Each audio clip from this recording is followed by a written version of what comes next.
malu lele au pito. Ai pa ke te fai va ia I he pompongini pe mo te waki atu ko ia nga lele fai nolo mari e ko ia pe mo whakaholo mamata o kamana ke tau kau whataha mo ia I he pompongini. Ai o kamana ke kamata ke fai nolo lele takai ua mita e valu nge au. Pe koe tali lele pe mo tali loto mawhana. Ak mo tolu koe malam ke tau kau whataha e pompongini. Pe pe tau ngahi whakamanatu. Pe tau ngahi whakamanatu. Ya ia whamanatu atu ia te motolu. Malam ke mau kau whataha mai tau pesi Facebook at Songa Broadcasting live streaming. Ai mahu inga ko ia ke whaha aki aho pou aki hanga hirea o ko tau. Pea o ngau aki hanga hirea ko ia ko tae tau. Pa aki peho fia aki aho o paswasi. Pea moho o share tu ko ia e tau live. Whamanatu ke kainga ko ia o e whai o neonebe mo gawa ulahi ko e tau television e tonga ena ko si whako whatongi atu. Pompongi nia ka pau iai I kai ke iai hanga au e apana ke mo whakahoko I ahoni ko ena o si pe mau me tron pompongi whamau I lewa aho television e tonga pia ke kau whataha mai. Ko ho kau ko mo television e tonga hange to pe ia o ke iheni ke tau kau whataha hono mata ai ngahi tareni ti whawawha koe ni ai hakotopu o e whonua. Pe whawhangai o dai pe e whakamalo pea me he komsoni whamawhorare atonga ki he pureanga Australia ki e talawhikaulahi koe ia Australia ki Tongani His Excellency Brek Badley I he pia mo e kaunga au e koe pia me he office e talawhika ulahi koe Australia ki Tongani pia mo e pureanga Australia whakamalo lahi atu I he ngahi tokoni koe ia o malawa ke lawe ai komsoni whamawhararea tonga I ono o mai koe e ngahi mea ngā au e whakaono poni koe ni o malawa ke mau ngau e aki ano whenga koe ke tuku atu ai pake te whaiva ki ho o loto whare pia mo ho o telefoni pia mo ho o mea lere sara te misini pia mo whenga ke a ua te pake te whaiva ki he tapa kehe o tongani I kai whuke ngā loai ai ngahi whanua muri tapa kehe mamani katoa ka koe whainga maari e koe tau polokalama koe hauani Mau inga pe tau ngahi kau taha sponsors tau ki kolosie ki a lesieri vivita ki ano omai ko ia o e tau ngahi kau taha sponsors ai ak malapa ke nau wanga nerei whapanga kai malapa ke whamafola nga tonu atu ai sipoti hono hivanga fulumahiva ngahi kolisi ki he tau anoa uao no.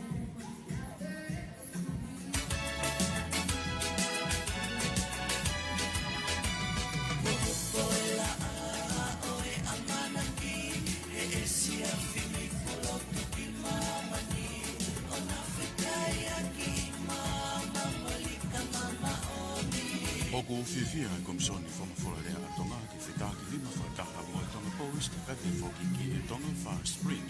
Waha e kau taha whiru taki atonga DCC mi ko tāka atoa e whawhiau kāki ka kāto atu a hi loto whare kato a pēr ka tau ki tonga eiki o ngati wā ma wau lahi hapai veo mo whamawhorua ewa e am spoti mo hiva ma whulu mahiva a hi korisi tonga tapu kai pē whoki ewa mo hapai I tau anoa wau no. But Tonga Health Secondary Schools Athletics and Sports malawa ki whamawholanga tona pia I le dio tonga television I tonga ku pēsi Facebook Tonga Broadcasting live streaming tunga I hanga lele nga kau taha mo pure anga ka te whoki nga kau tahani Wai whamalo lahi ki pare pia tonga ka ma whoki pure anga whamalo ki ta whikau lahi Australia His Excellency Brad Bradley me whoki ki he office mo pure anga Australia whamalo ki Egg Minister pa ngā ni ngau lahi pure anga moi kare kita me ngau ngau I vāwe whanunga aki hala puri anga e minister po ngau I ngau e wala whanua pe koe mia kare kita pe whakino kau ngau e minister ka kare kita mo toenga kau ngau e po ngau e se vistika tonga kare kita pore mo kau ngau e oi poate taulanga tonga e foki ki he pore mo tare kita kau ngau e kau taha keipo tonga. Whamalo ki he Sainis Pharmacy and Clinic o halalonga te mei pahu e foki lolo halai walu ki wamalahi. Se me sika me mo 5 Star Finance Company Limited, Luna Eva & Sons o Malampo. Taha Lady Atonga Betonga Ladies Association, Frank Enterprises o Mawhanga, Vila Plastic o Tokomorolo, kahe kita pōre me kau ngau e Tonga Gas Limited, Tonga Gold Store i Mawhanga, Tonga Assets Managers and Associations Moi Neve Lodge. Koe whaafonga whare area tonga tapu fitu, paula pi ven piukala mo ene ko silio, o bo e peki tare ni te whanau. Whare maha moko i roto Mawhanga, kau taha whi awe aki utai no sila mo tonga, koe tautai ma tonga trading.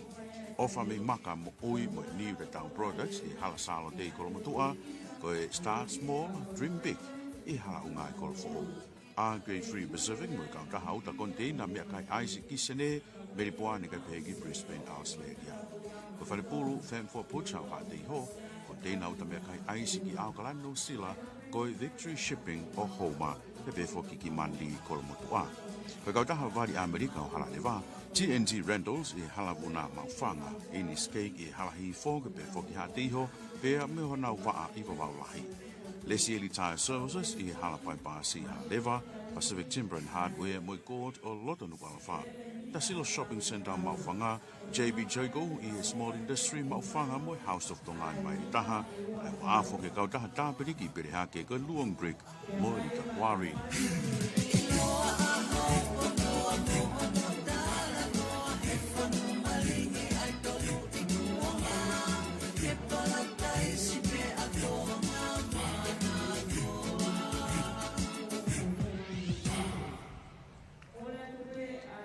Oa mole no amana. O iai mau pe amana kile ia kalaisi. Vai vai mai ame me au ke mamahia. Ko bi he ni ki whanong wat. O ta ave ke te ia. Ani se kau mai au ke ko hi au. Tu pe fa ta lot. Ta ave ke te ia. Ku de mafia le ko to. Si o mai o wa te ke ma. Ta ha beli ho ku patongia ma ai ko. Tala noa mai. Tala velave. Na iai ha mea te wala tokoni a tuai ki a koe. Be ko e ta alu ki a feitu o kumi ha tokoni. Na ala tokoni iai koe. Si o me ka.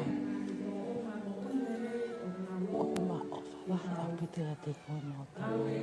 Koe hape mea o ke whihanga hanai mo ia. Tala noa mai ka te au suri ko whai nei au. Ko whatau ngā e ngai koe koe ki muini. O ke lilio, ke te ki toi. Fefe kai o ke no foloki, tā noa mai suri ki tā tawa noa. O kusai au pito peho o vai mai ke te ho palapalema. He ko kaunga me a ofi au. Ko palapalema kona ku ke vai mai. O totonu ke tā alo kumi tokoni, ke a feitu e tokoni lelei koe ki a te koe. Me he tesi ai kau taki lotu, o tu ngāui, ngahi ngāui whakaloto whonua. O iai pe ai amanaki. Koe laine telefoni tokoni koe ni, loa walu no noa ono ni mataha, o ku tae totongi pia ngā ue hoa e uawha. Ka oku ke fuwhainga tā ia whakaeongo, i kai ke ilo hataha ke tokoni atu, tā mai pe, o ku mautu mai te teo ke tokoni. Loa walu no noa ono ni mataha. Si e kolobe o whaata. Koe whawhawhelo to vela mawhana vei he Seini Pharmacy and Clinic.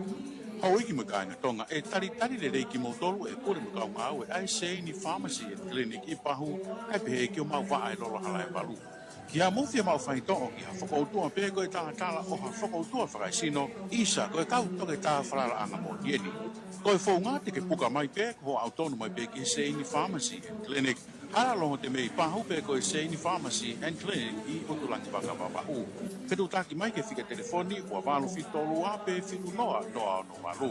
Rotonga te mga awe te mihi hawhi ai walu pongpongi i teimi walu e whiawhi mōni te ki tōnaki oe wike kotoa pe. Whatonga i ange ko ki nau tolu whia mau ke scan e whia mau koe ki whawhonu ku formu scan ki mua. E ke toki lava mai ki clinic i he taimi taha wahon tā ki he taha hon tā oe mōni te ki flight e wike kotoa pe. Io, Seini Pharmacy and Clinic o ku pau e waw e mau fuafatongia. Malo koe whaafeia me i Seini Pharmacy and Clinic hala longa te mei pahu Enge lolo halai walu putu lagi waka. Koe lolo halai walu iwa waulahi.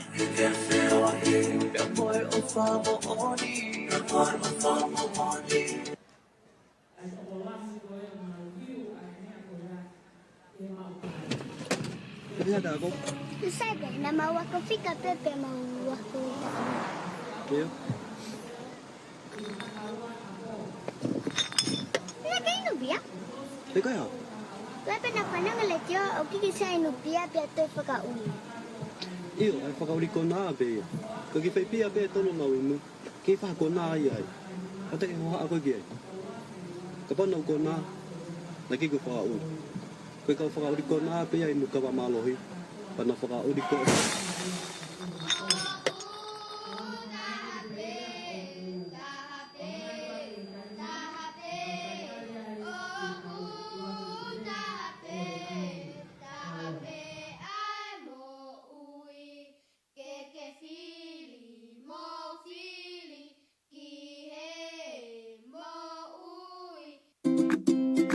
Tonga Coast mo mau pai combo whakaho paanga pe e tahaua senteni manoa. Ko foi meat pai I fo vovo moha o kapai no vi tānaki ki ai moha cookies. Toto atu.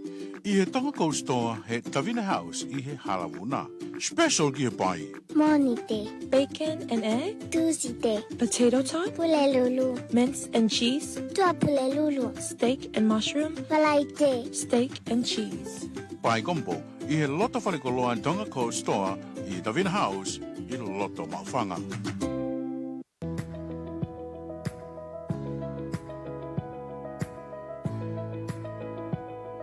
Ke ilo nai ko whapasi ai lao ki ngā hia kompiuta wāwhi wani mā pe kohono ngai aki hala ia kompiuta pe interneti ki ono whamamahi I hataha. Koe lao fo o eni ka ko kamata no ngai aki piak mau inga ki tau te toka ngangi ki ngai me au tau tukuhake I e media wha sosiale pa ke tau whaka e me ngai post whakamana mana pe mo ngai post tuku I fo mo tae whaputopoto. Patatau ke ikupu hong fulu maono e lao ki ngā hia kompiuta wāwhi wanima, ko hia o ka ngai ake hataha a kompiuta pe interneti, tau te whito hio no ngai ake media wha sosiale, ki ono whakamana mana ki ni tamate I hataha kehe, e whakatupu hala vea lahi I hataha kehe, te ako ene tau mo ake I whia tō taha koia. E malawa peke mo ua tō taha koia o au ki apa anga tonga I taha kilu, pe ngai pōpula tau hongo fulu, pe mo ua whatong osi. Ka hala ia ki hia whakamana mana, ki whakatupu hala vea lahi ai, e malawa ke mo ua e pa anga ni mamano, pe ngai pōpula ia tau whitu, pe mo ua whatong osi. Whatonga iangi, e ikai ki whia mā o ia ke whamo oni na I whia tō taha mamahi, ki whamana mana nei whahoko kia te ia. Tonga, tau toka ngani pe whasisi a hono ngai ake hala e a kompiuta pe interneti, te ria na ke whaka ise isai.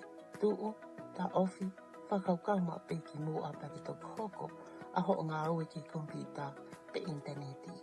Koe tata lai whaleia pe mihi ke kau taha leiti o Tonga.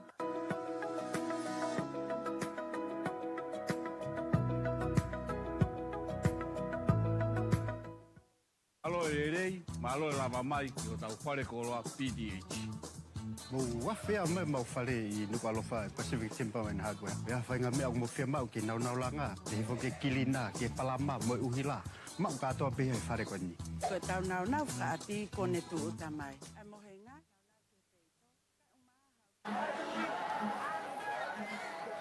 Afe mai o mamata ke whale koloa a koe mo au.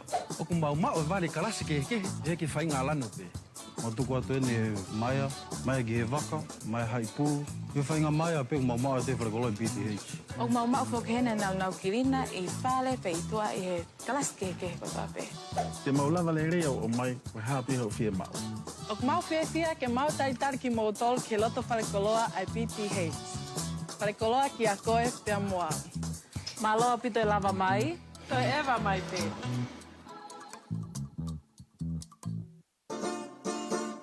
Ko kautaha Draco I a small industry center I mau whangape mai I House of Tonga I Maileta. Ui kai ha holo e nau teke e mau inga mo I hai simi. Ak e nau omi angai nau whaonu pōni ke takon ke te koe pe whainga fuai ho ngāwe. Ko ngahi misin fufulu whali ki o tatau pe I e tai lau me kapit fufulu. Mawat ke mono ngahi liquid fai to'o. Kene fo papai o ki kai hasiam e toe. Ka kapa wewe misil fanfanoni ma. Kata fo pe mohono omo. Owa na ngalo e nau tuloli fai mana iyo. Kua kato ia e ngai nau kliningi ia ki kotongi matok mama amon. Oksia e taimi ke fo matala. Ka ke ewa ke loto frikoloa o choi go. O tole mo fili ihe nau ngai kono.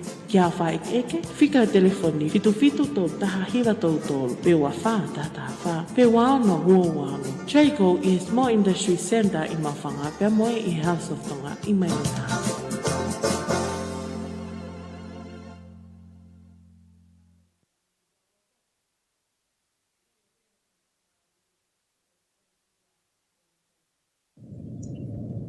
Toti, ika ke uila pepehana ke kona. Vivo o se tuia. Ore atu ke tuko o uri kona. Ke silo pe kona pe te ulongi ksio. Kai ke uilo pe te ufefe i eta tama. Yo haku ki ai, mea aku ke o hake. Ko ke alo koe kama fefe. Ke wau ki fe koa weni. O mate he o fatu. Hey, I love you too. Ua ke mate ko e kai ke te iaia, taha ke mapalala ki ai.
O ko fia komsoni foma folalea atonga ke fetaki lima whakataha mo e tonga post pepe foki ki he tonga fast sprint. O maha e kautaha whetūta ki atonga DCC mo yu kouta katoa ke whawhea utaki ka katoa tu i ngahi loto whare kotoa pe o tatau pe tonga eiki o nganiwa ma wau lahi hapai veu mo funga whanua mi ewa. Ai whiau sipoti hono hivanga fulu mahiva ngahi korise tonga tapu kai pe foki ewa mo hapai i tau anoa wau no. Koe tonga held for secondary schools athletics sport, malawa ke whamafolhanga tono tuia i hele dio tonga, television tonga mo pesi Facebook tonga broadcasting live streaming, tunga i hanga lele e ngahi kautaha mo pure anga, kai pe foki ngā kautahani. Wai whamalo lahi ki e pare mia o tonga ka maa foki pure anga. Whamalo ki e tāwhikau lahi Ausleria, His Excellency Brad Badley, pe foki ki he ofisi mo pure anga Ausleria. Ko whamalo ki e minister po tunga ki ngahi ngawe lalahi, pure anga pe koe moi. Ka kare kita me ngau ngā ue i he waawe whanunga aki hala pure anga. E minister po tunga ue ki ngahi ngawe whaloto whanua pe koe mia, kare kita pe foki no kau ngā ue. E minister ka kare kita mo toi ngā kau ngā ue po tunga ue se distika tonga. Tare kita pore mo kau ngā ue oi poate taulanga o tonga, pe foki ki he pore mo tare kita kau ngā ue kau taha keipola tonga. Whamalo ki he Sainis Pharmacy and Clinic o hala longa te mei pahu, pe foke lolo halai walu ki wa maulahi. Se me sika be mo 5 Star Finance Company Limited, Luna Eva & Sons o Malampo, ka taha leidi a tonga pe tonga Ladies Association, Frank Enterprises o Mawhanga, Vila Plastic o Tokomololo, tahe kita pore me kau ngā ue Tonga Gas Limited, Tonga Gold Store i Mawhanga, Tonga Assets Managers and Associations mo New Lodge. Ko whaafonga whare area tonga tapu whitu, Paula Piven Piukala mo ene ko Silio, Popo e peki tare ni te whanau. Whare maha mo koe roto mauwhanga, kau taha whiawe aki utai no sila mo tonga, koe tautai mātonga trading. Ofa me maka mo ui mo New Town Products I hala salo dei kolo motua, koe start small, dream big, I hala ungai kolo fo'o. A Grade 3 Pacific mo kau taha uta konte na mea kai Isaac Kisene, meri poane kai pehegi Brisbane Australia. Koe whare puru Fem 4 Puchau ha dei ho, konte na uta mea kai Isaac I Aukalano sila, koe Victory Shipping o Homa, pepe fo kiki manli kolo motua.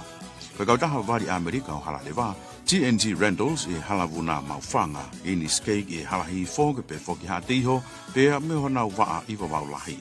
Lesi Eli Tire Services I halapai pāsi halalewa, Pacific Timber and Hardware moi Gord o Lotonu alawa. Tasilo Shopping Centre mauwhanga, JB Jago I Small Industry mauwhanga moi House of Tongai Maire Taha, kai waa foke kau taha tāperiki perehake ko Luang Brick, mo Lita Quarry.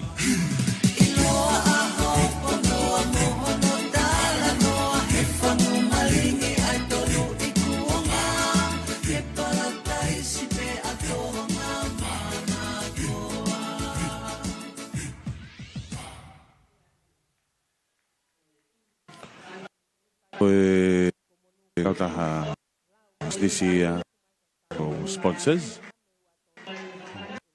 Au di koe ono hiva o ngā ki he taha. Ia malawa ke lahanga. Final lele mita e wange au. Stotonu ke mo marshalling I he taimini. Mita e walunge au kātaki. Tau kamata ke mita e walunge au. Patau toki hoko atu ki he mita e wange au.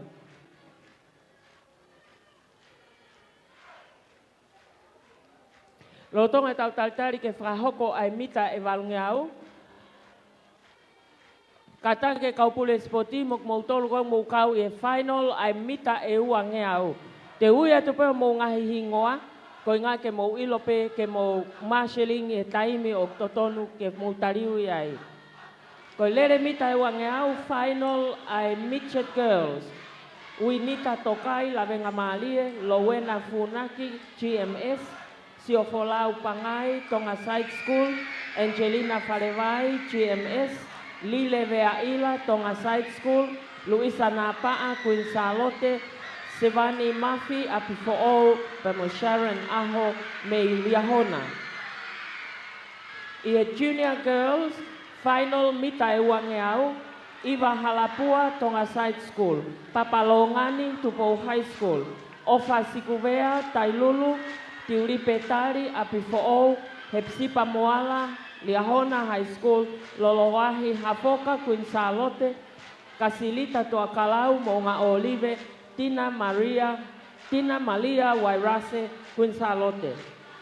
Intermediate girls, kau finalists, lele mita e wange au.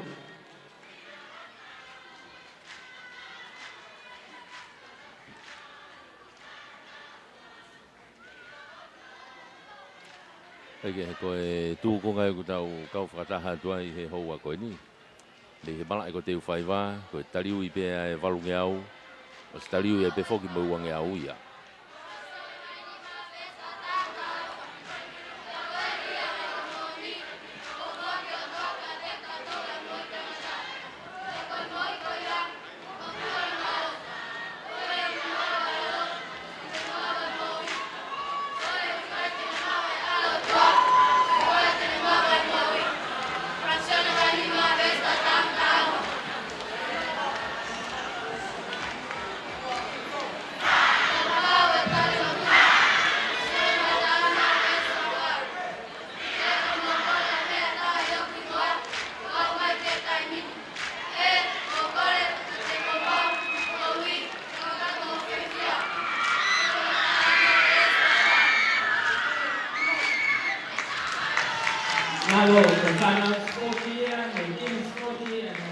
Koe timi sipotia.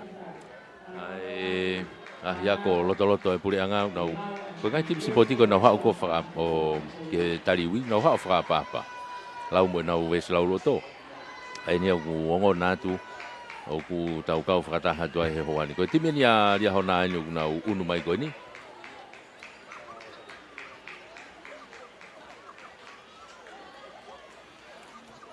Nau hau ke nau whakapapa. Mo lau ai nau e silau loto.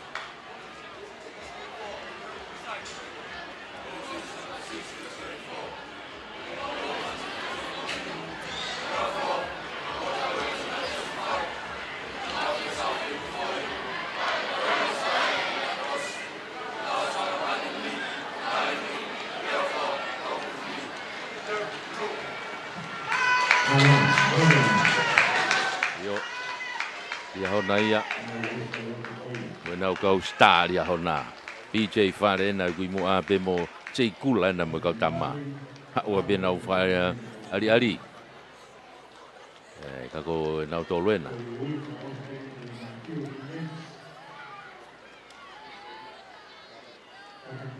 Te ngahi iveni koe ke nau unu mai. Ka koe kei whai koe ngai tariwi koe ia. Kei whamalo ia e before ki e tau ko sponsors. Ai ko tau lawe ki ai. Koe whamalo ai beheni ki he ia John Paul Chapman pe mo Pacific Timber and Hardware, PTH. Koe e whamalo la heni ki whaiwhekau sai mo ne whahua pe mo e wharetohi o motuanga o wha. Whamalo ki he poate ngahi koloa e pure anga. Pe koe tama. Te vita huakau, malo e tokoni mo e poupou. E koe whamalo e beheni ki he kautaha whetutaki a tonga TCC mo UCall. Malo e tokoni, malo e poupou. UCall tā katoa i peia, E koe whamalo ki he Kolope Connection, Shipping, tā uta, fua e whanua ki tuapureanga, pe mo Amerika, uta mai ki tongani. O iau tau kau whakataha tuai. He whainga maari e ko ia. Ko ia ko tau lere nuku nau heni. O vriam tu whangaloka nei pe mo e tau timi ko he kolisko tu pou. Tau unu mai ko ni.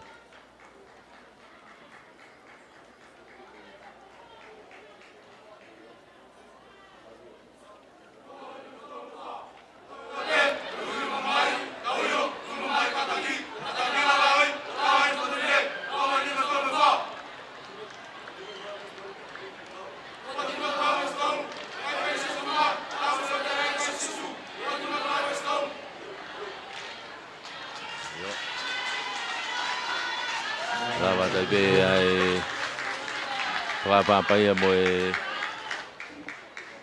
pes fola ko ia e kolisko tu pou. Koe kau tau ngai timbalungi au no unu ki he ta whakatoke lau ko ia grandstand ni whai mea e tariui. Pea hiri a te nau toki tuwha mai rewa i he tau starter. Pea koe te pi e pe whokia i he turiki ki sa antelu.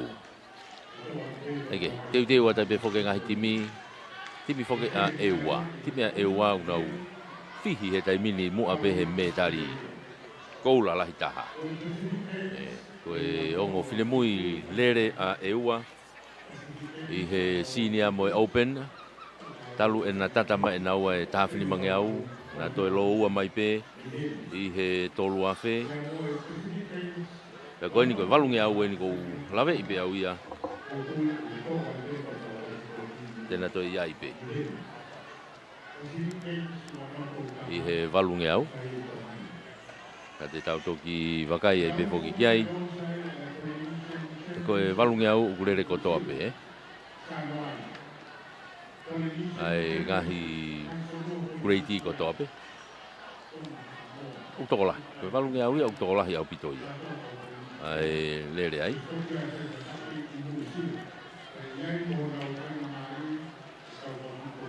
Te tau toki mui a toi pe i he te whaki koe a kongo star ia ewa. A nau lopeti i he sinea. Ka pe whoki a Eva Talia i he openi. Na to'oma e nau e me tari. koula o e tawhini mangeau, me tari koula e tolu afe, e koe ni tēnā toi whare ari pehe balungi au he ahoni a ngō whilimu i koia, e te tau toki wakai ki ai. O ki wawe ange whoke re rea balungi au, me tawhini mangeau mo e tolu afe, ka koe fiti pe mo toki ve wawe me whoke o ngō whilimu i koia me e ua aia.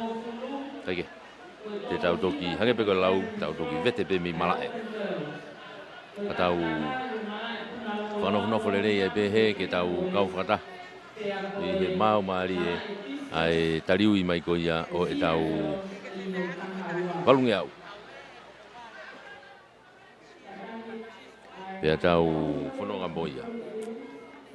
Me he ngahi turiki kotoa peo malae. O e tariu i oku i ai. O e whao. Whao whakataha pe kau walungi au me kau uange au. Me koe osi pe e hoko e. E tau kau whakataha.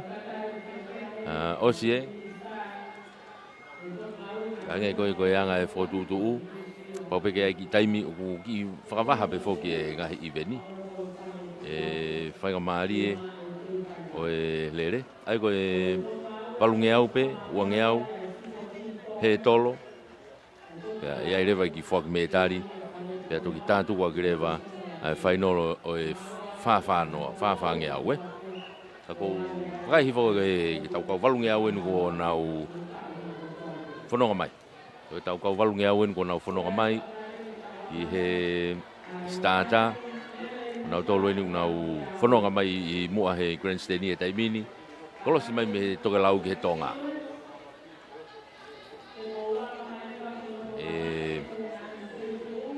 Unu ke hon ke starter, ai koe tau mitseti e. Koe tau whanau mitseti whewhine eni. O wakai whuke tau risi koe toko ua tolu. Toko ua tolu, e tau risi heni. Ai koe mo mea mai ke ai tupouhai na tupouhai. Mai le fihi e ua. Tailulo e ua, hapai e ua. GMS e ua. Queen Charlotte e ua, lawenga maari e ua. Mai le fihi e ua. Koe katak mamaloa e ua. O riahona e ua, takuilau e ua, apfo e ua. Au me taki ua. Ai mita walungi au ia hena.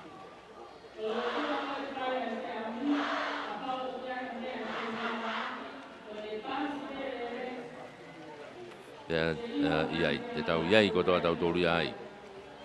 Oku asi he tau. Ai ko ngo tonga side school to iai mo side school ai. E toko ua moia, ona wano toki whakawhika atu mei heni.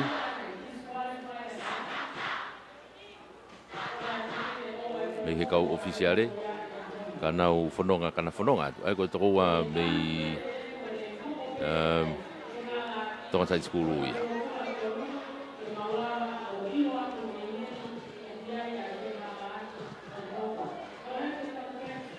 Kunau whanonga te taimine tau whanau, kunau i he starter. Tariu i whakaosi mei ai. Kai kamata mai tau walungi au a tau tolu. Nau lere whakataha pe, ai toko ua tolu koe ni, wasi he tau risi.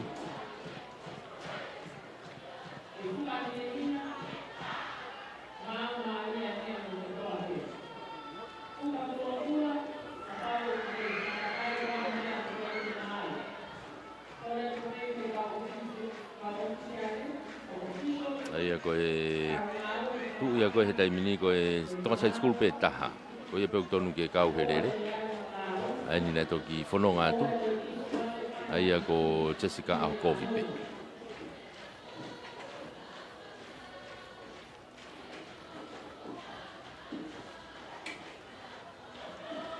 Ka koe ni kona whanofo e taimini ke he starter. Whatonga e pe ki roto mala. Unu hake pe mo e tau whanau tangata ai. Ai mitseti. Ai te tau Aringari te tau hoko pehepe. Kada mahal ka kau wheau puna e au nau lue hake i loto koe. Nau whanonga nau tore ke turi ke puna maalunga.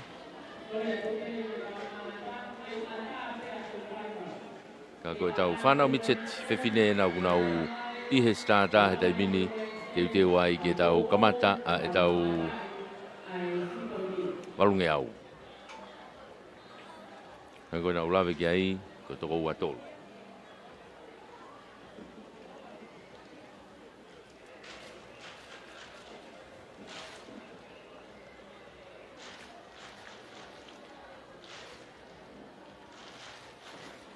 Ko na kei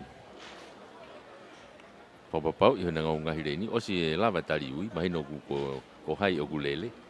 Ia te nau unu rewa ki he stata, ke tufa ki hona ngahi leine.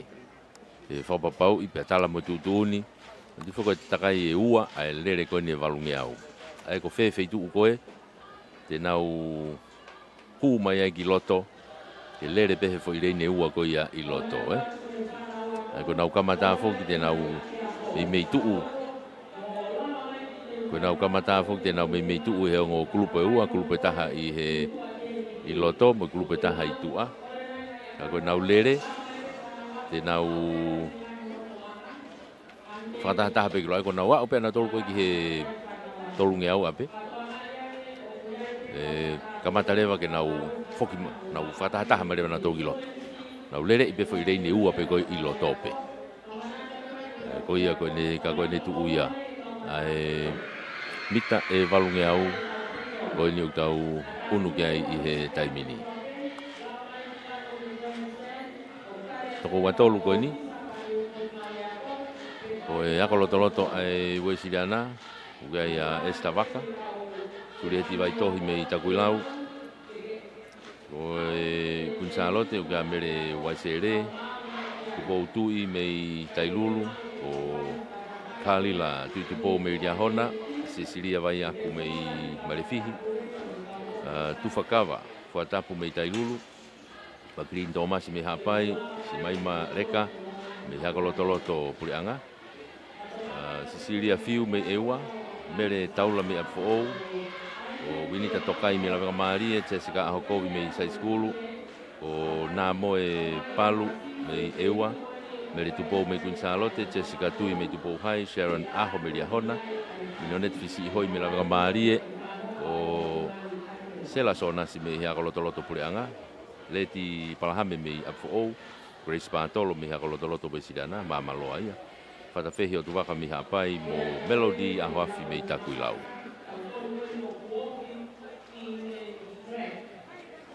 Eke.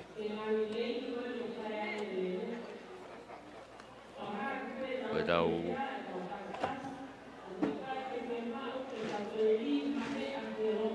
whanau e na ko nau i loto he taimini. Te te wai ki he nau lere koe ni. Ai ko toki lere whokini e tau whanau koe ni. Ai mita e walunge au, neke ke hanau ngahi hiti.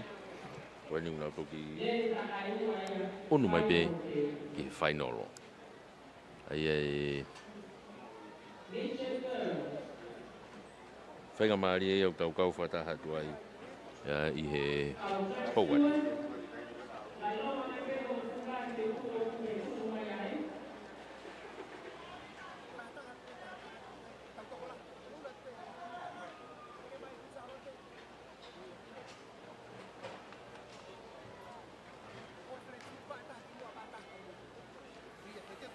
O si unu mai kaure kāki hona o ngahi tuanga.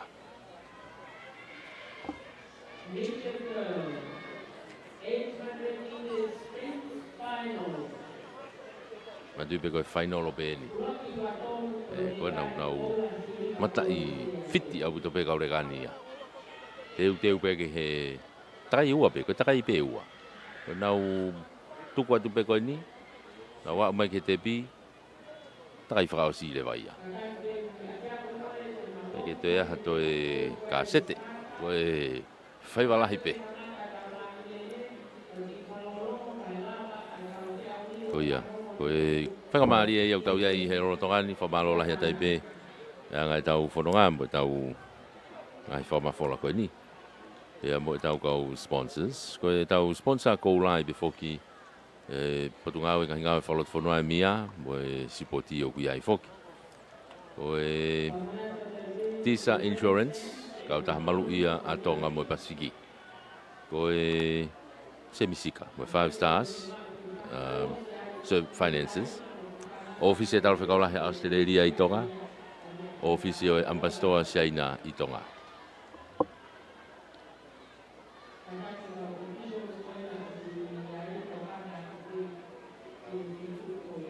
Ko ia nuk tau iai I he taimini. Te wai. Ko si loto whanau ia he starter. Ko toe beni ke nau lere. Toe be ke nau lere. Ai koe me koe to'u koe ni koe tau tata tau tahau. Ai tau mitseti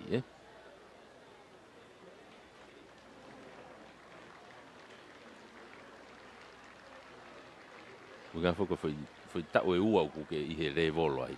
Ai ko tau tahau ko nau tolko tau tahata te nau to mitseti tau kahau nau to tau tahau ai. Nau tolko ku tau tahaua, ngari te nau hike e peke he tiunia he tau fo'o Ole ma. Io mama hai mai kaulere ko ni ko le fai no lo ni. Malu ke au ai Mitchell ke au.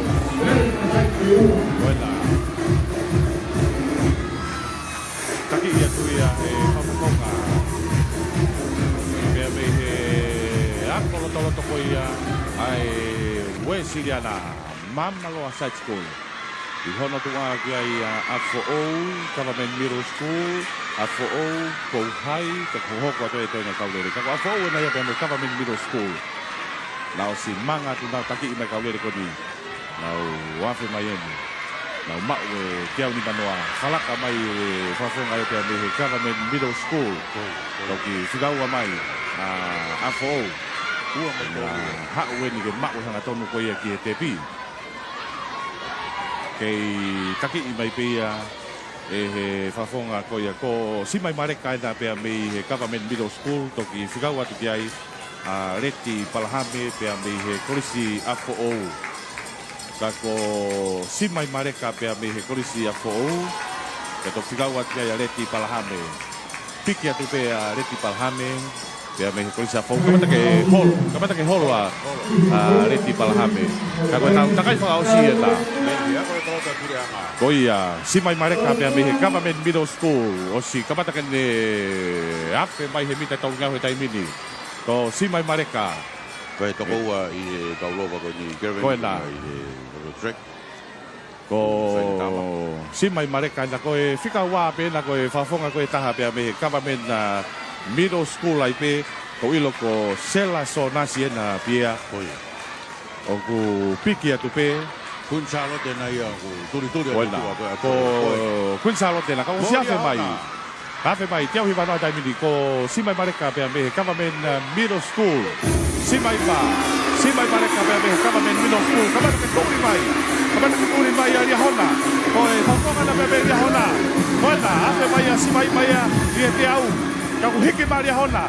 Ngari kai pe ke to e kokoula ia. Buena, si mai mareka, kako si mai mareka na ia, pia me he Government Middle School. Buena yo tua, Government Middle School. Kaula ma si mai mareka, koe siriva, kia Sharon Aho, pia me hango maalunga ria hona, pia koe polonise, toi ave pe ia kia sela so nasi, pia me he Government Middle School. Mari e turi e whinemui koe ni pia me ako marunga ria hona Kevin koia a koe taimi pene te alaki ne taimi ka pana e hiki mai pe ia he wangea ni manoa e kuwe e vawe e ki toe lahi ni kua mana e koe taimi peke tonu taimi toki hiki mai a ko mita te au wau noa mapu ko te au wau iwa tō mui rekai tau te watai pe ki he whanau e whine junior. O ku ia re ko te ke mau I heni me he tahiwa fitu. Ka tongotea me mo ngā orive. Pea koe wanoa tahiwa. Re ko te ko ia o e milite ua sikone tolu fitu. Ai koe re ko te ko milite ua sikone ua valu. Wafe ua whana e whaafiofi pea e taimi ko ia Jessica Vainikola. Mai a koe ni, au wakai peki ai. A koe ni, me kau whi au hi eni me mo ngā orive, ko kasirita tua karau tau tahawha, a ko lotoroto ko ia pure anga, ko ia Caroline whakatene tau tātou, me up for all, ko liu mori tau tahawha, me kia lute malai for all tau tahawha, ko dis Anastasis. Wenda fine tau tahawha taku i lau, Resi a fisi hoi tau tahawha me lawenga maari, se la kienga tau tahawha me tonga high school, o ku ia i pia mo asinate tu alau, tau tahatolu me ako lotoroto ko ia wasiliana, ofa fine tau tahawha taku i lau. Uluan ki whainga anuku tau tahawha mi hapai secondary schools, kai pe foki ki a Veronica Manu o hapai ai pe, kai maa foki a Rosalind Liu, pe a me kosi ampo o tau tahawha. Ko whesola fine, sa andelu tau tahatolu, Line ni ahawafi tau tahawha me tāku i lau. Angel whehoko tau tahatolu me ako lotoroto ko ia wasiliana, Sela ima tui fua tau tahawha pia me tai lulu. O Camelon tau whahema, tau tahawha me tonga high school. Rosari ne taloa tau tahawha tupo high school, Susana Whehoko tau tahatolu ampi fo'ou. Perini Aisea tau tahatolu me Koris Gonzalo te, Ameria Tai tau tahatolu tai lulu. Monica Loloa tau tahatolu e akolotoroto koe pure anga. Seraphim Tuakalau tau tahawha me mo'onga orive kai maafoki a Maria New. Oi Koris Gonzalo te tau tahawha kai pehe. Kia Lavnia Laukau tau tahawha me Ewa Secondary Schools. Mary Halangahu. Oi Koris Lavenga Marie tau tahawha. Mere Tupou tau tahatolu me Ria Hona. Ko Meiri Sila Wayaku tau tahawha be me Koris Maire Fihi. Ana Taka Onesi tau tahatolu Ewa. Pe foki ki a Meriane Fia tau tahawha me Ria Hona. Pe a moe ngalu te e tau tahatolu me he Koris Anastasis Siga Maafukia Iwa Halapua ena. Me he tonga side school. Nau tolu ia te nau whainolo. I he junior girls koina, koe star ena tau tolu Iwa Halapua. Koe tonga side school, eh? Olaki koula whakoia aho. Koe, olaki koula ia e spoti hiwa ngofuru mahiwa. Awe ai pia ke tonga side school e Iwa Halapua. Koe, Iwa Halapua.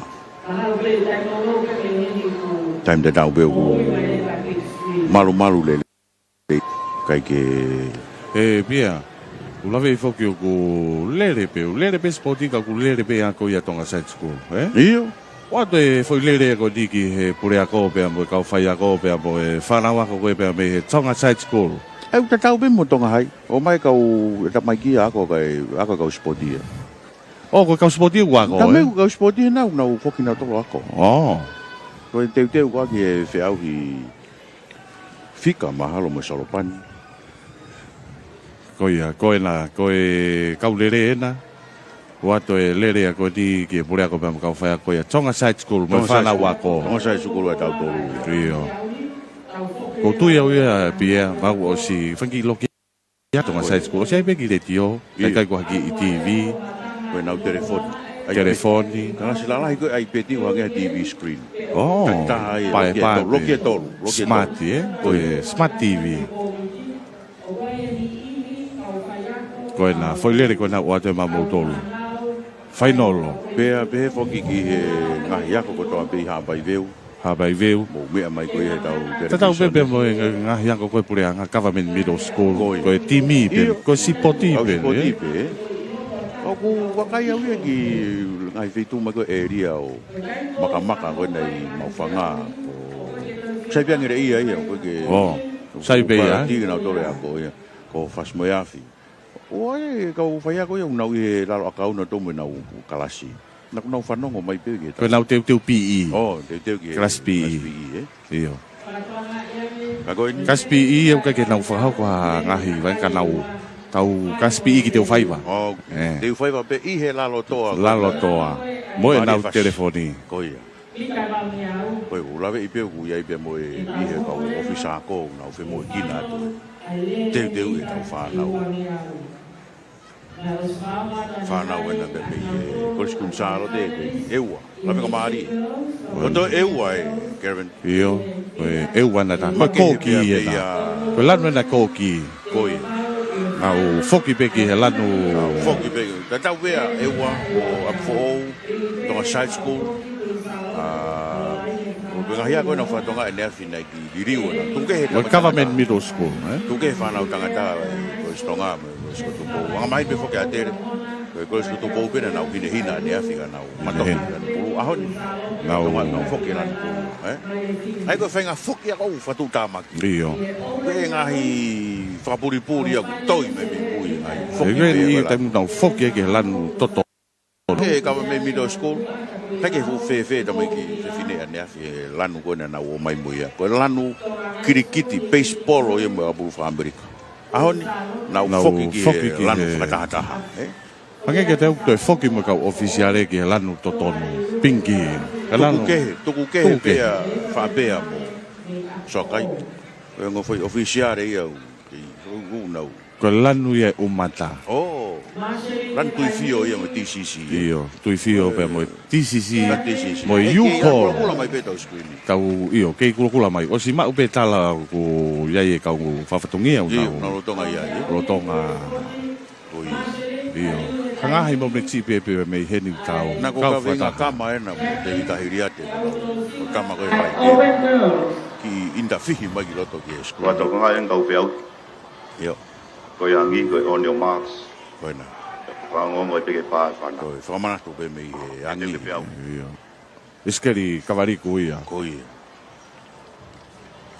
Kapa ia ki potsiasi uiki ai. On your marks.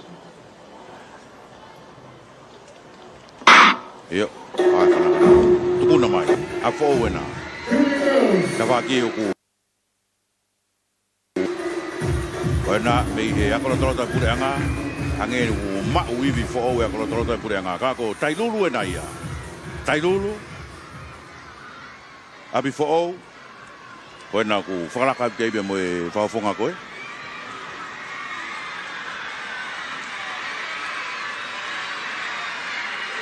Hange ke te au pia ko iyo ko tonga side school. Ngai tonga hai. Tonga hai.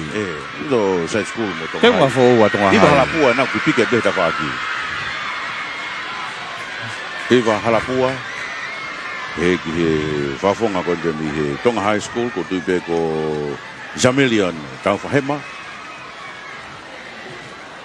Woni unau. Fa fi mai piko ko de ma na ton ki te ki. Mei hapai be wena longo be kai mampu uruaki fainga nuku piki atu be iwa halapua o tafaki na mui atu be iwa halapua o fiki tepi takai fa so ia Veronica Man iwa halapua e foki ki Ameria Tai ona ufakalaka de mo fa fonga ko to hiki atu iwa halapua piki atu pe tu ko ia Veronica Manu o fakalaka Iwa halapua ko taimi re taha ko puke fokia ka tongotea me he tahi wa fitu o to sioki mui na iwa halapua ino to a kia Veronica Manu ona ko mama ha abite uraki mo wa me tolu me ke mitana ye wanoa to noa ka ko na ko hiki ma iwa halapua ya mo Veronica Manu iwa halapua Veronica Manu Wena, wonge au te pi fala kamai ai. Midai dia manoa. Oua, iba halapua, e poki kia Veronica Man. Iba halapua, Veronica Man, wena utot be me katolu. Kalau iba halapua na. Iyo kake sola iba halapua, Veronica Man wena ya piki-piki me Veronica. Midai manoa. Iba halapua. Veronica Man, maaf ya kita tepi, Iwa halapua, kalau kita tepi kau lama Iwa halapua, siriwa ma Veronica Man, mana kau tahu wena rofa tu biai, tu beko puri suka, ni dia au kita pakai, kake fu ma ule, kau ena kau Iwa halapua ena. Oi, tonga side school be mo koula. Junior girls. Tana ke tu me te valu yao. Iwa halapua. Lava be ke upe yao ko tahine sipoti de taha ni junior. Iwa halapua. Tau te wa te peta tolu ki he fainolo. Lere mita wangea, lere mita valungea. Intermediate girls. Koena ko kau fainolo ena ko au nofo ka wola tau tani ma me College Queen Charlotte mereka pani tau tau no me ewa secondary school pipiena vaka hi tau tau no me College ta kui lau bauri ne to ota tau tani ma me College tai lulu ele ni fai valu tau tau no be me Anastasis o aliria sort tau tani ma me College fo o asena manu be me tau tani ma be me Hapai secondary school mere fe hoko tau tani ma me College tai lulu o mere holo ia tau tani ma me Anastasis o mere sendi folau tau tahano be me College lava ka marie o siane nau fahu tau tahano me College ta kui lau pe mo anai se petelo tau tahano me College ta kui lau wai pe pe kia Juliana Coca tau tahano pe me College Queen Charlotte pe mo leata latu tau tahano pe me Hapai secondary school pe fo kia landi manu tau tahano me Tonga high school kalau lain ne whakahau tau tahani ma me he ako marunga ria hona ko te ana be kite tau tahani ma me he Tupou high school pe kia mele makoni tau tahani ma me he Tonga high school ai pe foki ki he star ko ia ako marunga ria hona Jessica Vainikolo tau tahani ma me he ria hona high school pe mo vika tui vai lala tau tahano me he kurisi mai le fihi siuki tapu pe mo kele la tava ke tau tani ma me he kolisi afo o ka o fainoloia e lele takaiwa pe lele mita e valungeau ai intermediate girls ko e taimi lele taha ko taimi ko ia ke tu ko e o hoko ia ko taimi lele taha ai ko e Meriti e ua se kone tolfa poine taha ua fotu ia i he wafe taha e mafi mapa pea mei he Tupou high school o e taimi ofi pe ko ia ki he taimi rei taha ai ko taimi whakawhiowhia tupe ke taimi rei taha ko e meriti e ua se kone tolfito poine waunoa i he wafe taha hiva ia ko Yanta maa toa pea me he kolisi afo o tako ena koe kau whainolo ena tena o whenga pe ke breaki le ko te koe ni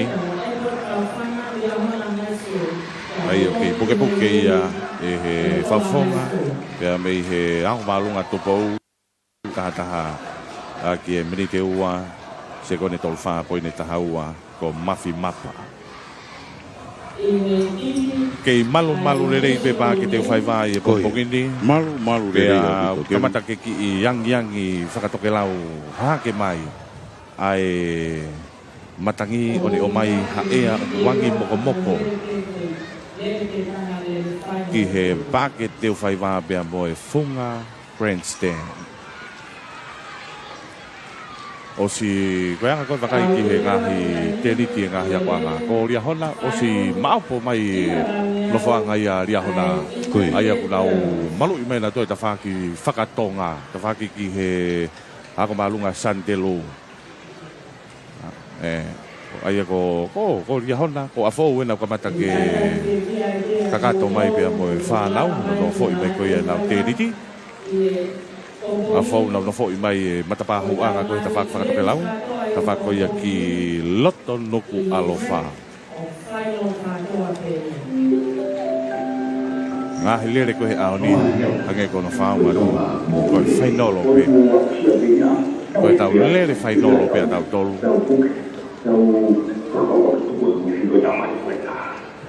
ko na ko mata ke so ta ka lere ko e Tonga high school ki i whitongi mai e nau teunga. Koe teunga koe ahua ki pia moe ahua lanu maroon. Koe lanu pe ia ai ako anga ai lanu maroon pia sponsor e he koe ni koe honi nau ki whitongi ai ki he lanu kurei stripey lanu ngenga pia moe lanu maroon Koe teu ngai ya malunga tonga high school nau ki Koi. Koe me koe nei pehe no taha no fo team sporti o nau ran ke hena o iyo. Ki fetong. Koe kau tama koe ni be me loki misini koe ako malunga tonga se ne pouhi se mau se mafure. No tangata koe. No to ria ko nau. Tu apui koe ti me ako malunga tonga. Kana sai pe kau ni trai. I hu koe tau to sa te ki ika tama koe ki inda fi Ona ta te kau pe au koe tau wangi o yang mak ya pa e pana Jessica Oto ua ki ta tau moi e taim te ke au mai ki te pi ka tako ia mau pito ke whakalaka mi he laini hina koe ni. O te ki hao tokoto ai, e tuai lewa ngau e kompiutai o lunga ke lau e tau whia au hika tau kokoa. Ia. Koe ia koha mua te whinga peke ke whakalaka e whai laini hina tokoto ai. Te te watu tatou, koe nau stala pia moe, tō uni ke kau lere. Kolo e whai laini hina koe te pi ke whakataan. Ke pāsi ai, ke ata e whawhani e o ngō papalangi. Pea moe na computer ka. Kua tu kau lele koe ni. Koe whainolo, koe lele mita e walungi au. Ai intermediate girls. Nau mamahe atu. Taki e to pesta koe nari aho nā. Ka ko lawenga maari e na ia. Osi kapatakene fusi i atu kau lele. Piki atu pehono tua haapai. Toki whikatolo mai kia i sta koe nari aho nā. Jessica Vainikolo. O whikatolu, nima tu ai whawhonga pia mei he Anastasisi. Nau whawhia tue ni o awhi mai he mita e wangi au he taimini kei taki i mai pe whalaka ka hapa ia. Whalaka ke hapa ia, taki i mai awhi ma hapa i he te au ni manoa he taimini. Ko haapai kei peipesi.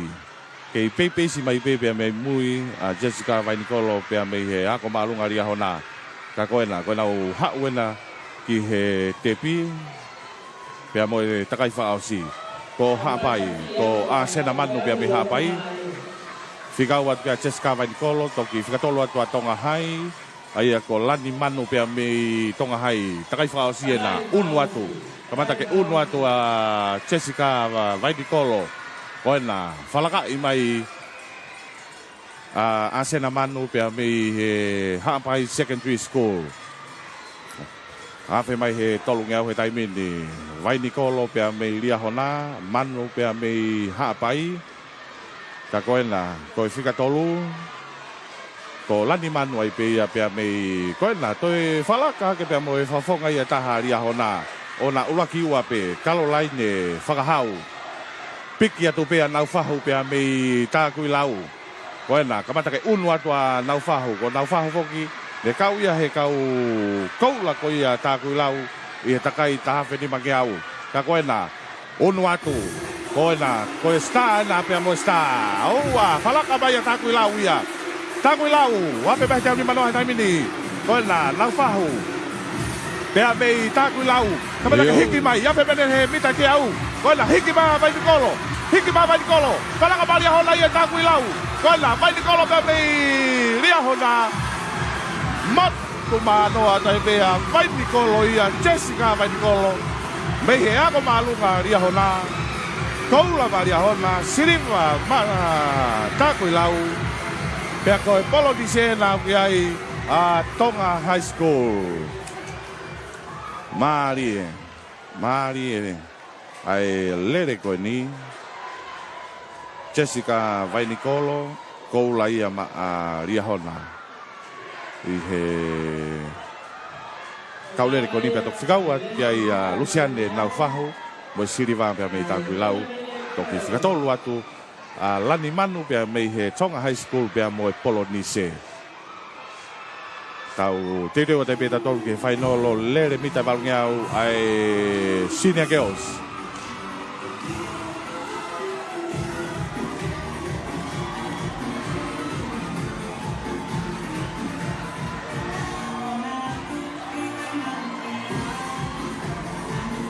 Iyo, koe na, koe fasi na ia, wata i pe ia ke koe stutuku, ako malunga lia hona, pea mo e lau koula koe ia ki he ahoni.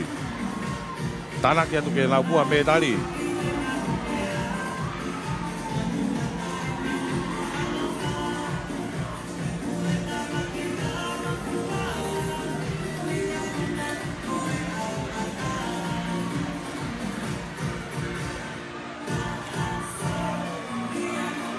Koena. Kau pou wena.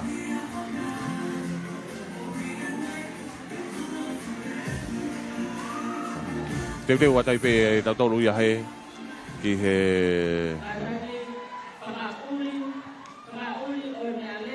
kau lere koe ni. Kau lere koe ni e pia. Kau tui ku mahalo koe open ni. Kau tui beki ai. Koe na kunau tokono pe. Ia e ua iyo, koe open i ni te tau hokwat ki ai lere whainolo, mi ta walungeau ai Open Girls. Tokono pe heti ku nau lere he ni.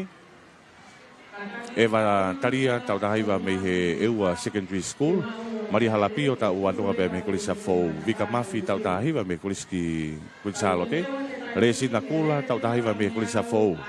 Ko Ebenisa Emeline Ebenisa tau tahiwa me kolisi pe amo Veron Kristiane tau tahiwa me he ako malunga dia.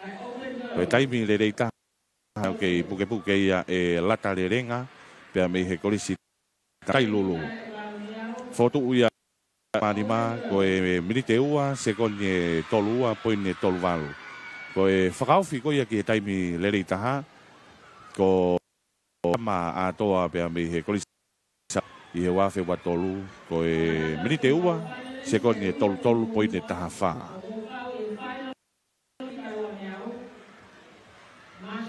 ai ko e re ko dia pe ambo e tota ko na frau taimi le taha ta ko kaulere ko ni Fafonga na pia me funga fonua pia me ewa.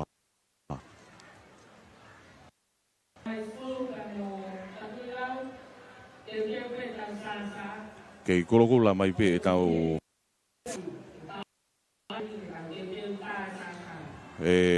o kahiri e lere whainolo foki he whainolo ko ia ai sinia lere takai ua pe koe mita ai senior girls. Sempre tau pe ke whakau kera tamala e ngahi field ko e tolo sika whanau fine lalahi eni pe ki he puna maolunga puna lolo e tolo shot put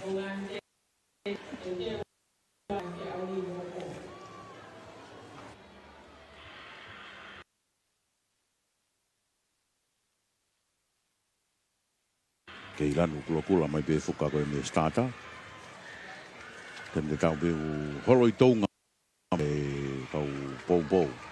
Mato e tai whanau ka maafoki e kau au e nau tolo e kau ahi mai ki e mei toa pureanga. Taimi peheni Kevin mono ia ki tau tolo he ni ku tau spoti fie tau tolo he mai whanua ko e urani si whakawha ki nau tolu. Koe. Tau fie pe tau tolu ia pe amo sipoti. Koe. Ia pe koe ia kuongo hiki koe ia e. Lolo. Lolo, Koe mea pe ku tau e sia ai. Ngari hiki pe to tongi ka ku sange pe mai pe. Iyo. Kei tafe mai pe. Tafe mai pe. Koe. Siko e pere me whafofua koe tau pehe pe holo e kalafi koe ia. Ai mo ngā lolo. Pea kapau e kakakaka pe e kalafi ia pea. Koe. Koe. Tau ki he COVID mo e ngahi. Ngari whakasio ki taia i nā tamu pe ko whea whare a Paskala. Oh, e whaki ki kaso e Paskala te min Kevin. Iyo te hela ia aka ia. Iyo ko te pikita aka automatiki pe lele pe ia. Ai o Paskala pe ba te pai. Aiki, tos kota. Hau mo me seria ko Singapore po. Amerika lah. O fatonga pe ka o visa merino anef. Na fangi kalasi pe Pascal. O vare pe ngi ko ne re ana iyo. Nau takai holo na tolu ia ko. Nga ko wakai pe na fai ko hau hani hio si whahau ko hanga. Vai ngā ware ngai mea lere ko ni koi Iyo, konga pe fokia ngā ue. Iyo koe whawhatongi ia. Awhia la ki fokia. Fotu tu fo e tau mita waungi au. Iyo, nau taktaha pe he tureki. Koe nu whemau ke taki ua he reini. Raki he pe kau whea uhi ia. Kau interfere lo koe ni alo. Kai tena tau pe Kevin koe mea whawhia taha tui fio mai mato tai whanau ki Grandstand.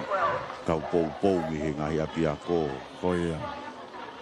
Pea koe taimi a ko maari e taha. Taimi ko wa ko ke te piku ulu aki. Aho moni e mare ia tamai. Koe ia, koe aho e ni. Koe ia. Nga nau teu koe ia ki ai. Koe. Moe kalasi whakatu apure anga koe whiau he On your marks. Toi kehe ange kau pou ia. Kehe atu. Kau pou ia. Pā whanai te minga rako. Whakataha koe. Open girls.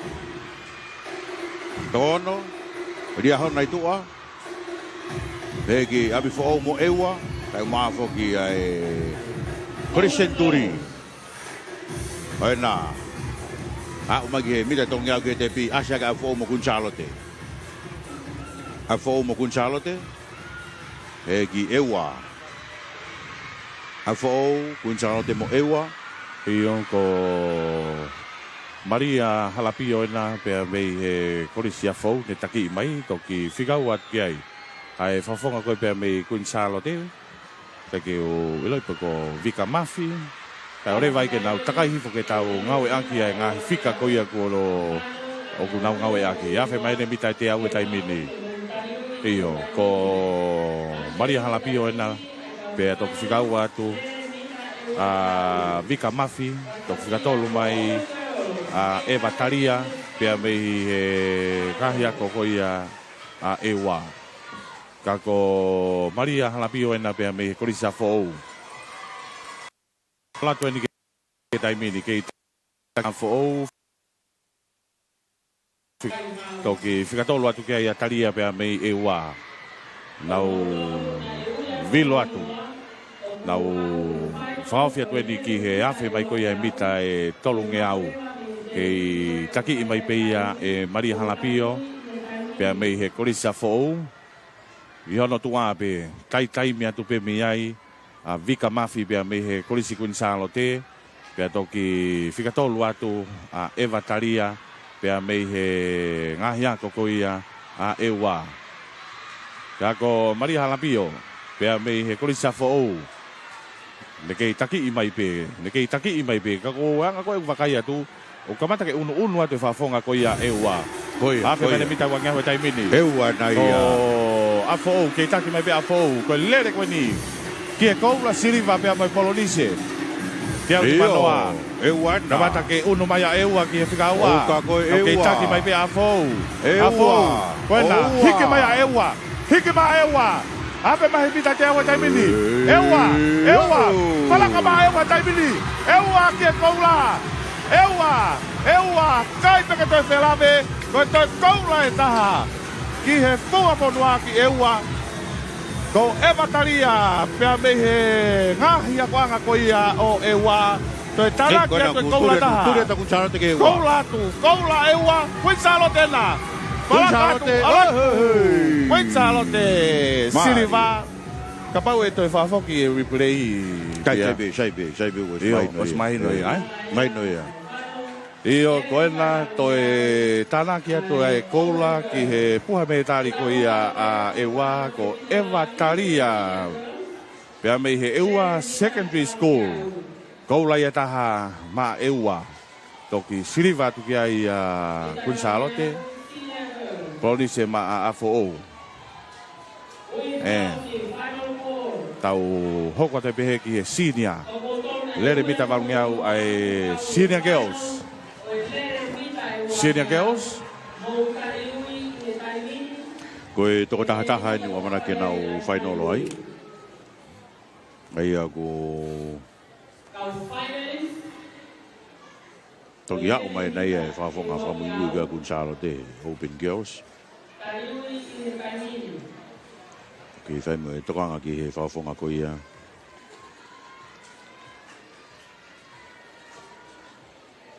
O e ako marunga ria hona.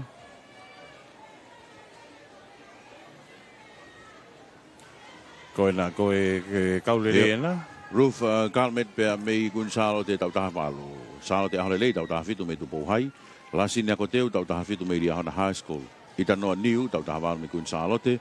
Luciane Asperi tau taha fitu me tai lolu. Ana ulo beti via me he funga fonua me ewa tau taha walo. Mina fitu tau taha walo me tonga high school. Salo te kofe tau taha fitu me tai lolu. O Risi Sonia Faresiu tau taha fitu me lavenga Marie. Marini taula tau taha walu pea me api fo o kai pea kia ilai sane ahoafi. Oi, ako marunga o tonga tau taha walu. Teu ke pea auhi. Teu ke pea auhi.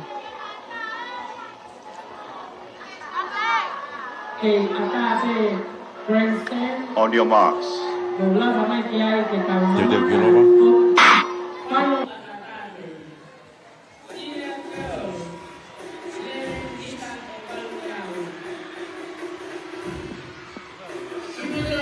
Na mawahe whakataha tu pe.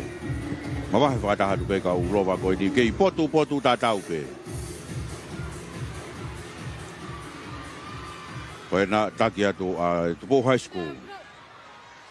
Oku iai Salo te ahulelei.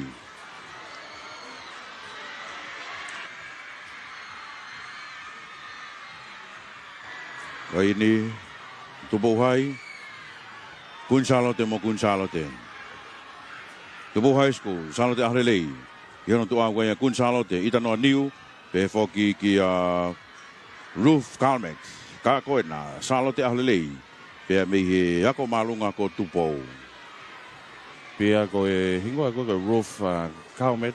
Ini ke teo nei wha sipoti pe he. Koe, anga maheni pe foki Ruteia. Ka koe na me he kaptukulolo ia.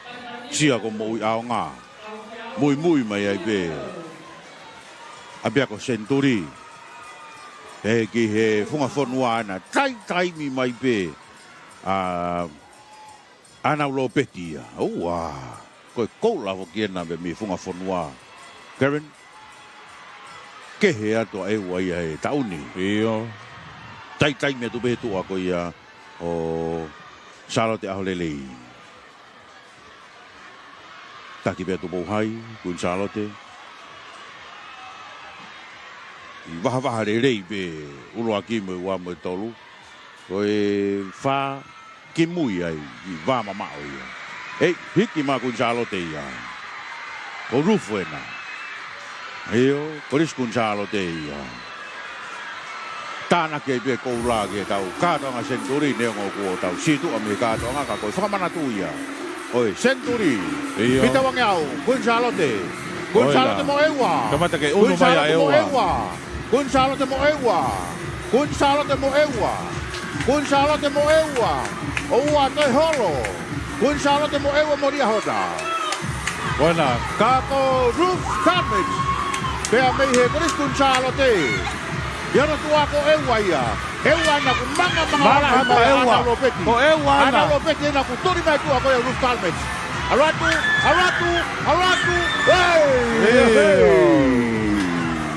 Iyo. Ruth Carmage. Taki whafoki ia ke he ke tau. Sika taimen koe huai koe e whafoki ia. Hu mai Oceania. Hu mai he lai tau replay. Tau replay a tau dolo. Foge te pi. Tonga hai eni. Tonga hai. Koe behe e sa te ki kami Amerika. Ne teu e timi tolo sot puta. Ku wakata ka ulowa ko ni mako iena ni teu i. Koe na ko tonga hai ena. Kurei ko ni. Malo sa te ki ka. Maari e ia. Iyo. Toi peni ke oma upito e replay ko ia. Vamos, tau prosika vamos. Koe na. Ofi mai. Ki mama lie alato. Ruth Carmen. Ko na. Ko Queen Charlotte. Mahino obito beia. Wa. Na ko itaha be ni ahoni. Ko kanga be tau be.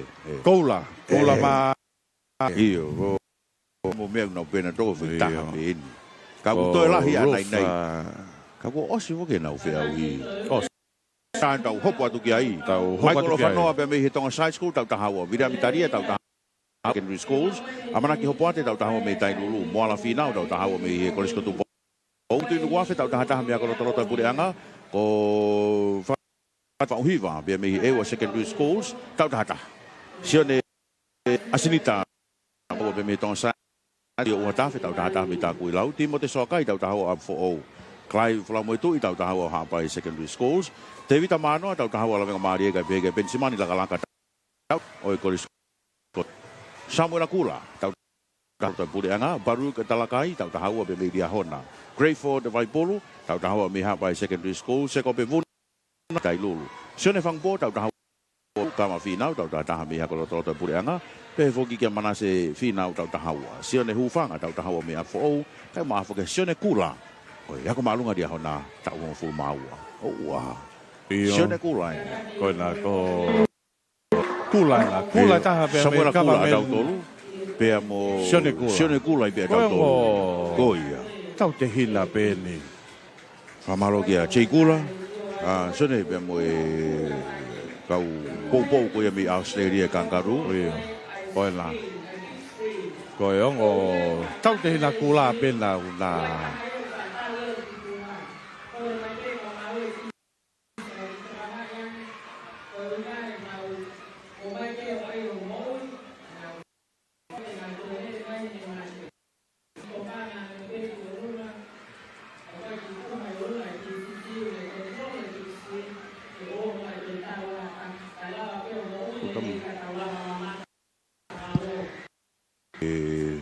nai ko nai TCC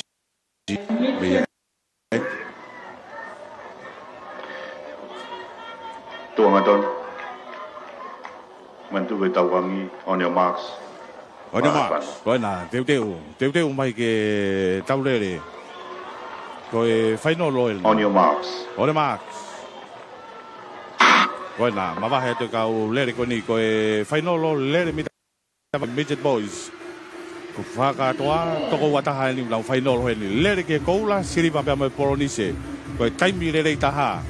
Foto uia Thomas Iteu be me he kolisi afou I wa fetaha fitu a ke mini teua se kone wa fa poine no taha ko taimi fa fiofi pe koia pe ofitaha ki taimi le taha ko sio wa te ki pe me toloa I wa fetaha iwa ko mini teua se kone to taha poine taha ka ko na taki mai fa foka ko pe me toloa ko toloa na toloa pe toki Ki kula pe me Samuel Kula pe me Government Middle School afe mai pita te au tai mini ko e ongo fafonga na pe me toloa ua ki toloa ua Kaia ko moala finau pe mo pensimani laka pe me toloa piki atu pe hono tua Government Middle School aia ko Samuel Kula ka koena ko e fonga na pe me toloa takai fa osiena ko na kamata ke manga tu tangata ko ia ko sione kula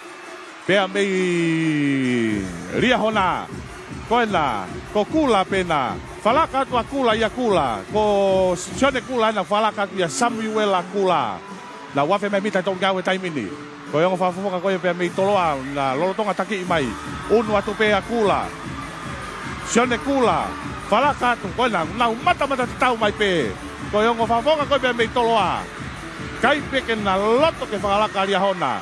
Na piki atu pehe tua ko ia aria hona. Toloa. Kei taki mai. Afe mai mita wangawe taimini. Kabata ke mamahe mai a kula ia pia mei ria hona. Koena. Afe mai teo ni manohe taimini. Sione kula. Pia mei ria hona. Sione kula. Pia mei ria hona. Afe mai teo hongo fulu. Ngari. I kai peke to e Felave, ko e koula. E ave ia, ki lia hona mo e koula, ko Sione Kula. Mita ni manoa ke te pi, ko na Kula. Koula Maria hona. To e tanake atu e Sione Kula, e koula e taha, ma e puha me tari ko ia.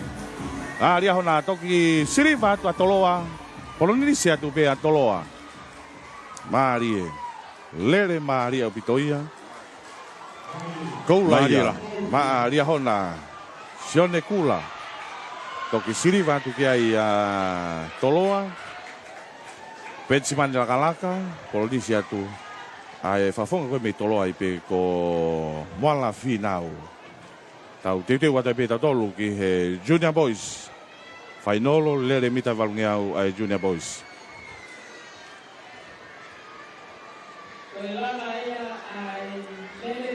Vai no pito e potpota tau ko ia be mo e tonu e taimi a Samola Kula.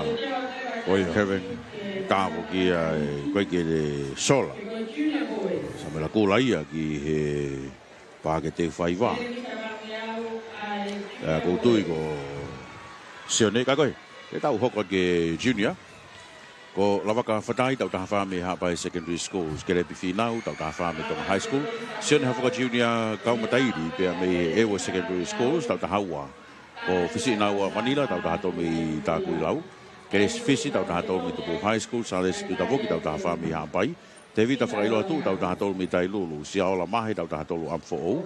Israel Moala tau taha tolu mi hakola toloto ko ia ae Sasa Sidana. Pe fokia ioane lawaki aho tau taha whami ewa.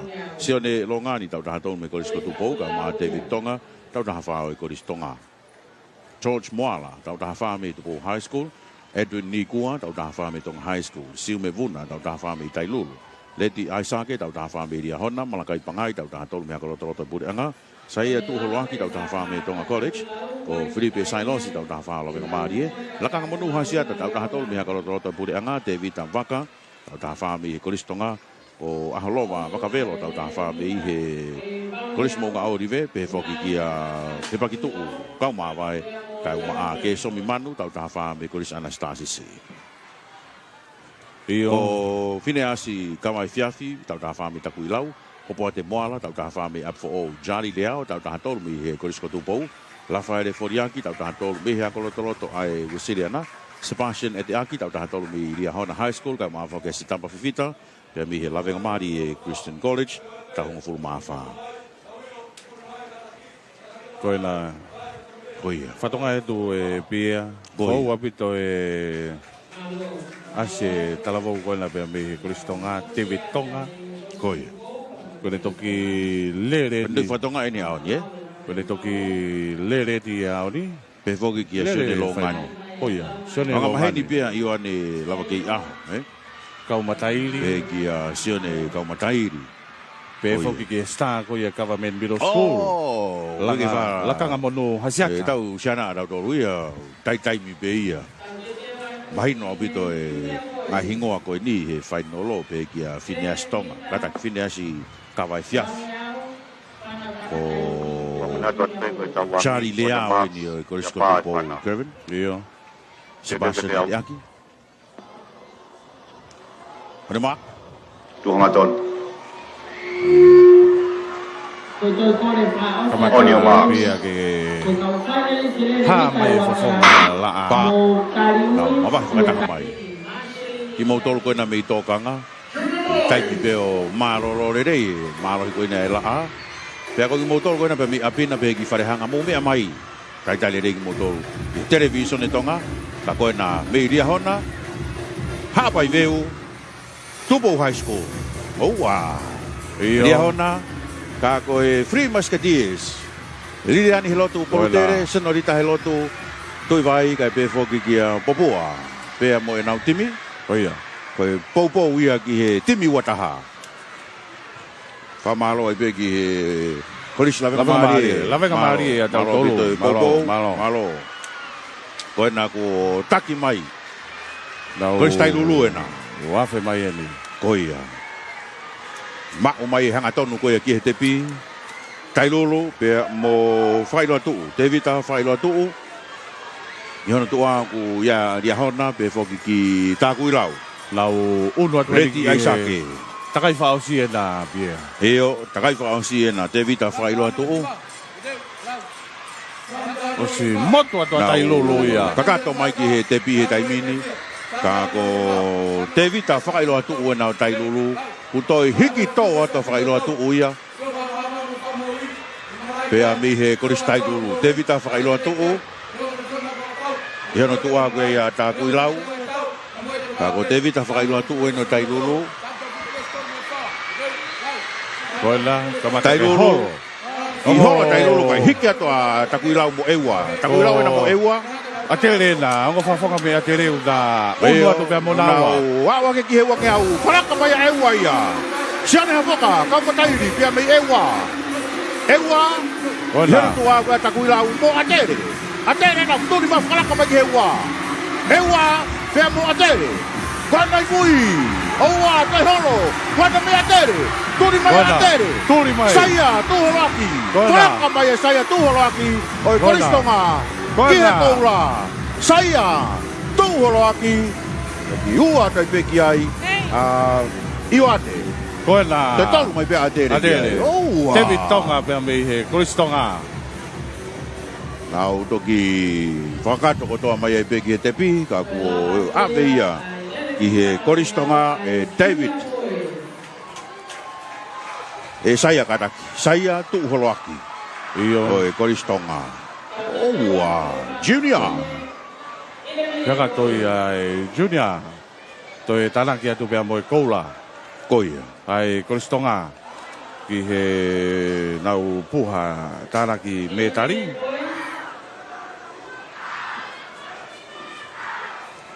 Tau te teo te pētau tolu ia he. Fefe ke ave whainolo ko ia ki he kau whanongo spoti ko e me he ope. Pe ku no sila, pe ku Australia, pe ku Amerika, fe pe tapa ko pe. Wato e whainolo ko nā mamuto. Tau te teo te pētau tolu he ki he lere whainolo mita valgeau ai intermediate boys. Ai ko e... Ai a Carl McGregor. Tau tahano me me tonga high school. James taulanga tau tahano me koristonga. Teu talakai tau tahano me he Hapai secondary school. Ko sema Merekiola tau tahano me Tupou high school. Ko Hanui Langlangi tau tahani ma me Hapai secondary school. Siao Sitari tau tahano me Afo. Wiria me tui whangaloka tau tahano me korisko Tupou. Vili Pahulu tau tahani ma me he koristonga. Ko kolonia si langi tau taha ono pia me he korisi maire fihi siwi tapu pia mo Joshua pevo Joshua i he uho iongi pia me eua pia mo fisiho i toi tuu pia me lavanga marie peka filino tepu pe me monga orive mo se fia me lia hona ko sio pe aha me lia hona te vita magafi me eua ko Mario manu ato me afou talanoa tu tavuki pe me tonga hai sigareti ko hinoa pe me tu hai lopeti vai tohi pe me Anastasisi tawai katai me tai lulu loson sisi pe me tangui lau Paula Fufuka pe me toloa pe mo sanitana tau fu me tai lulu pe ki a soiri vai rea pe me mo nga orive.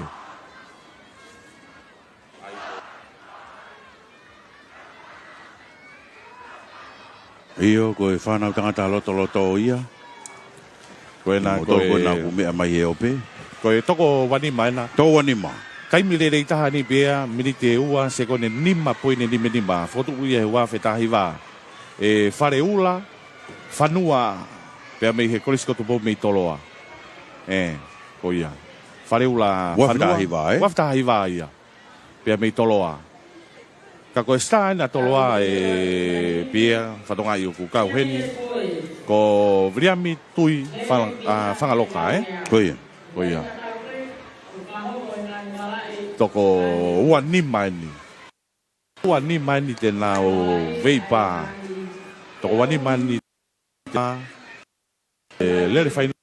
ngau intermis ko wano tahi ba fa asi ko le kotia I pe pa hen ka ku nyai pe ka hire kotia o ku tu o ku hana nga lo ya ke fa fo o Lagi, ko kau tangata no ko na o si ona ngai tuanga tau toki vetebe I he lere ai ni te tau hoko atu ki ai takai ua ai whanau tangata loto e ni whainolope ko kai lere ko ni ko whainolope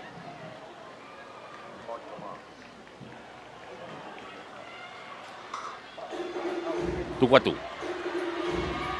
na okay mo fere pe loto mala e whakaluku fua kuna ununu atu ni ke tolungi au kana toki hifo mai ki loto ki he rei neua ko I loto mua I he taimini ia o masi I ria hona ia o si mua au pito I he taimini I he nau lere ria hona foke ua mo se fia e mo siope aho ko ngotama ria hona ia ka ko ria hona na taha gui mua Afe mai taimini hau ke teo ni manoa. Unu mai pai moi kulupu ia mei mui ia. Kamata ke tuku mai. Ai kau lere. I hona waha a koe ngota maria hona. O kuiai tupo hai kona te whalaka mai be. Pea mo siope ia. Siope ahoena. Pea mo sese fia. Dia hona lo ua I mua he ulaki moi ua. Ona ua una taki he taimini. Unu atu pe mo anastasis I hona tafa aki pe. Aia na lere ko he taimini I mua. Lopeti vaitohi. Anastasis ia.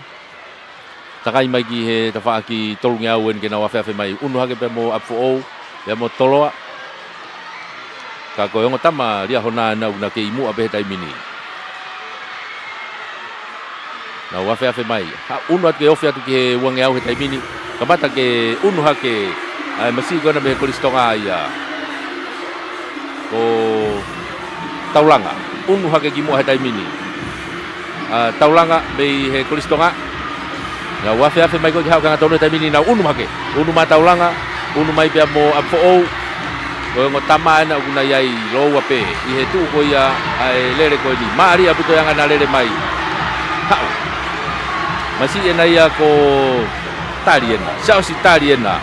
Kaku unu bagi mua James Taulanga be atere, siapa si tali be afo, be atoki Anastasisi, ihe fika tolu ya. Ego lopet vai tohi Mari abuto lele masih atere, ene ikuna efo lele ko ya. Mahino pe ko e malo hinga ko ia o se astaria ko takai lalahi au pito. I ve va venga foka se Taulanga ia be he kolistonga. Ko lere ko ni va ve pe ia. Ko ia nei kunai e se Taulanga ia. Ai balungi au ko ni e fana tangata loto. Kolistonga ia.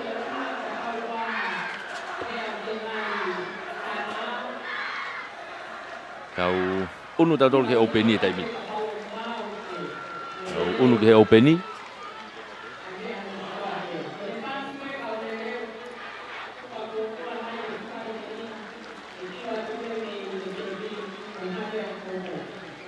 ai ko fainolo ko geni ai ko openi nu na doki ose na taliui na fononga mai ki loto mala he taimini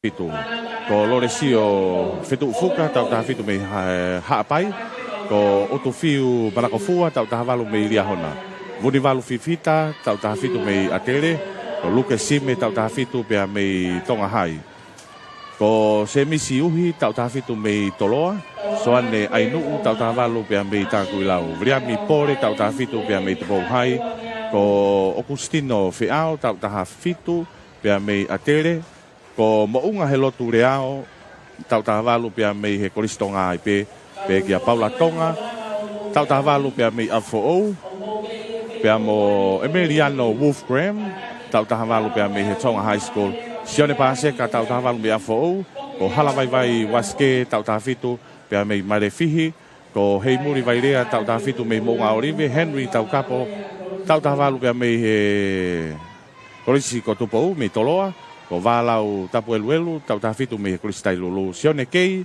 pe me he eua secondary school tau ta fitu pe foki a David Aho tau ta valu me lia hona pe mo lai o nonu tau ta fitu me mo nga orive pe mo eneasi folau tau ta fitu pe me hapai secondary school fainolo ko ia ai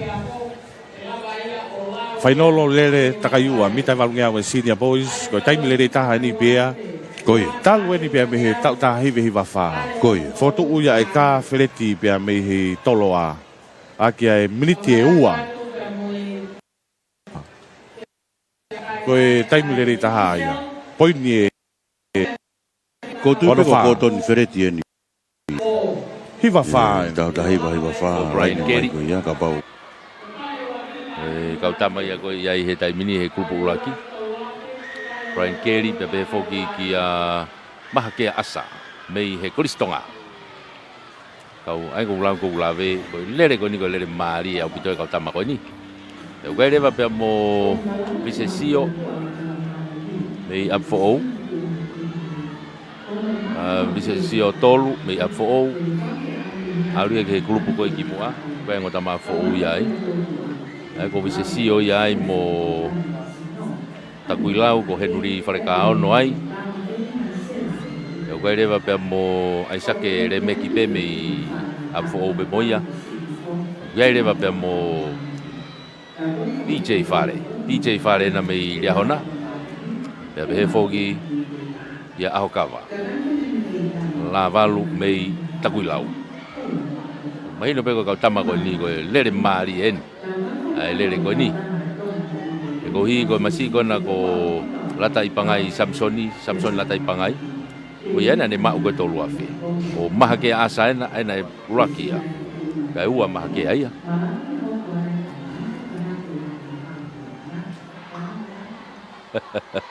Lagi una te taimini. E tau whanonga he tolu afe. Kata ke valunge au. Ai whanau takata lahi au pito openi. Ko asa ena ko unu hake ki mua he taimini. Maha ke asa mei atere. I hono tua ape o kiai a kereto pailate mei toloa. O si whakawhiowhi hake hona tawhaki a Rebeki. Mei he kolisa fo'ou kako mahakea asaena ea mo kereto na imua he taimini i hona tua pe ko fo'ou ia kai ke fumama o mea ia mori tupo mei pe ko Samson ia na unu mai moia la taipangai na unu mai taimini ko ha o beni ke takai whakaosi ena alu na ke takai whakaosi ena ai sakere meke na mei afo i he fika tolu fala ka mata mina Samsonia mei lava marie ke itaki pe mahakea kereto Samsoni te mo aisake na tolu e fa ko nai mua to unu hake tai mini ki mua te mo Visesio mei afo be moia fala ka ke ki mua tai mini hange ki keto va ko ia o Samsoni ka ko te unu hake pe mo kereto ia tai mini ki mua unu hake tai mini pe mo PJ Fare na wafe bai ke na wofi ke wangi au hetai PJ Fare na ko unu ya ki mo hetai mini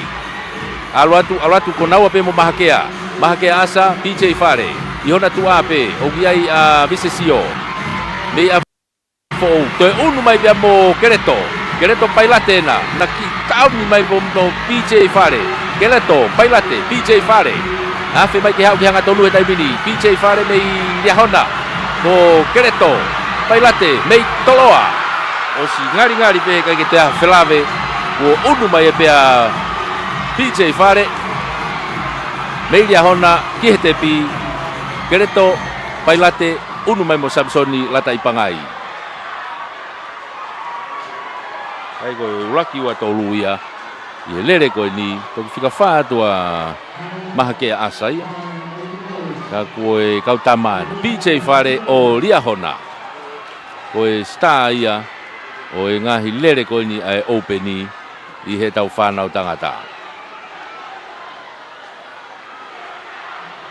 tai mi bene lere mai no pau na ve va ve kotoa ena ki tau mi mai mo kereto mari ko kereto veamo PJ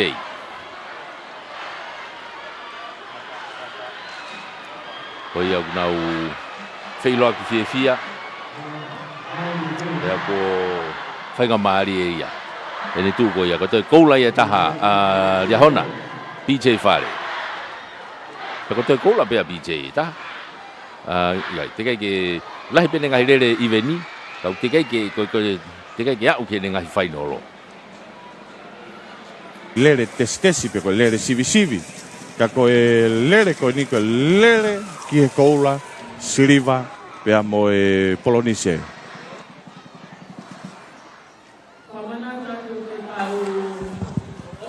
Koe nau kui ai a Samuel a mone mei tā kui lau, isi leri puna pia mei tai lulu. Ko lore sio fetu ufuka pia mei hāpai, utu fiu manakofua pia mei ria hona, wodi walu fifita pia mei akere, luke sime pia mei tonga hai, se misi uhui pia mei toloa, so ane ai nuu pia mei tā kui lau, ria mi pore pia mei tobou hai, Augustino Feao pia mei akere, ko mounga he lotu reao pia mei akere, Paula Tonga pia mei afo ka pefo kia Emiliano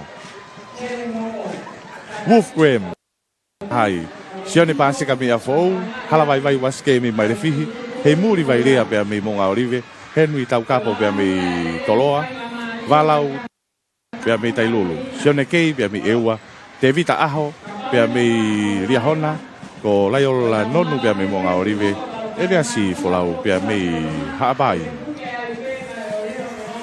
ka koe tau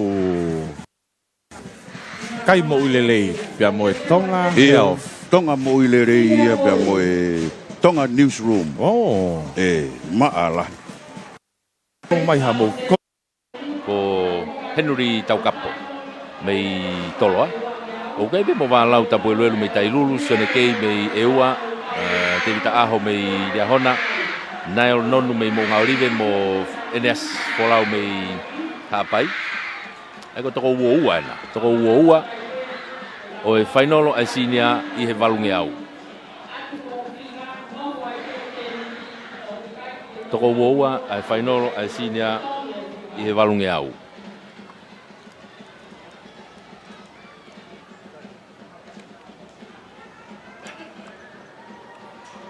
ange koe ngahi ingoa koe na kutau wakai ki ai he taimini ia e lere ia ko ni ko lere mari au pitoia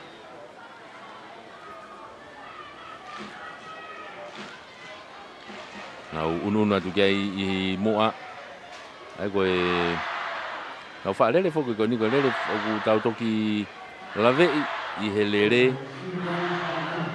ko fa lere ko a Paula ange ko lere fa aria i he mi a fo o ko ngotama atere pe ai ko ngareao pe mo Augustino Feao na fa feta ta o mi mari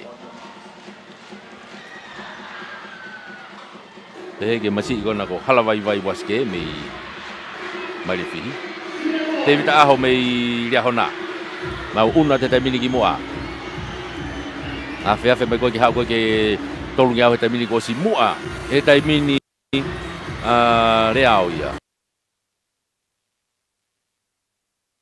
bunga reao na ko si mua he dai mini una tu pe hono tua ko e masi toloa ia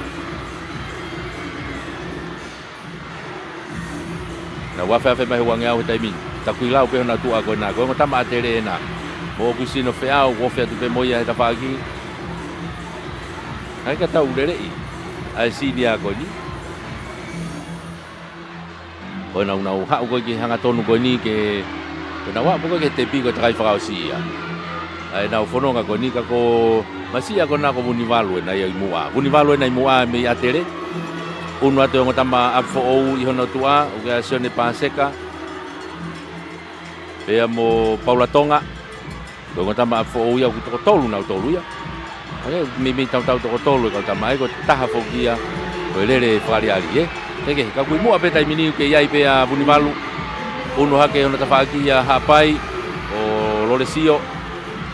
na wafe mai tai mini ko nes folau ege na tau to o ape na ha ko na te unu mai bia mo fo o ia paseka afe mai ko e wange au tai mini mata tau mai ki unu ha ke tai mini areao ona wafe mai ko ke tau ni manoa tai mini o si unu mareao ia ki mua mo nga helo tu leao mei he koristonga ha ko ki hanga tonu tai mini mavahe au pito mai ia I he tai mini ki mua kakoia mo nga leao mei he koristonga o si motu manoa ki mua ko Paula Tonga na dia mo David Aho uno ato Paula Tonga me afo ko David Aho me dia hona te una tu pepe mo afo e taha kage kakoia ko ya nga ia ni tu to iguna pe mo nga ia ai lere ko ya mo nga helo tu leao me he koristonga to koula ia tana kia tu ke koristonga ya ko ne lava ia e tau lere ko ia I he mita mita valungeau ko lava ia tau mita valungeau tau ununa tau tolu he ke tau whanofnofo ki he uangeau lava ia tau valungeau ko uangeau ko ia te tau unu ki ai I he taimini kei whamalo ia pe kei whamalo ia pe tau kau sponsors ki he tau whamafolai koula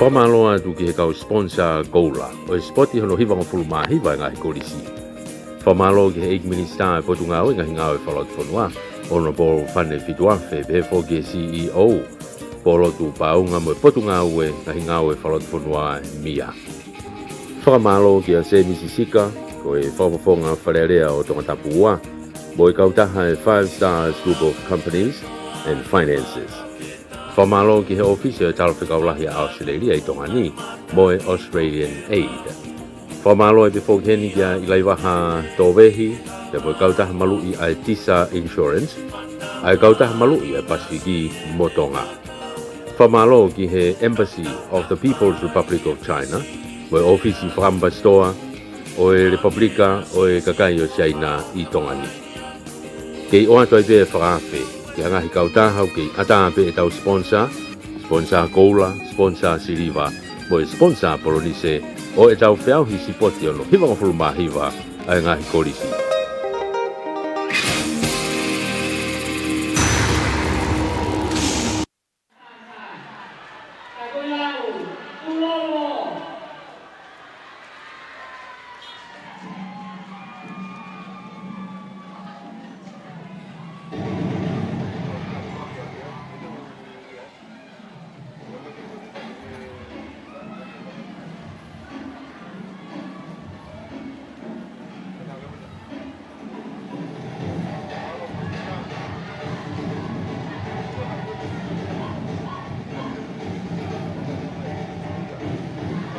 Ua mai kia ha pai veu. Mari.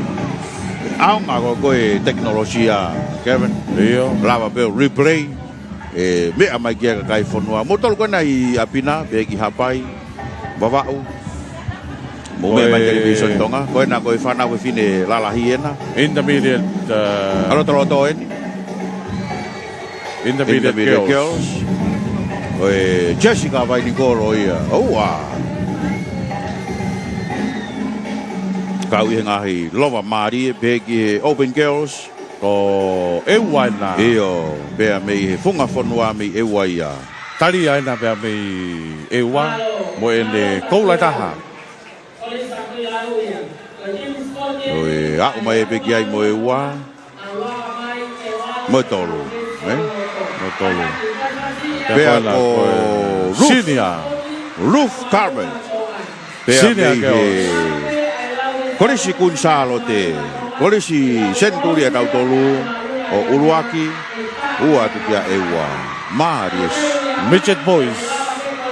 lere final mita valunge awena ko e ulu aki pe mo ko la ki he funga tawa i ako malunga ria hona ko sione kula ko la na ma alia hona ria hona uruaki ko e la na i he junior boys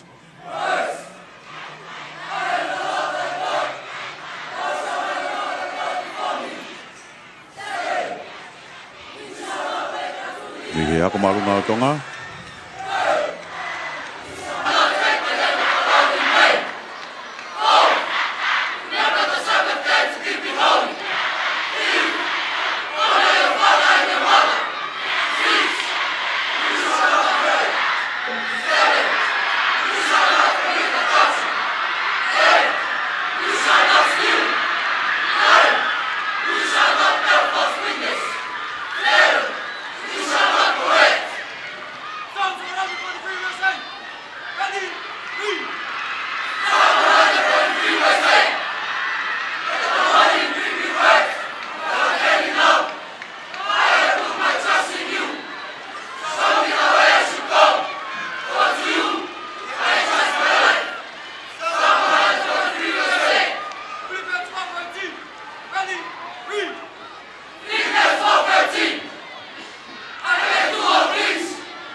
Tim sport ini ai Century moi mai mua ai tahine princesi halai walu mata aho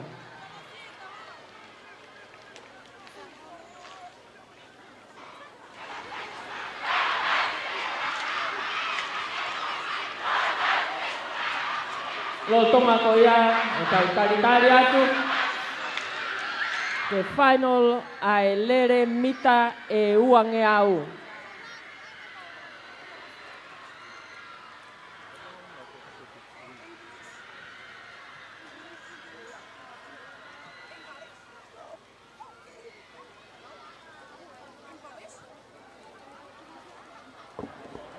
Oke, ko te whai wai a i he houani, o mea mai bengi ai, le ngahi whia au.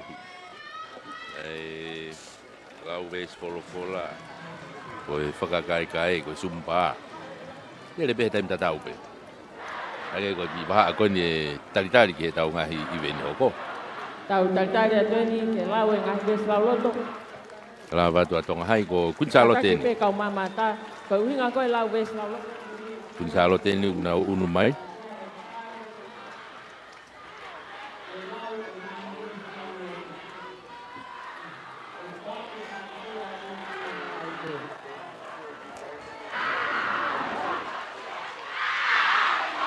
Apa kunsalo te kanau mes folfola.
spoti ai ko skun salote. Te tau frao se aki pe ai GMSA. Ko ne lava pe ai lau ko ai GMSA pe a tau kolose ai ke ako malunga ri ahona.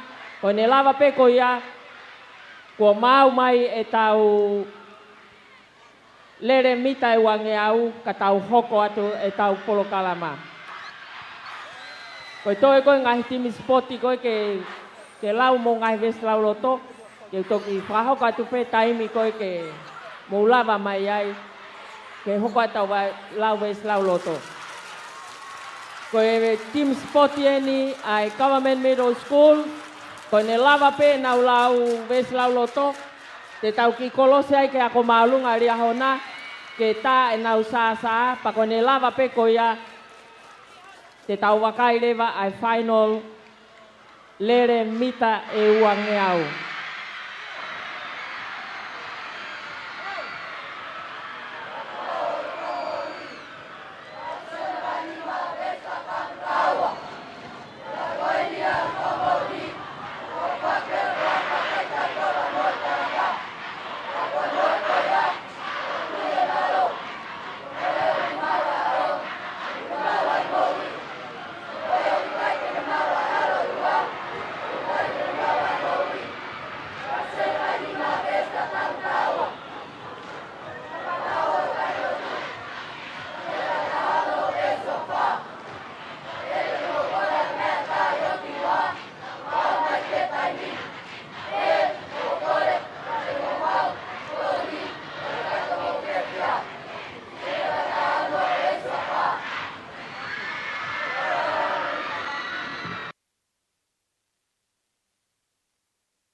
Malo atu team spoti ai Government Middle School.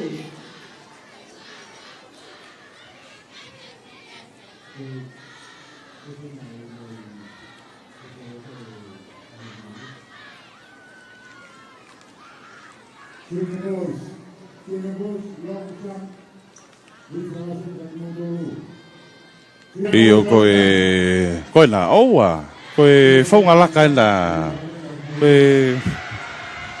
koe staila laka ia mautoro vai koro ia. Koe na, Iyo. Government Middle School ia. Mea mawinga fia. Pea ke tau whawhetai e ngā tare ni tiu tau mau, whakahoko ia ko a whakahoi fua, pea te tōpā, ke whakahoko a hoto le rei taha.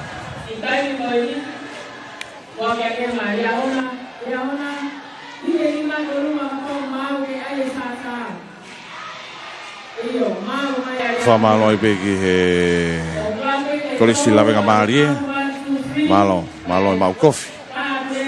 Pea malo e mau whamamalo. Ta koe la, tau kosi koe tau keita tari pe, whahau koe tariui koe e whainolo. Tau ki wakai e pia e tau ngahi tuaki, tau kolosio kau whata pia mo la fifita, pia mo e tau tuaki.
tau kei tari pe taimini ki he final lere mita e wange au. Tau kei tari pe ki he teniti ai marshalling. Whamanato atu pe, kau officials, kau track stewards, tau ngawe aki ai fuka kula pe koe hinehina. Koe ngā tau kei tari pe utirai ke mau mai teniti marshalling mo kau tari ui. Ako maulunga tonga, teu e tau sasa. Tonga high school, teu e tau sasa i e taimini. Ko kutaha ua tolo atu pe, tare vai sasa. Mau tonga high school, hike ni ma ke olunga kapau mau. Sai. I'll count 1, 2, 3. 1, 2, 3.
Halo. Sana wako ya kami wako maulunga tonga. Ayako ko mo manasi kaya mo mani. Aitin nga ematen pasi ka chika kami kaya. Ikute ko mga Maria nai kay finally kilele mita eyang lau. Kataki tau unu tau tole taimini ki he tau uange au. Final o e uange au. O tau iai i he taimini. Pea ko e tuliki toka lau hahake ia o e mala e. Stata me iai e uange au. Tau kau whakataha toa i he taimini. E ko lere final o pe. Lere pe ta. O si heni i loto heni ai kau tuki mua ia. Ko i taimile rei ko ia e valu tu ki mua na o skatoa na toria heni. O e wangau ko ni ai mitseti fefine. O tonga pupuke e tiuripe taripe. Mei apfo o a rekoti ko ni mei he wanoa wafa pe. Wanoa wafa Na o ke tu mai ai are ko ti ko ya ti uri petari. Ko se koni wa fitu poini ono. Se koni e wa fitu poini ono. Ko e uange au ia. Age. Ko e Mitchet Girls i final ko ni o e uange au. O tau unu gai he kai mini.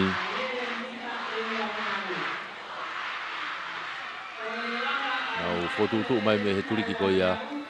O e tokalau hahake o e mala e. Ko e starta ai o ki ai.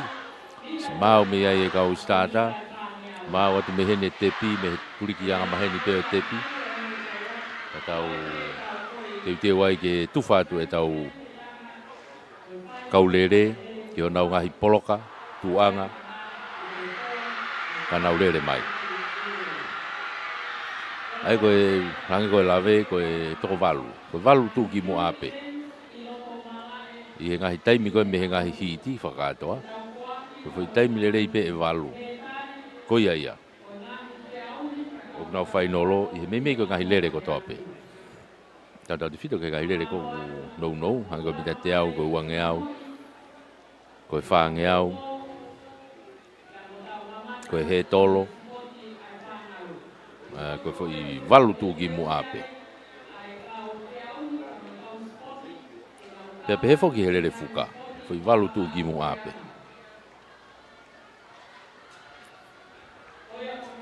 Ono ku hei alo maari e pepe a lao le rei pia natula he tau whanonga koe ni.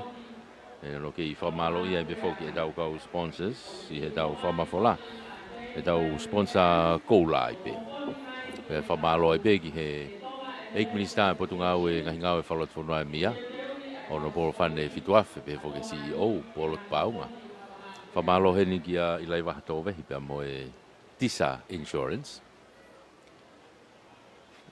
Whamalo ki a se Mississika pea mo e 5-star finances. Pea mo e su ai Max Fly masani ko ia alia hona ia. Whamalo ai peheni ki he office e talo whekaulahi ko ia a Australia i Tonga. Pe foki he office ambassador o e Republika Saina i Tonga. A te whamalo ai ko tau sponsor koula ia. Whamalo ia pe foki tau sponsor e Siliva mo e Polonise. O iai ai whamalo lahi ni ke Ekdopere. Ia kalaniwalu pe foki ki he tesi o e o Ekdopere o e Wharerea Tonga. Malo e Popo. Whamalo ki a John Paul Chapman mo e PTH, Pacific Timber and Hardware. Whamalo atu ki e whaiwhekau Saimone. Whahua pe mo e wharetohi o te potua ngau wha. Whamalo ai pe foki heni ki e ia te vita hoa kau mo e puate o e ngahi koloa e pureanga e tama. Pe foki he Poilangi and Sons Limited, Construction and Design. Pe foki he tau kautaha Yukol Tonga, tā katoa, malo e tokoni. Pe foki he Kolope Connection Shipping, uta toa tongani ki Amerika, uta mai Amerika ki tongani he ngahi konteina. Fua e whanua, uta motahi, uta ia ki Amerika. Tako ngahi koloa, lerei ko o Amerika, uta mai ki tongani he. Kolope Connection Shipping. Mita e wangeau ko hiti ko e whainolo ai Mitchet Girls. O ku lere i heni i he lere ko ni e toko walu ko ni. Pia ia winita tokai me rawenga marie. O lowena funaki me i akalotoloto GMS. O Siofolau Pangai Tonga Side School. O Angelina Wharewai GMS IP. Lire Vea Ila Tonga Side School. O Luisa Napa Agunsalote. Sevani Mafi up for all. Tapi fokia Sharon Aho Biahona. Toko ua heni a GMS. Na lere he whainolo ko ni. Tako ia tau ia he taimini. Ngari pe ko Siofolau, le tonga side school. Se o folau pangai ko Angelina Farevai. Ko me me ma ko va ve ia. Tau siope. To nga una tau siope. Tonga side school ali le vea ila. Peke ko ma no ko ngai timing ko ni ko peke fu fai keke.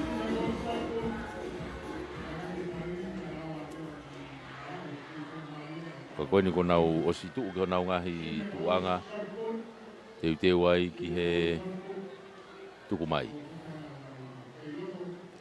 Ngata ko apfo o ka ki asien a mafi. Le he ne fitu. O yo ka ki asiai a mafi me apfo o tukumai.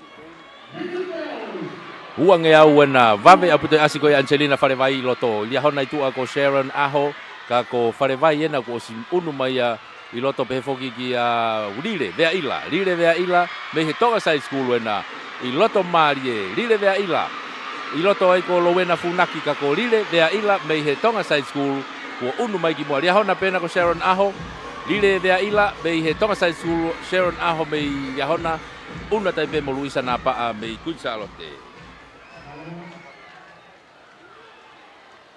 Ka ko ene tu ya ki fremo i ko na tonga side school lile vea ila ko ikuna ia o uang au ko na micheti fefine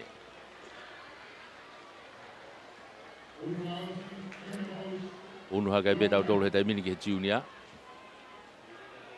Loi ya o ta mahino abita te ate pegi final junior iva halapua tonga high school tau taha tolu papa longani leini wa tau taha tolu mi tupo high school officing ve leini tolu tau taha fami tai lulu tiuri petari i leini fa tau taha fami ambi fo o leini nima hepsi pa moala tau taha fami di hana high school leini ono lolo ahia foka tau taha fami kun salote leini fitu ko kasilita tu alau tu kalau kataki tau taha fami mo nga orive ka pegi he leini valu ko Tina Maria Wairase tau taha fami kun salote Iva halapua ko e taimi le taha foki he iveni ko ni ko pena te tifeke pe me he tonga high school foto e rekodi ko ni he wafe mani ma se ko ni ono poini ono fito ko talo e ono foto e pena te tifeke ko pe me tonga hai te ke hang ha wafe mani ma ko fa fio fi pe ki ai ko man silvea me ria hona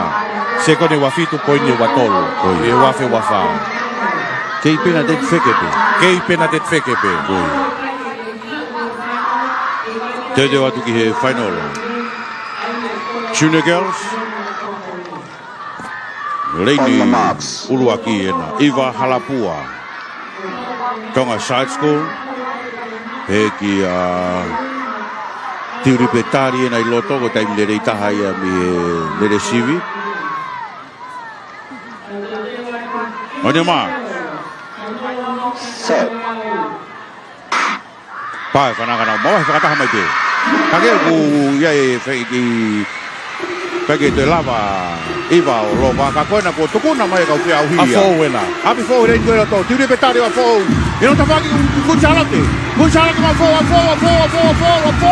Abi fo o wana abi fo wana takia te mini. Ia ta faki ku charate.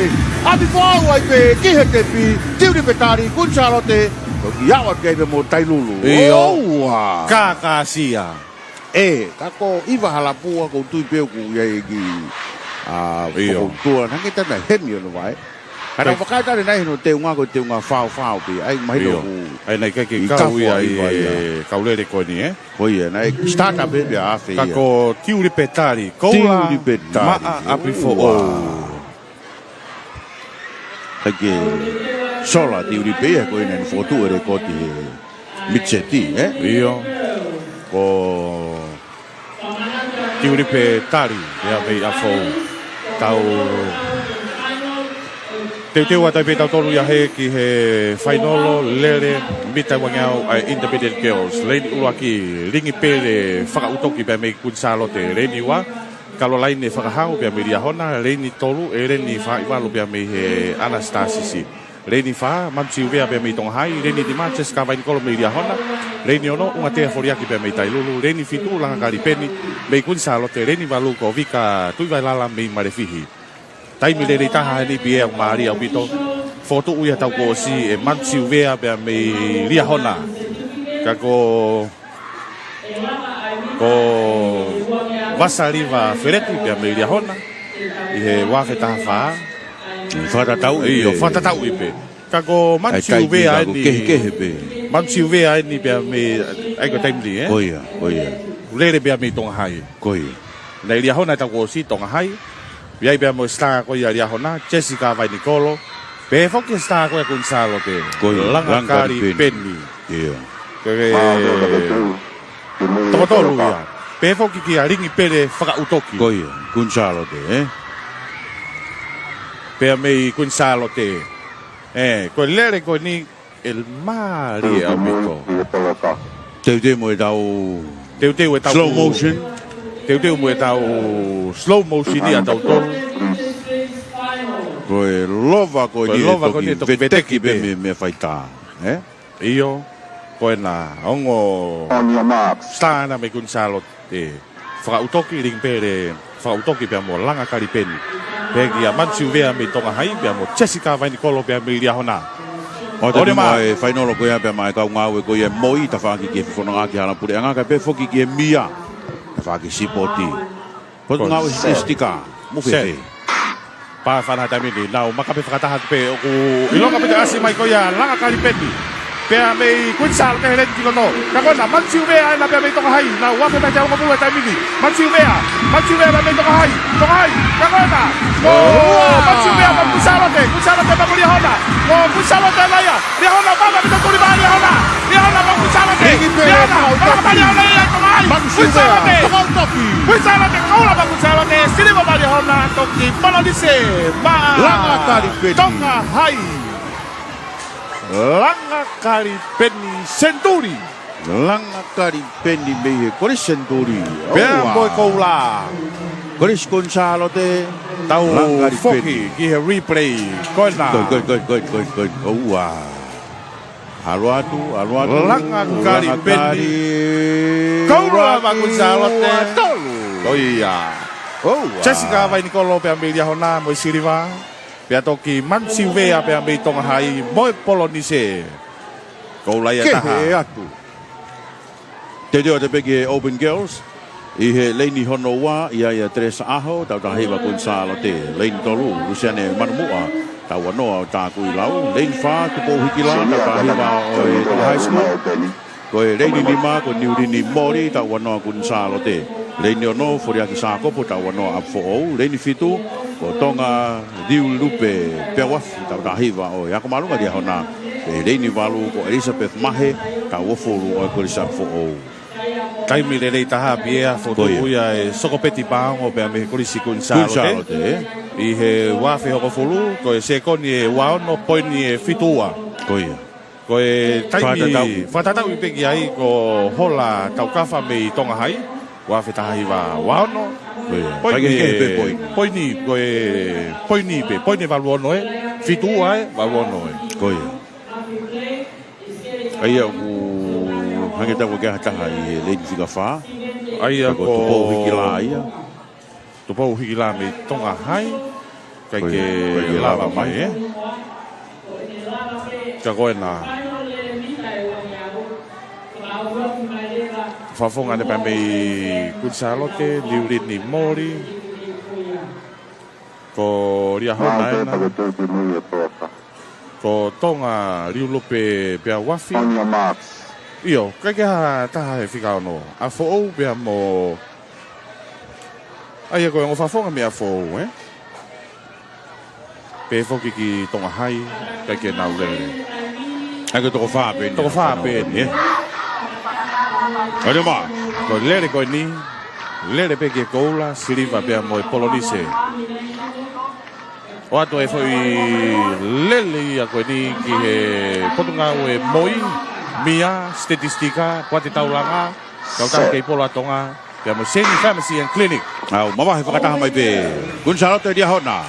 Dia hona mo Gonzalo te nei loto. Kun Salote mo dia hona mo taku ilau. Kako Kun Salote na kutaki mai kai mini. Kun Salote. Diu ni mo dia Kun Salote. Kun Salote mamahe au pito ya mei taku ilau pe mo dia hona. Kako diu ni mo dia Kun Salote mo koula. Siniva tu taku ilau pronisha le varia hona. Mari. Io tau te pe ki he fainolo ko ia ai senior ko e lere mi tawang au ai senior girls fainolo koi kai go si lo vai ko na tau te pe tau tolu ke senior reni ulwaki ai mele tukia pe mi tong hai reni wa sentila frailo atu pe mi tai lulu reni tolu ko mele sia posini me afo reni fa ko really nei liu tai liu tai ko stanya dia hona reni mare ko susana ka fus pe reni ono ko Salote ko la ko fa ko ni ko Salote Reni fituti wet lau hingo media hona ko makaresi malafu reva be me tong hai Reni balu. Ko Salote fainolo ko ni Salote goal line ni. Ko ia. Goal line na. 5-star finance misika pe mo ne timi ka malu na Eva and Sons o Malampo. Ka ta hare dia tonga pe fo ke Frank and Prices o maufanga. Iyo. Pe famala to ko ka ta Ladies Association. Oh wow. Ko na pa fana tami di dau maka pe mai tami di. Ko na lau kai mata sa tau bete. Ko ba ba asi mai ko ia lau hingoa. Ia ready fitu ko Kun Salote ka ko dia hona pe mai ni mi ta te ho fu kai taki mai pe dia hona. Lau hingoa pe dia hona. Piki mai Kun Salote. Ko yo ba ba ka Kun Salote ka ko dia hona. Mama ho dia hona ia. Ngari. Ko e ko mai pe ia. Maria hona, ko siri va mo polonise, aveia e kolisi Kun Salote. Tiweti lau hingoa, pe mo koula, pe toki siri va tu, pe mo polonise, ai kolisi Kun Salote, Salote koula pe mo Susana Kaupusi. Kakato ia tau lele ko ia tau unwa tueni ki he fainolo, ai tamang tangata iki au pito. Ai midget boys ko Reni ulaki George Lecha pe me afo Reni wa ko bria mi no hiva me hapai Reni tolu wepi pongi pe me toloa Reni fa malakai mamata pe me toloa ipe Reni ni ma sone kula pe me ria hona Reni no petelo buni waka pe me he Tonga Side School Reni fitu ko sefanai mai lau pe me ria hona Reni valu reva ko ulaki vea pe me he government Middle School. Aia ko e kaulere ia ko ni pe ko ke kaulere fo ko ni o ke star. We star ya ko malunga ria hona. We star pe me he ya ko malunga ria hona ko sione kula. Ia Reni ni maia. Ko ia tonu ke siofi e kaulere ko ni. Me mila.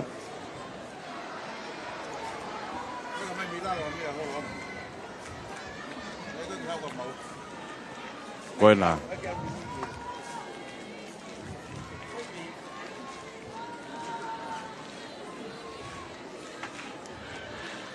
Tau te reo te tolu ki he lele fainolo mita e wangeau. Wato ai be foi lele ko ni ki he Villa Plastic pe mo water tank o to mololo be fo ki Tonga Cash Limited ko Tonga Cold Store i maufanga pe mo tama pe mo New Lodge pe fo ki he fa faleria ko tonga tafitu Paula Piven Piukala pe mo farema ha moko i loto maufanga foi lele ko ni wa te ma moutolu toko wa pe me ria hona toko wa me toloa taha me hapai taha pe me afo taha pe me government middle school pe mo to taha fa fonga taha pe me he Tonga Side School koena ko e fainolo ena o ka hiri pe fainolo lele mita wa ngiau E tau hoko te peki whainoro he tolo mita tolu ngeau. Pea hoko te peki he whainoro he tolo mita wha ngeau. Pa tau toki tātuku aki e tau ngahi kurek event ko ia ahoni aki e tau lele fuka. Pea kapau e iai hariri wai pia. Kai te ririu e re fuka takai taha ia. Tōma wai pia. Kai te ririu ia ko pau ke whakahoko he ahon. Ngā kai toi pere re fuka motu a pompong Kia e tau pompong ia. tātuku ko ia. Ai a koe... O whamalo i peki e kau sponsor e timi wataha ki a. Sonorita peki a rireani mo popoa. Timi wataha. Ka koe ni kui ai whamalo lahi ki lava mai mo i poupou. Koe nā kei kulokula mai pe. Heo kei kulokula pe e fuka. E pia matui fuka e fuka pe mo e fuka e pālangi. Koe nā kei kulokula. Koe te Iyo, toki mau koe koe mefa ngau e. teknikare. Iyo, koe mau koe... Fuka pālangi. Sontaimani mo da whakoi. Sontaimani au ne pure e fuka ko ia. Pālangi koe nā. Hineina mai, hineina. Teu ke lere. Teu ke lere. Koe mai fukaran mōri ia o ke uroi pe koe ta whakwe ia i tailuru asi mai mi ai. Kai koe... O koe te unga pe e tailuru ta whakoi. Koe fuka tonga haina nau saini mai koe ke te tāe nau sā. Oh, ok. Iyo. O ne mā. Teu. Koe Midget Boys. Siofi heni kau star. Sione kula. Reni ni maa ia. O ia. Sione kula. Leni Valu. Leni Valu, whakatokanga ki a urua ki Maa dea. me pake tui mau o te te ngau e. Iyo, koe ki te whemau e ngau e. On your marks. Reni Pepe, on your marks.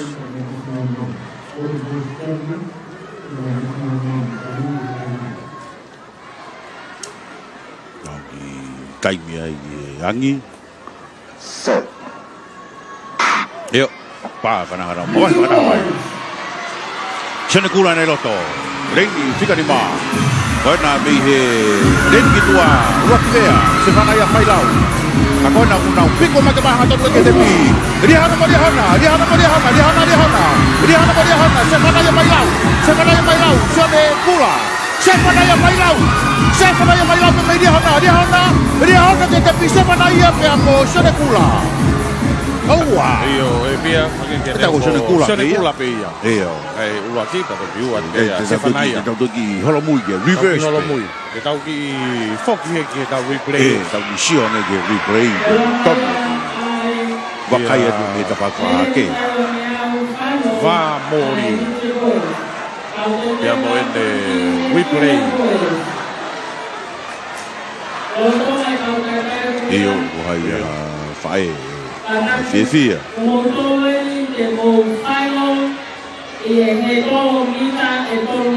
Sione kula ia. Pia mei he hako mālunga lia hona. Oe nā, iyo uraki pia sione kula. Ua ta se whanai mai lau ke kia tolo kia ta massage. Kau teu o tai peki he Junior Boys. Wan mo ai whainolo koe ni pia mai Pia mei he kautaha ko ia tautai mātonga. Perfect. I reini uruaki o kia ia taurango sofere pia mei he kolesko tupou tau tawha.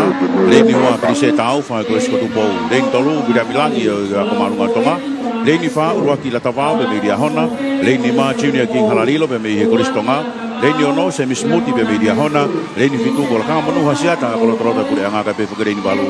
Siao siloni ko hapai secondary schools. Iyo, koe taimile rei taha. Kaustar. Lere koe ni, puke ia rie kina kaufusi pia mei kolistonga. I wafe taha tolu, se kone wa tolu koe ne valfa. Iyo, koe ia, se kone wa tolu koe ne valfa. Kau lere koe ni, tolu ke siofi en ia lakanga monu hasiata. Pe puke pili se tau fa pia mei toloa. O te pia mai tautai mātonga. Koe nā. Ofa mai makamakui.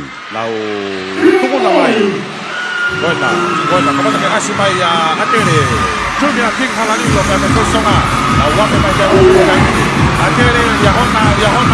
Te koe nā, omo yahona, ena esa pāki kako. Halalilo, yahona. Yahona.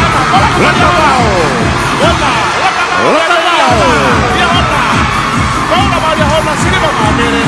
Koe, kolo pitse.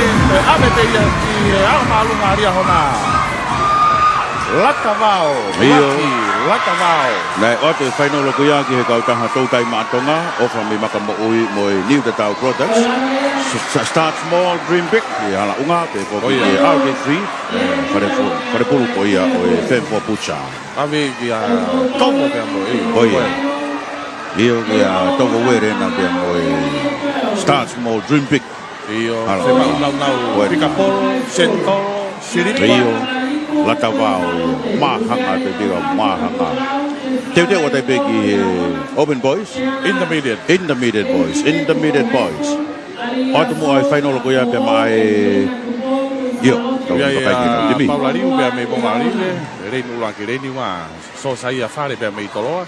Ko vria mi tu whakaroka e reni tolo pia mei tolo ai pe. Reni wha sione nau toko. Nai toko pia mei tuko hai. Reni lima sila pangai pia mei ria hona. Reni ono.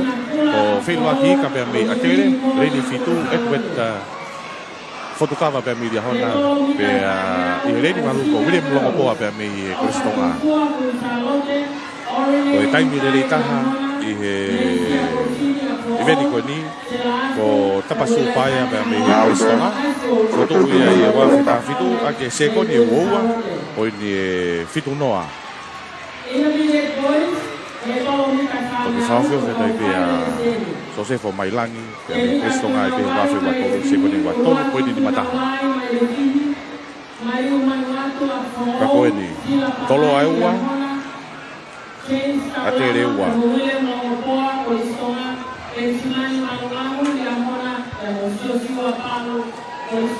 On your marks. Buena. On your mark.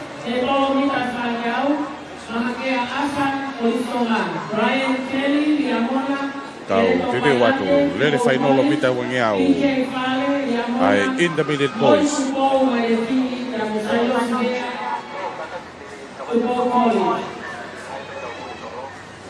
Ma watu hineina. Buena, toi ni mea whana iske kawariku. Set! Ta whana. For start ai Kristonga. Ai ko e taravou ko ia ko ika wheloaki. Reini ono. Tanda talpe. Whatokanga te aose pe ia te moutou koutou. O atu ai pepea o e whatokanga whaosi ki e katoa pe kaulere. O ai pe to e forstata i he lere ko ni more pe ai ne whainga maari e ki he kola pe mo siriva me kolonise e whainolo ko e lere pita ua pe au. Viai foki e tangata ko e ko sila pangai pe me iria hona. Ko tui whangaloka ina pe me toloa pe ki a longopoa pe me he Kristonga. Ko e kaulere ko ni pia ko e kau ei katoa. Ei katoa, Iyo. Iyo nau mamahe mai. Ko na e taki pe he Kristonga reni tua reni malu. Ta ko na wama pita asmaya tui whangaloka he reni koto. Pe me toloa. Wafe mai ni. Ko pakai ia na pe dia hona. Tui whangaloka. Pakai. Tui whangaloka. Kalaka mai tui whangaloka ia. Toloa. Toloa ia hona ia hona. Toloa ia hona ia hona. Kata toloa. Toloa. Kono puka. Toloa. Raka toloa. Kona ma toloa. Siripa. I lia hona. Ko e polo ki se. Abe ki lia hona. Kako e koula. O ato fo ilere ia ko ia. I he kautaha ko ia ko hala rewa paint ko ia na iloa ko vari Amerika pe mo TNT Rental Harabuna ini skate ko hala hifo pe ke lese di tire services hala pai pasi ka ma afoki ai ta Silo Shopping Center mau fanga poina lo mari au pito sila pangai pe media hona kau sta sione tui whangaloka pe me he Kristo tu pou tonu au pito tau mari toi mari lanu e umata replay neongo e beku ke lanu ha kau ku tau taha pe tau hoko te ke Open Boys ko e Reini Uaki Alexander Hola pe me Kristonga Reini Ua sione Pascala pe me dia hona Leni tolu ko isi moto mai hu pe mi afo leni fa Solomon de vayangina me mo ngaulibe leni lima lolo ukakala me lia hona leni ono ko titari kolomalu pe me toloa leni fitu sai lo sivea pe me toloa leni valu ko tua merie na pa pe me ta kuilau ko taimi le taha I he lere ko ni openi fotu te vita pone pe me toloa I wa feta haiva ko se ko ni wo wa pone fa wa Aia na whatatau I pea preki a Loresio Sailosi I he wafe ua wha Aki sekoni ua poine ua Aia kei puke ia Loresio Sailosi pea me he Korisi afo ou Sekoni ua poine ua Kako kaulere ko ni ko huluni mai ai a titari kolomalo. Pea mei he korisi ko tupou.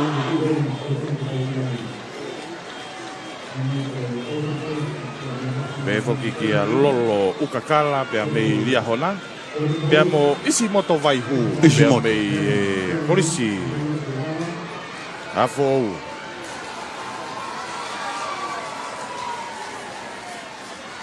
Koena, koe kaulere ena. Teu. Ko ato ai pe ai lere hono ko ia. PDH tau ko. Pacific Demand Hardware. Mo e tau nau langa. Mo e tau ngahi sia sofa. Koe ngahi wari. Se pau ke hui hau wari. E ve watu ki ai. Pea mo e tau Cots Printing. Pea ke JP Choiko I Small Industries I Maufanga. Pea mo e kautaha tā piriki I Perihake ko e Long Brick. Pea mo e Lita Quarry. Pea o ato I pehe ni pea mo e lele ia ko ni pea. Ko ia. I he kautaha whetutake atonga TCC. O ato I pea ke loki o ngongo ai komsoni. Leo ko ke hatahai. O ato I pea ma ki nautolu. O ato I pea mo e... Sonorita pea kia. Iriani Popo. O ato ai bebe mo foi lele ia koe ni. Tuku fok. E nagaki fok e na umetari. Kau whamatongi a koe pia me he Tonga Post. Pia mo e Tonga. Fast Print. Pe fok e TCC mo yuko taka atoa. O ia. Koe tau, koe foi lele ia koe ni kua te wa mautolu. Mautolu katoa. Katoa au pito.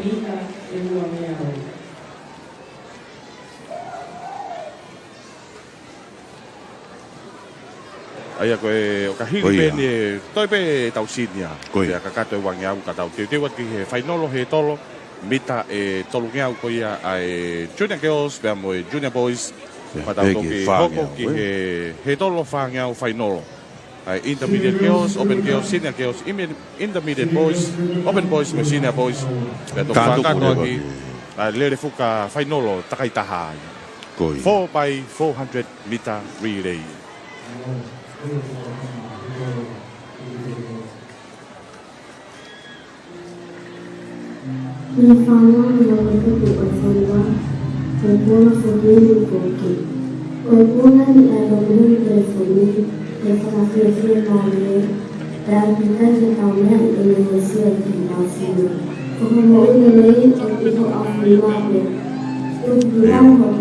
Faletari ko ia ki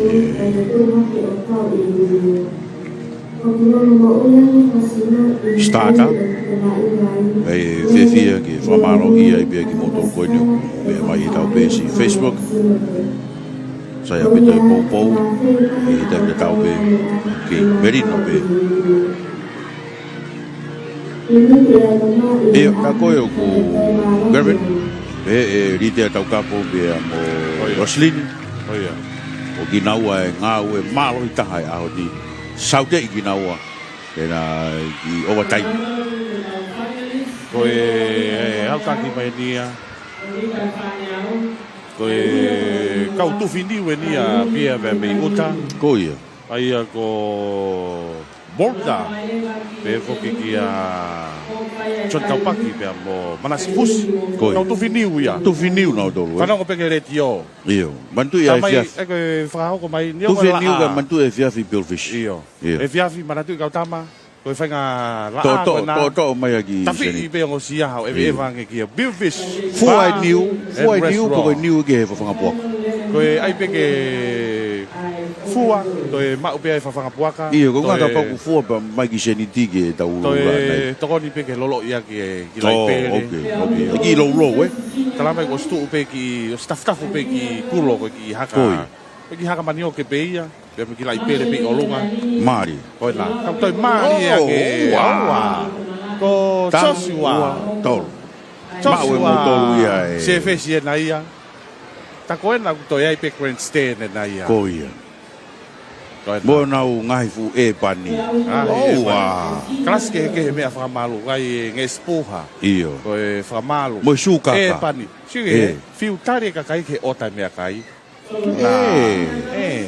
Mo toi mai pe kahiri eni. Whamalo ki a Sofia, pe ki a Betty Burke, ko Lavi, ka uma Nere Scott, pe a mo Vesinia. Nau tolu e pe mi heope, malo atu e kei nofo i mai e tau Vesi. Si, whamalo rahi ki a Ritea, tau kapo pe poki ki a Roslin, nau whahu. Na pehe na waia, de na iheni a na yangi, uia ko whainolo koe re fuka. Iyo, koe ki manak meri e. TCC, Tonga, Communication Corporation. Iyo. Au kia i lanu mata, lanu mori, lanu pulu, lanu pe polo. Pau te kei peke hu mai e sautea me se o sefse lui na tala mai ane nai. Taki lo Tonga. Ya bongpongi ai. Ko tu ka bompong. Iyo, koe lulu koe panga e tolu afe ko a bongpongi e. Tolu afe a bompong. Mantu ke tari e telefoni. Iyo, tari e telefoni. Pea manatu i koe tau lulu, watu hanga tonu e tau radio Tonga ulua ki pea moe wā. Manatu i, ka paurewa ku ikai ke wha manako ke tari ngā whika fōu tātu. O tupo ue pea mai Tari a bombong. Kuris Kunsalote. Kunsalote? O, takoni, teu ke lopa. Koe Open Boys. On your marks. On your marks. On your marks. Bona, abona, iyo. Ua. Angelina tupo. Oi. Bona, titari ko. Ua. Fascina na utoruena. Perfect peace. Teu.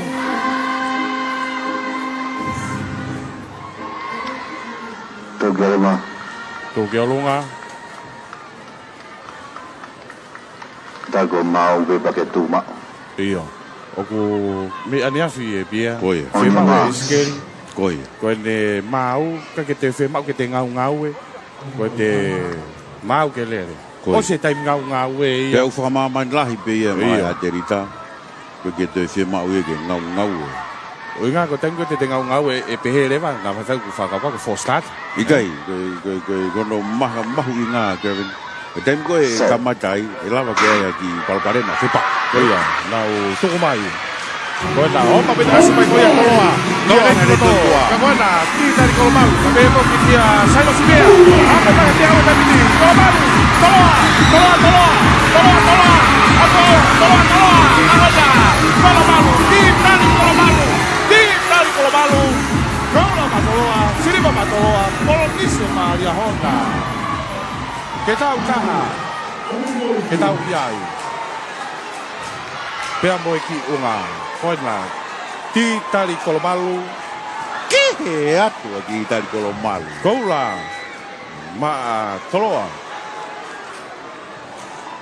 Koe siriva. Koe ave peia. Ki toloa. Kia sailo si vea. Poloni se leva. Ki riahona kia lolo ukakala. Tau te watu e pehe ki he lele whainolo mita wangi au. Koena. Ti tari kolo maluena. Olua ki atu.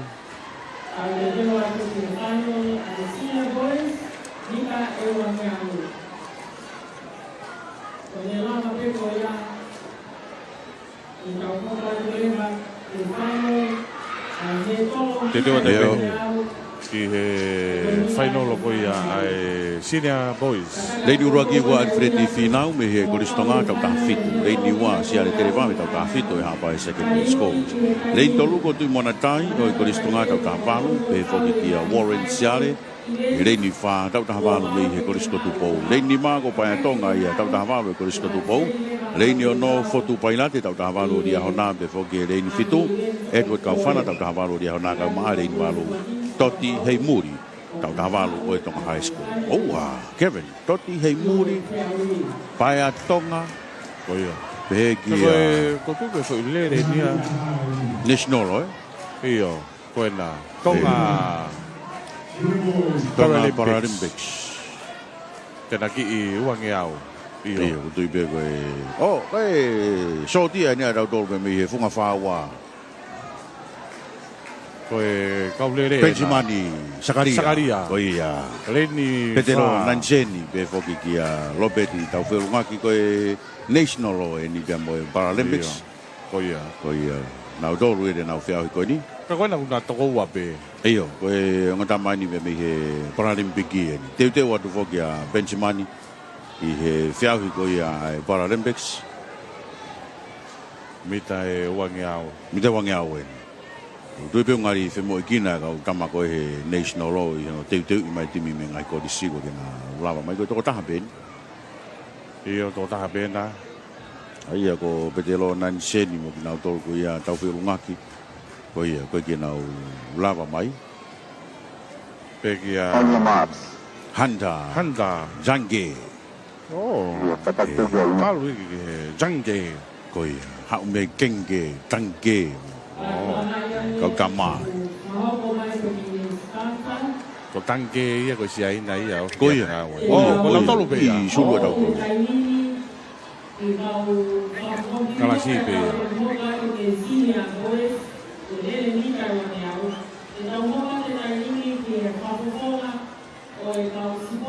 Takoi nak kau. Iyo. Fai foke whako koe ki Cairns Kevin. Kuia i pia mo e te au hea kau whengata ia whakaisino kau maa foki ai tim whakafonua. Iyo.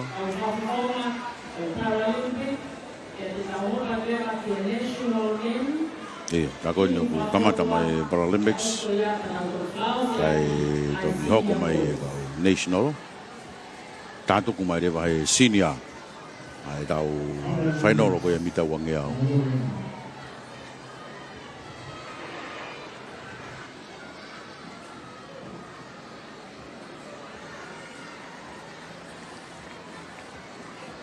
Iyo.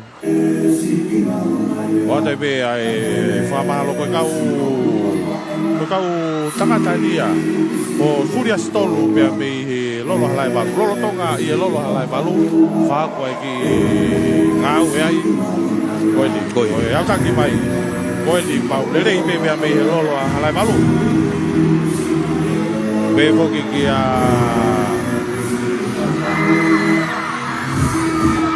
Kevin Tapahuanga pe apo kau whanau le tio koe pe me Pūwhangalupe me V-Town. Koena, teu koe lere.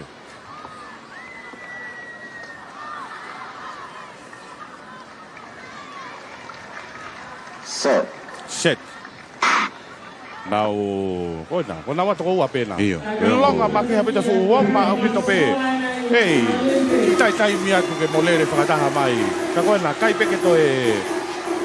Si, taki ke pe. Iyo, oua. Ka taki. Koe koula pau e tia. Koula pau e tia tau tolu e pia. Teu pea Cairns ia ki koena, Benjimani Sakaria. Ko hau peke te pi pake hau e peke ta whaku pau whaka. Oi, Benjimani na. Oua. Te pi. Toki whakapare i koe lere maari e koe a mea Benjamin Sakaria. Tau pi whakaenga ki national men. Iyo, koia. Koe national law e. Tako ni koe national law e ni a rete wha ko Penioni. Reha urika ko wakai atu ko iyo. Kiunga? O waholu? Leni tolu. Koia. Leni fai. Ka koe ni ku leni tolu. Koia. Kai pe foki a lo peti leni tolu koe na.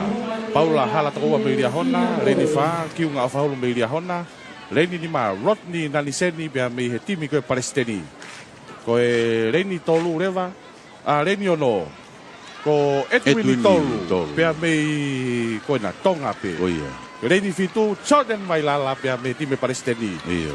Kako Edwin tolu. Kapau, ke peka pa te foki mai a siweni o kau e te aui. Toton peke hu mai timi koe ni. Hangi u kuka ke u whatonga ea toa Edwin tolu, koe hingoa pe o mai. Iyo, hingoa pe o mai. Ngari mo a to. Iyo. Ngari folawa Edwin tolu ia pea mo Surias tolu ki wawau. Koia. Ka koe na ia. Koe na koe kau lere na. Iyo. Timi na ai Les Nol. Pe vira mi a fono na toton ke kau e lova koe niga koe ne mo ua koe ne folau. Iyo. Iyo. Saute ia ipe ia taua. Malo vira mi a fono. Malo. Koe ni kuma saya tu pepe a pehe pa ke teo whaiwa. Ke peka pana te whoki masi weni whirimone o kau e tini koe ni ngari pe kei mau pe taimi e. Iyo koutui kei mau pe. Kei mau pe taimi, kei fiti pe. Pe ka pau dai kei tongani a Moses e taupaki koutui. Kau pe moia. E atu atu hu mo Moses e. Iyo. Kai mea fuuoma makehe pe a Moses e ia. E fuuoma makehe pe ia. Oma au pito. E pā whanau o si ihe te pia. Koe. Siko taimene tonki i hene ea lo si o sailosi. Sailosi. Tau pe ulungaki. E kau tangata koe ni na nau i mala e. Tau ki au si nini atu pe tau ko o si. Koe ni mawinga au pito. Pe koe. Au nau whemo i kina ngahi whatongia keke. Koe mea ku pia wanga koe wakai. Ka pau na iai hange ko fisi, ko usila. O si koe sporti, ia ha academy. Koe. Koe. Ia ha academy athletic. Iyo ki hono teu i ki nau tolu, mo hono puke mai ki nau tolu. Pe mo ngai whi au hi pe ia. Iyo kone hoko mai koe whi au hi Oceania. O koe na. Tama aina. Koe na. O si teu. Koe whoki me he komiti aderita, pe koe Tonga Athletic Association. O kuia shei pe foi timia, teu koe ki whi au koe ni hoko. Kai toi whiri atu mi he whi au hi koe. Ai koe maina katu. Pe koe whakaosinga koe maina ni. Whahau koe wholau koe ni Cairns Australia. Whiau hi pe moia koe nei whahau koe koe tonga ni. E kongai. Mahu inga no teu i whanau koe ni. Koe na ko lolo ina koe ni timi. Iai whoke mo Sesi Salt. Iyo. Tangata ia e ni. Pai koe no teu i tau tim whafonua. O David a whaonuku. Ka koe kau tangata ena. Rodney Nanseni ena. Kai ke Sola Nanseni. E whoki ki a Jordan Vailala. Jordan. Te whoki a Kiunga. Koe kau tangata koe ni pia. Koe. Kai ke ngata pe no ngawe i koe nau tare ni ti mala i kai spot adelita. Iyo. Nau toe whahau ko pe ai no ngawe a koe ai nau tare ni ti i mala koe akapolo. Koe. Ilonga pito pe ki nau tolu ia. Ai ni Ilonga pito. Ka pau te nau hao lere. Home. Ue whuk moe ni malai soka. Kai whiro ke tau timi whewhine. Aonga e koe tare ni ti. Koe ni uke whakatatari ki starter. On your marks. On your marks. Koe tua i koe te tariu i ko tui mahalo. Ka ku whawhau whapita whalati ko ngā ke kau ofisiare. Ki fio lanu mata. Ka koe ni nau pingi. Nau pingi. Ko ia pingi katoa. Koe nau kuei pimu kau lanu mata koe kau kopi lai. Kau kopi lai. Deu. Pa. Nau mamahay pa yatay piti. Koe na. Mapit asima nansen niya rin piloto. Nansen niya na. Pero pitia Ofaulu. Nawafe pa yatay piti. Kakoria Hona. Honda Change. gawat kaya Nanseni, Rodney Nanseni, kata luar tu. Ko tahu film luar. Kau nak kau lele nak kau hanca, canggih. Talabu kau ni, pagi hafe kasih. Kau nak wafe mai na he mita tiau, ilong au pito pe. Hanca canggih ia berami dia hona. Kau nesno man. Tahu hok watai behe hok watai behe ki senior boys final ko ia senior boys Reini Uluaki ai ko Reini Uluaki gaya alifet final pe mi ate Reini wa siale terwa pe mi Hawaii Reini tolu ko tui mo na tai pe ambi atere Reini fa vorin siare me tolo Reini ma pa ya tonga me tolo Reini ono foto pai late pe ambi dia Honda Reini fitu ko etwet kaufana pe ambi dia Honda Reini malu ko toti hei muri pe ambi he Tonga High School ai ko tau kau final lo na valu ki he lele mita wangiau ai senior boys Taimi le taha ke puke ia titari kolomalo pe mai toloa ai ana foto uia I he tau osi wano wanima aki ai sekone wataha poini valuono sekone wataha poini valuono foto uia titari kolomalo pe mai he korisi kotupo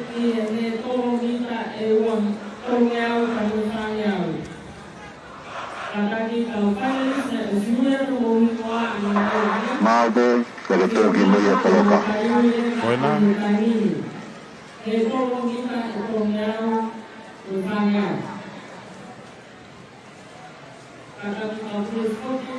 On your marks. On your marks.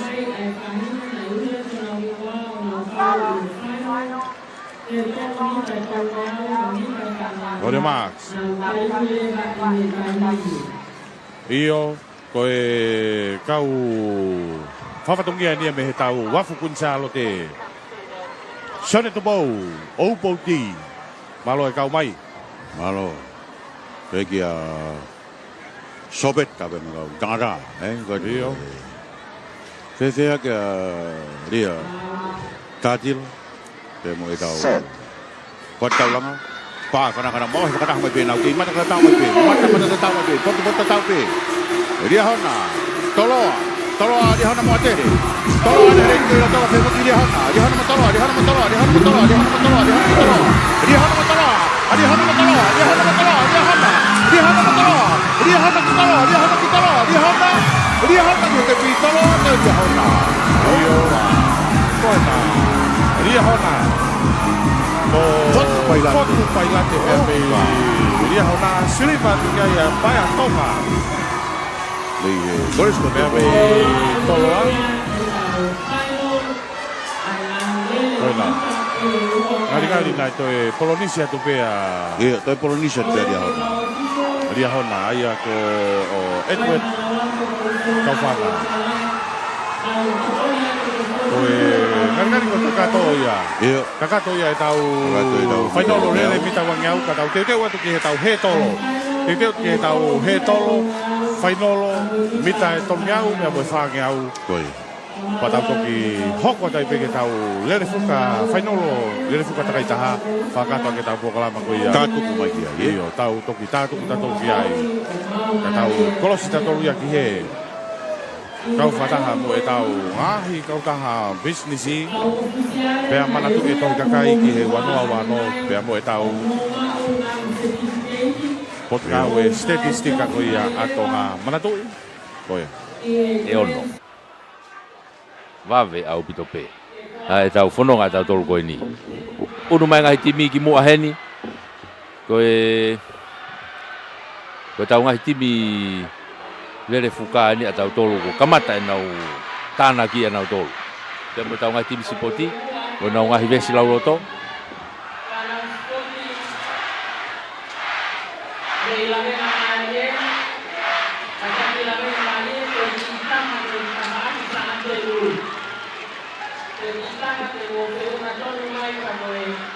kau frase, aduh kau tu aku. Kita sih kita sai.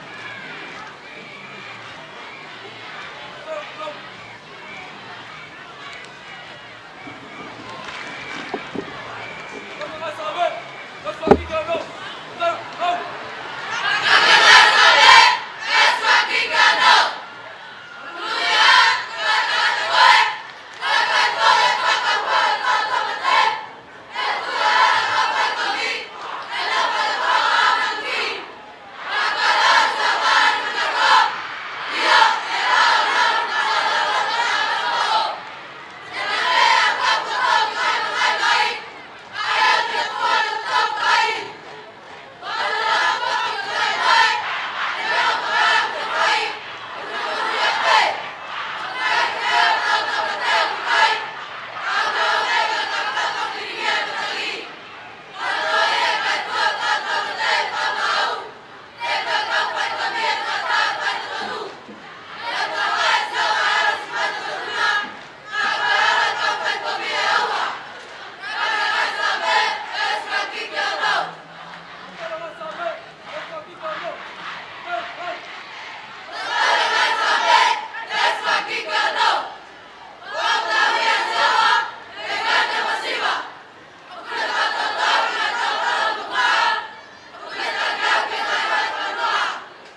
ko nau lau i he ahoni.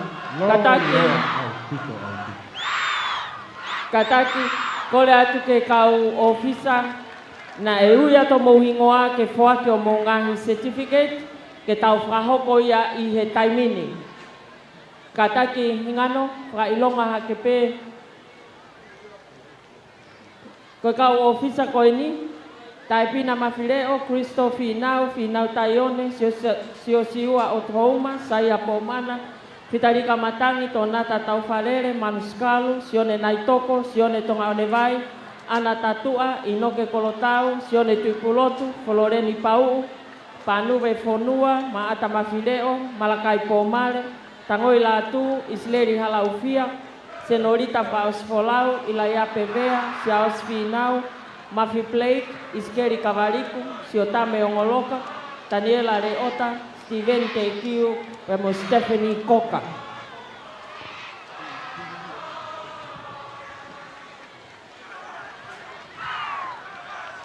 Kataki,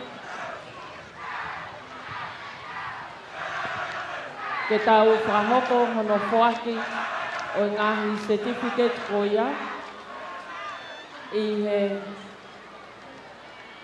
taimini.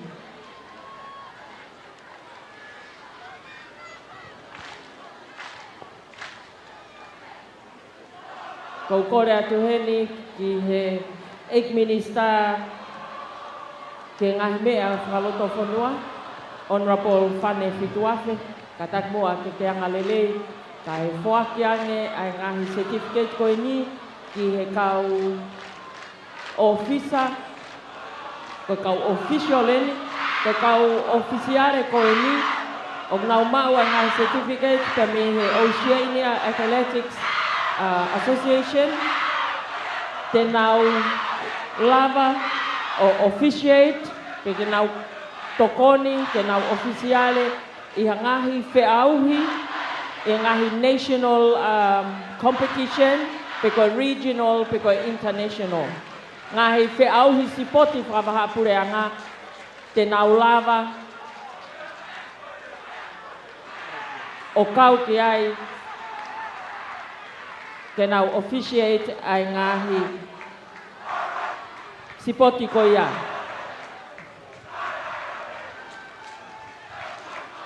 Koe ulo aki, taipina mawhireo. Kataki mo lava mai pe, koe ek-minister eni o emia, o ne mea i lalo, ke whake ato mo ngahi certificate. Taipina mawhireo.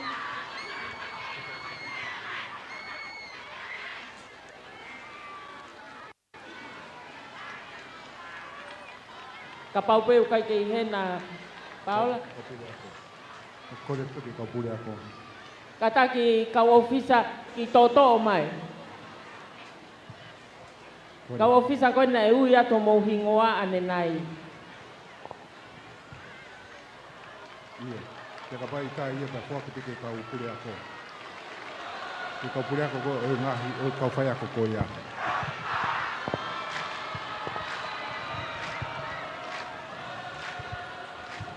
Taka heri mua. Hina?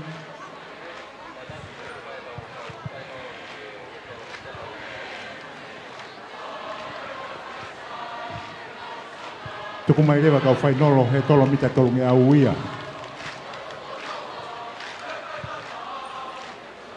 Taipina mawhleo.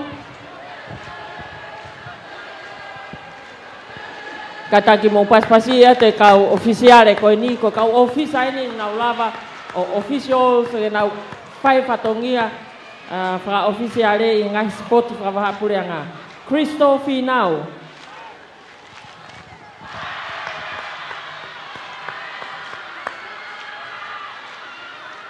Finau Taione.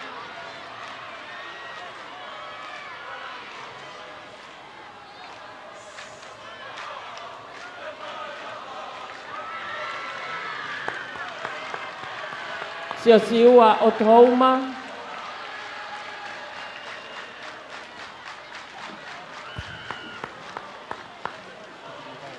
Saia Pomana.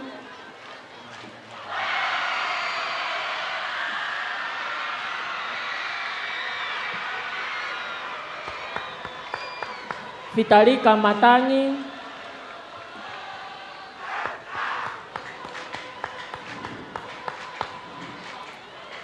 Tonata Taufalele,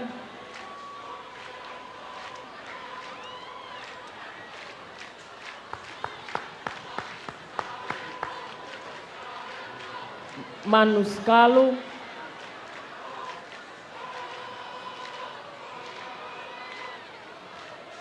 Apa yang kau mahin now, mawat.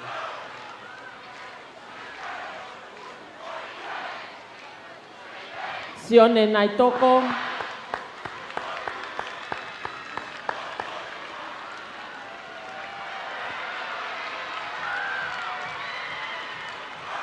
Sione Tonga Onevai,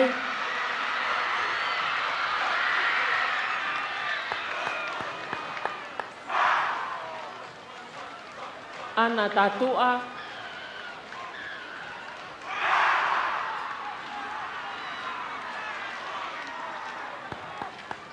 Inoke Kolotau,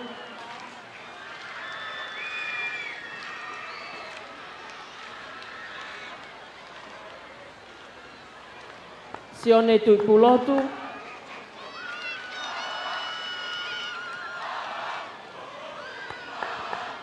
Foloreni Pau'u,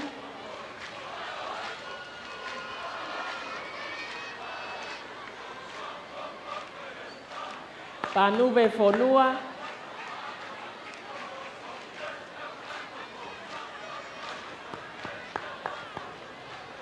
Maata Mafileo,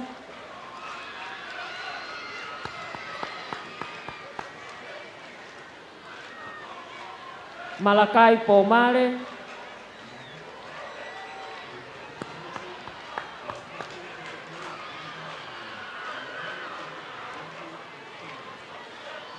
Tangoi Latu,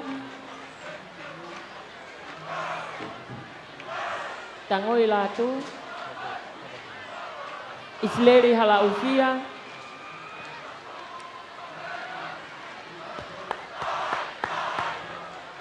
Senorita Fraosfolau,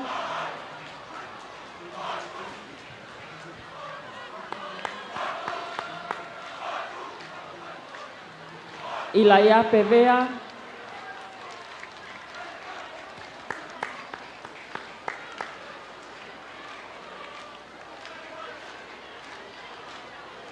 Siao Sifinau,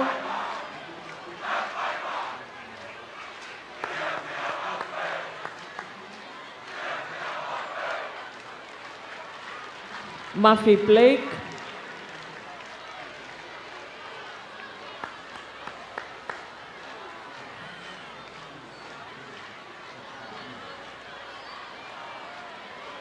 Iskeri Kavaliku,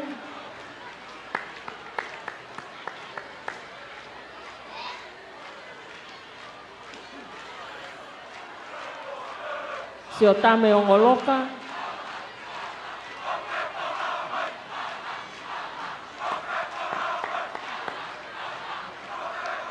Daniela Leota,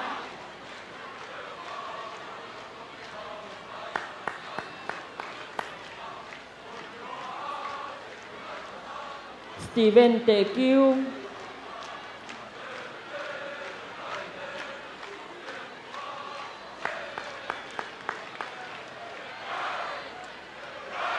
Abbiamo Stephanie Coca.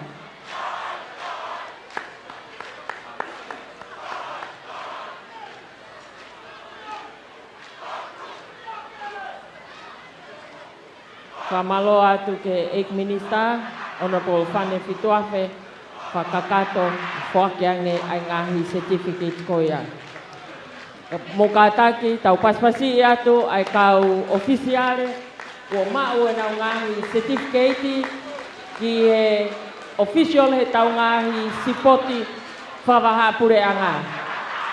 Ia tokoni mai ai eiki, te nau fai, totonu, honau fatongia, koi oficiale, ia ngahi sipoti.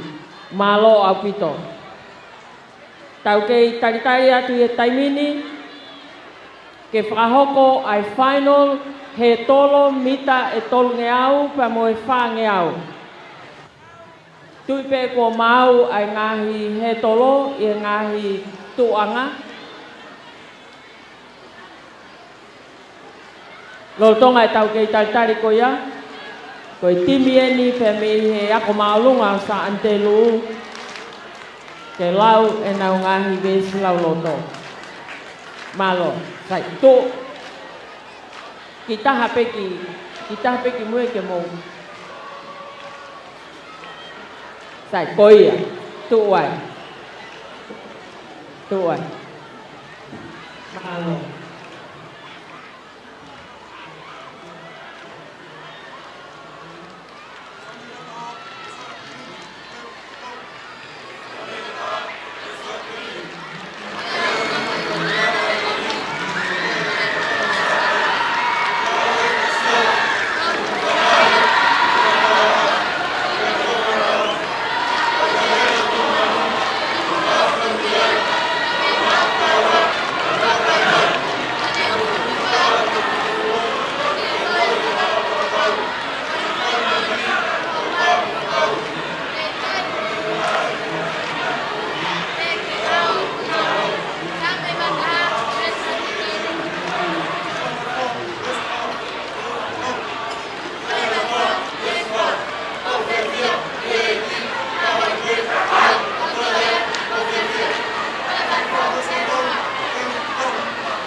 Komaluadu, dia komalu mansandiru, lava ai lau tangangi soloto.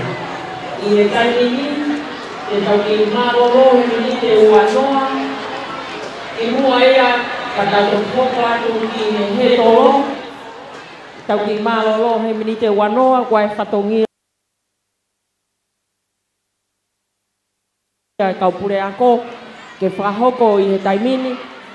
Pate tau ki malolo ai he miniti e wanoa. Pa tau tok hoko atu. Kok mautolo fe mau e mea toko ni. O kui ai pe ngahi stall i he tawhatawa aki i loto teu whaiwani pe. Lava whakatau mea e tau mea toko ni. Mau haki whamamalo. Kau officials ko mautolo fe mau e vai. Ko e vai e mau ia pe a mei he teniti. Lan mata PSP he tawa aki ki sa antelu. Toi whakamanatua to ai pe, tau tolu koe ni he grandstand, koe tau wewe, ka taki whakamole mole, tau whao pe ki ha mile mila, li pe ki he ngahi pini wewe i mua i lalo i he grandstand. Lo tonga e tau ki tari koe ia, o kei lele pe, o kei whakahoko pe me loto malae ai ngahi field events, o toi pe tau foi track events e ua, koe final pe koe ai he tolo, mita e tolunge au pe a moe whange au. Pe a moe final e taulere fuka takaitaha pe koe 4 by 400 meters relay. Koe tau track events pe i au toe. Tau kei taimi lelei pe kau ofisiare. Tau kei taimi lelei pe. E ose minite wanoa mei heni. Pe a tau toki kamata lewa, hoko atu lewa. E tau whiauhi. We welcome the Australian High Commissioner to Tonga, His Excellency Mr. Bragg Batley. He's just arrived here at Dave Fiver Stadium to join us on the third day of the intercollegiate sports this year.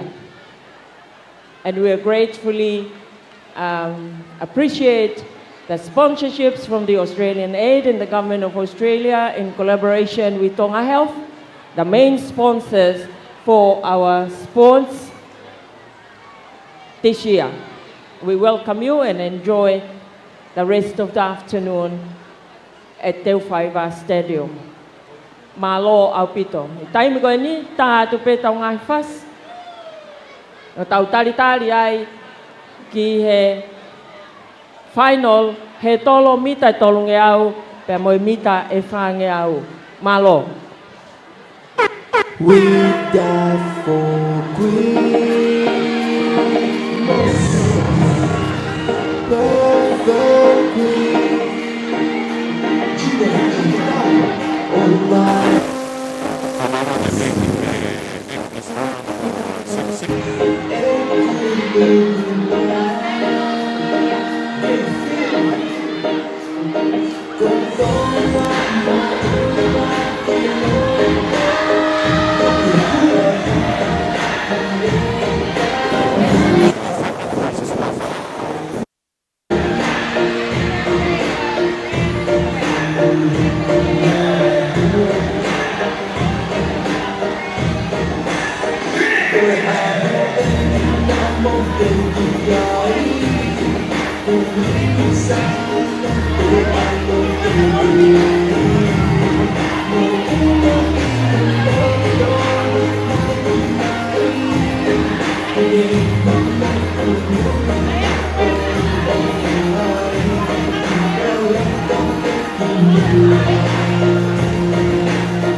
mai ngang theo thì kalau tadi kau ni ngang theo ni.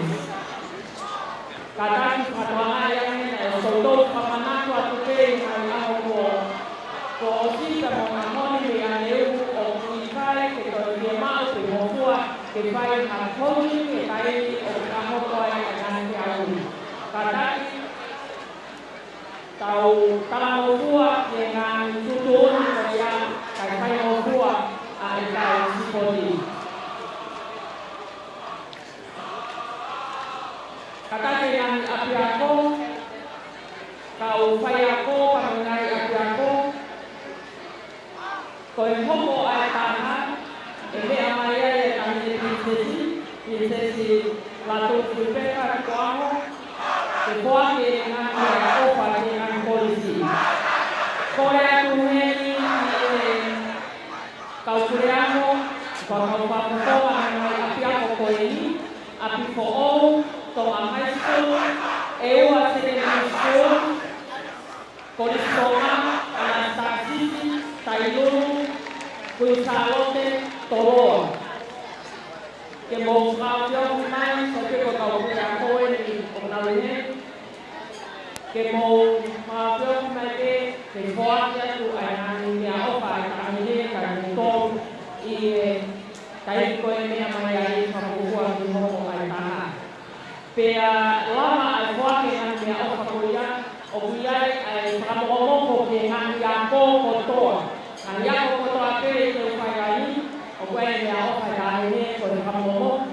Pea e mea tu pe tāni ne i loto ni pe i ne trek, o mea takai pe te kuwhātu ana whakamomoko koia. I kai takai pe, Korea ke ngan api ako, katake kalau ditalami ke supaya ko na kebangan panau dari ngan no koala.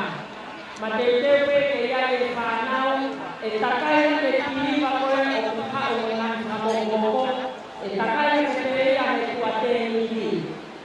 Ke ya panau ko mapaya ko ke tokan ke pas mai ko ni me atu pe tane ke api ako pas mai kamoko ke tufa kakanato ko imu ape ke kapoponga ai ngan ape ako ko ye ngan ape ako mau mai pe ko laine fa imu ape dia tufa ko ai tamine ai kamoko ko re te ko isko ko istoma ape pe amotoloa tu mai la ape tana tu mai to ko wanoa hau to wanoa mi ate hau to wanoa mi toro mo kata mai mo la mai ke turi ko ni la ko sen ke tapat te ni ko tapat ko ni masiri mo la mai kiai kapalo ye na mo pa ya to ta to wanoa ate to wanoa toro ate ke tapat ko ni toro ate tapat ko ni sa te lu como todo de no tufa ai como que kau mama ta ko ni president ko me a o faya ai ta ni Korea tu kataki Coristoma ka mo ko tu ko ha mo ha kaya ko mo to wano ang Coristoma to wano ang Coristoma ni turi ko na ilalo i president ka ni ko Coristoma ke takaan ko ni saan delu ke pagkakato ay mea o kaya jadi nato ini president ko nga yapi ako pagkatumanga yan o mo kato ate ini mabomok ko ni ko mea o kaya ni tayo ni president ko ko ya ko kaya ko panawa ko ko itipan itakai maya imui te pasi mai ang mabomok ko pasi mai imua ko mea te ani jadi tufa ang mabomok jadi motor pagkakato motor ang tufa motor na kailangan natin ay mabomok ko ni ani ini mea o ko ni tufa ni ahoni ya mabomok kata ni ang yako kata ya ni ko mea o ko ni tufa ya ni ahoni ya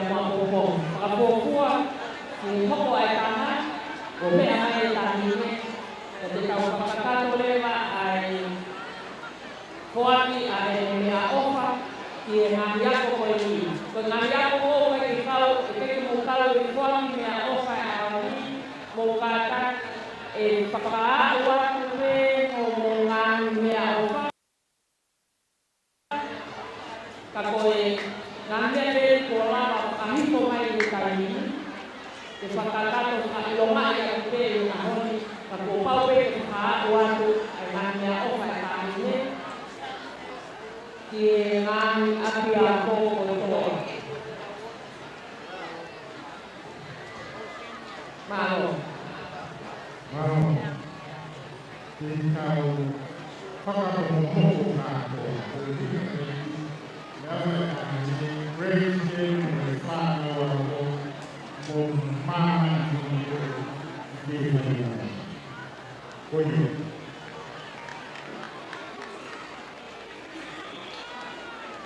Open voice, instrument, dibutuhkan. Open voice yang instrumen dibutuhkan. Open voice instrumen dibutuhkan sekali.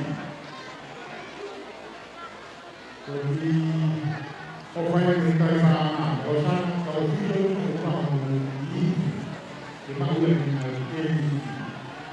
Aku ini malah untuk sekali kita mau lalu di mana orang tempat sama kita lalu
Sisa isi baru mau api, baru mau lihat ini, baru mau orang tahan. Sisa isi apa?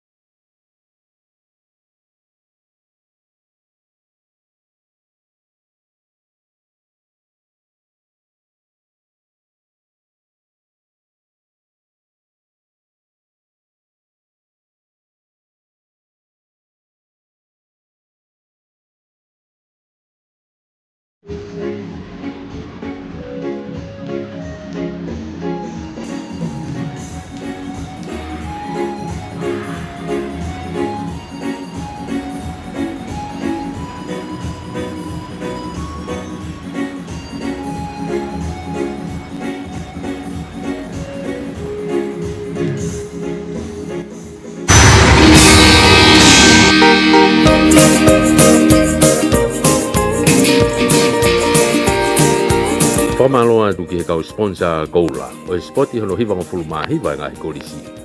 Whamaloa ki he 8 minista e potu ngau ngahi ngau e whalot whanua, Honorable Fane Fiduafe, befo ki CEO, polo tu paunga mo e potu ngau e ngahi ngau e whalot whanua mia. Whamaloa ki a se misisika, ko e whawafonga wharerea o tonga tapua, mo e kautaha e 5 Stars Group of Companies and Finances. Whamalo ki he office e talawhikaulahi a Australia i tonga ni, mo e Australian Aid. Whamalo e befo keni kia i laiwaha tōwehi, te mo e kautaha malui ai Tisa Insurance, ai kautaha malui ai Pasifiki mo tonga. Whamalo ki he Embassy of the People's Republic of China, mo e office i whakampastoa o e Republika o e kakai o China i tonga ni. Kei oa toi be whakawhi, ki hangahi kautaha o ki ataape e tau sponsor Goula, sponsor Siriva, mo e sponsor Polonise, o e tau whiauhi sipoti ono hiwa ngofulu mahiwa ai ngahi kolisi.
ngahi ako ko i whiauhi koe ai kon ngau e statistika e whoaki mo e nau pare i he hoa tāne.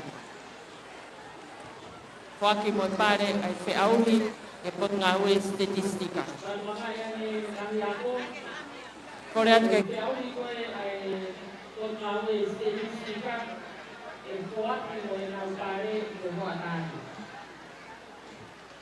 Whoaki mo e pare ai whiauhi e kon ngau e statistika. Kore atu ke koe se kukou, pana kore atu koe kuna o lama mai te kore atu o wanoa me koroa, o wanoa te me kukonga suru. E ate, o wanoa me koroa, o wanoa me ate. O lama mai o wanoa te mo pakakana mo tupai, ma mo o i brengste. Kakani ngi ate ako, o pau o kuai e Pakai ke kapaan koe imu yang ada di pakai apa di lima ke klasi mai yang kamu mea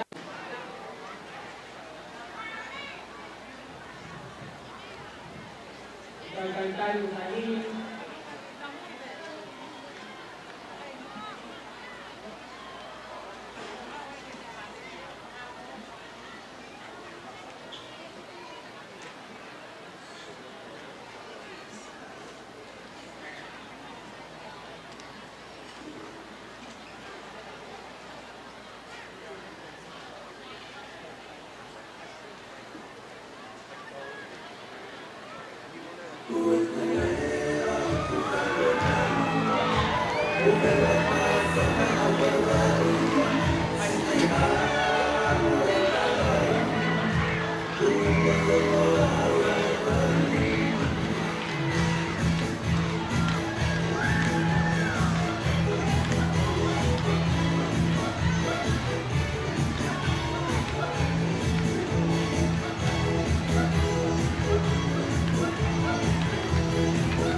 television ito nga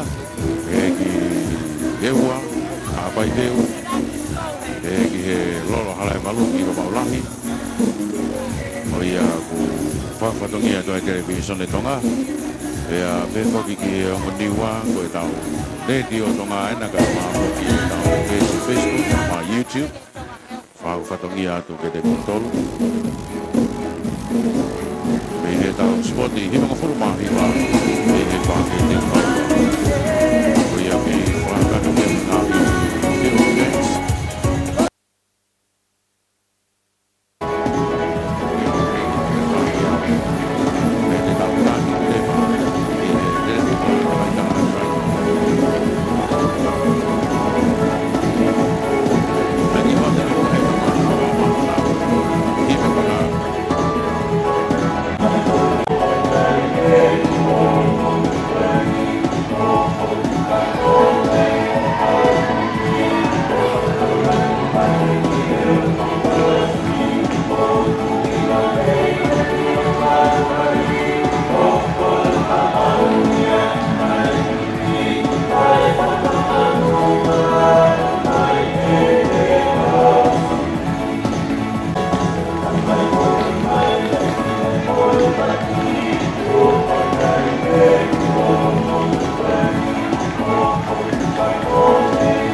Malo. Betul nggak tahu sekali. Ini kalau tahu ini itu betul loto. Mah habis tahu loto. Cuma tahu dia kau iuai yang kurang kuali aku beli. Kau yang tahu ini sekali itu, ini apa yang tahu sekali kau ini. Aku kau yang tahu itu loto, ini tahu ini itu tahu. Apa kita tahu, lagi kau tahu. Tahu di Republik Papua. Aku ini.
ke tau lava ke mo te olunga, ke tau taitari, ai tahi te prinsesi latu kupeka tuko aho, ane mea mai di mala e teu whaiwa, i hoa tāni.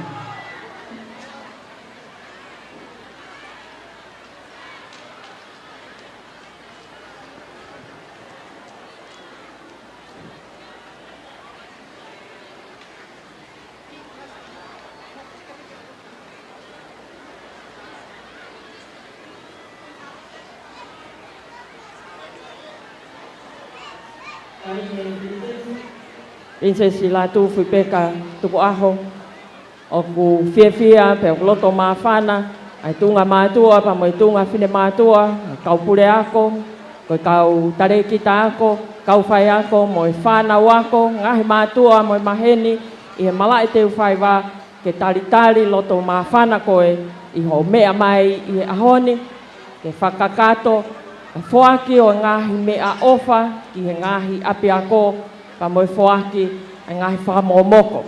O mau fia ke talitali loto mawhana koe ki he mala e teu whaiwa. Koe o koukore atu tau foaki a pasipasi ke tahine princesi te moi mea ofa ko foaki i he ahoni.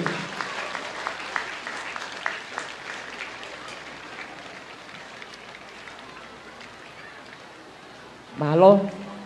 You may be seated. O lava mea hi whakla.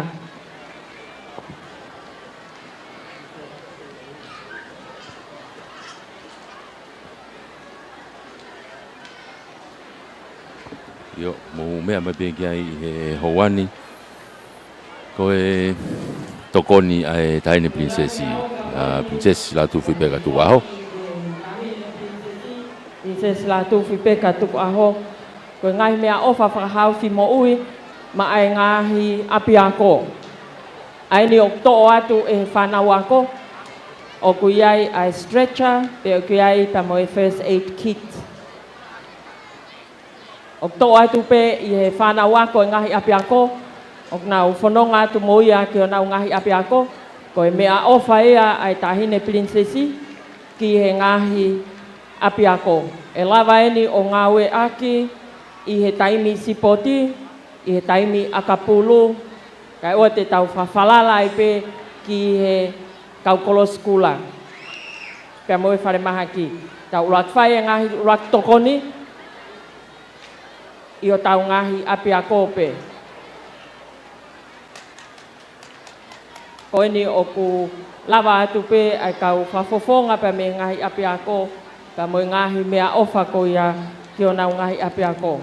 Ka ngepe ko mea nei whahauko atu ane nai, e whakakato atu ai ngahi mea ofa ki ngahi api a ko no kotoa pe, ka ko e whakailonga i pe eni i he hoatani ai ngahi api a ko e ni i pa mo ngahi mea ofa pe ko mau e ni i.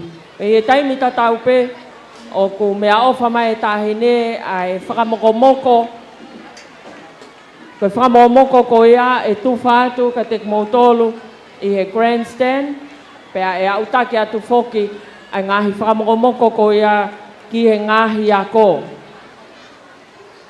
Kore atu ke ngahi ako, teu ai kau whai ako e ua, pa moa whanau ako, nau wakai pe ki mui e tua teniti, e aluhake ai me alere, pea moe ngahi whakamomoko. Ko tahine ni i he grandstand, tene me atu ke tuwha atu ai whakamomoko ki he ni ihi o tau tolu i he grandstand. Kataki, mo paspasi mai tahine, la tuwhi peka tuku aho, pea moe mea ofa, ko ngahi whakamomoko. Tau inas katoa pe ai.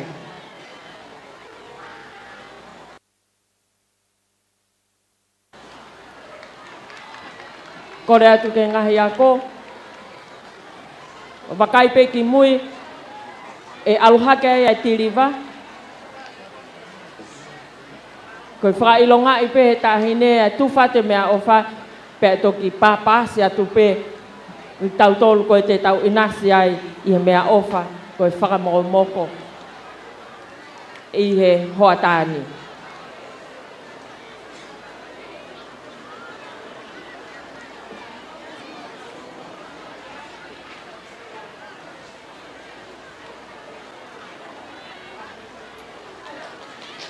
ko le whanau ako kolistonga, mo mui atu ai pe o tufatu ai ofa e tahine ke inasi ai kau mamata. Ko le atu pe ke kau mamata, ko mau pe e tau, ko lava pe e tau mau ai whamoromoko kataki. Ko mire mila, whao pe ke mire mila, ke whao ke pini vewe. Kataki ngahi ako, mo nofo i mai pe ho mo ngahi nofo anga, e me atu pe tahine ke tufa atu, whailonga i hono tufa atu mo ngahi whamoromoko. Ko reat ke ngahi ako, si o ki mui i e tu ateniti, e alo atu ai e tiriva o ku o atu ai ai ngahi whamoromoko, ka e mea te tahine i loto pe i e track, ke tufa atu ka te mautolu koe ni tau potu mai ki mua i he a. Kore ke ngahi ako ka taki nofo i mai ai tawhaaki koe ni ki loto mai ki he a. Ka taki Grandstand ma ope mile mila pāpāsia koe pe. Wahe wahe, taha pe ke taha. Oe maulahi. Pāpāsi. To ope koe ho taha pāsi. Ko ia. Pake uina koko toko taha pe. Iyo. Kataki ngahi ako whapapau o kuiai e ni ihi te nau tokoni ki hono pāsi atu e whakamomoko ke pāsi atu ke whanau ako. Wakai ki mui he tua teniti e alo atu ai pe me alere o ku o atu ai ngai whamomoko ke pāsi mai ki mua kai tufa. O te tuku hamea na mwaia. Pasi di alu ki osi. Taki taha pe. Whatoanga i pe ngahi ako, koe kau ngawe na mo kau ofisa merino na ulawa atu pe, whakakato ai ofa koia.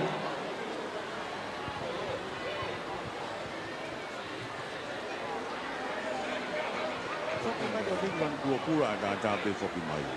Iyo, koe na kau te mako. Kuke he tailulu ia, kau whonga tailulu. Oela. Koe monu kai ape mo ni. Ko ia, kau wata pe whaisia koe ni, ko nau mako maamari e tau mamomoko. Aka i pei wapana pe masau. Ko pe na o siu tapu e nā. Iyo.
sige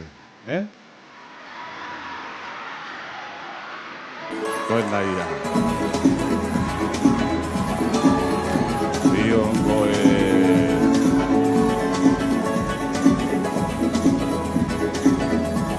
tau kei tatari pe toi mai foki lele he tolo mita tolo miau fai nolo ai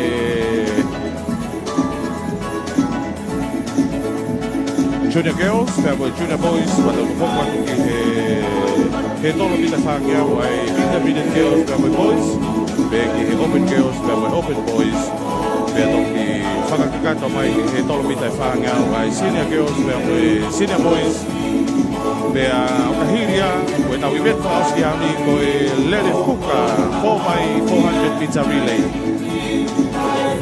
Ka koe Lele Fuka, takai taha ia.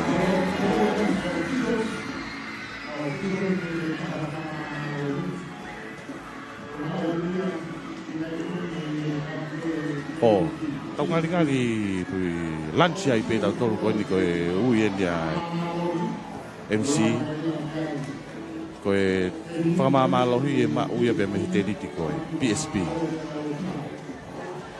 Ai kau ofisa ia. Ai kau ofisa. Ai e kono uinga koe kau kōpila. Pea mō ki nau tolu koe lanu pingi koe ne kau sātini. Ai koe tau tolu ofisa whakamawhorarea tau tolu. No go. Kehe. Oia. Koe tau kehe. Hei, oini. Ake kāinga koe ni nau. Te fua mai he pāke teu whaiwa mai si Karen. Whakamamalohi pe ni ai kāinga. Iyo. Whakamokomoko. Ua. Kau ka kopake ia. Oia.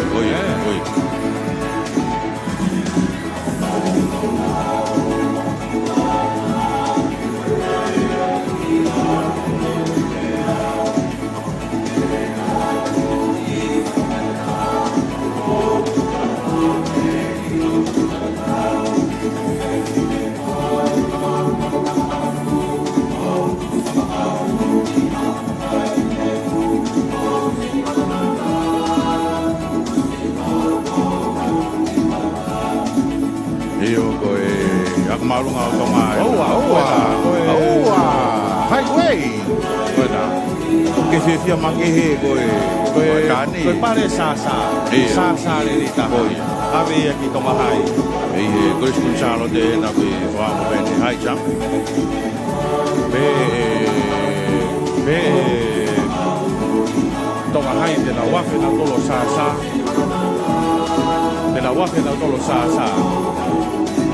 Koe.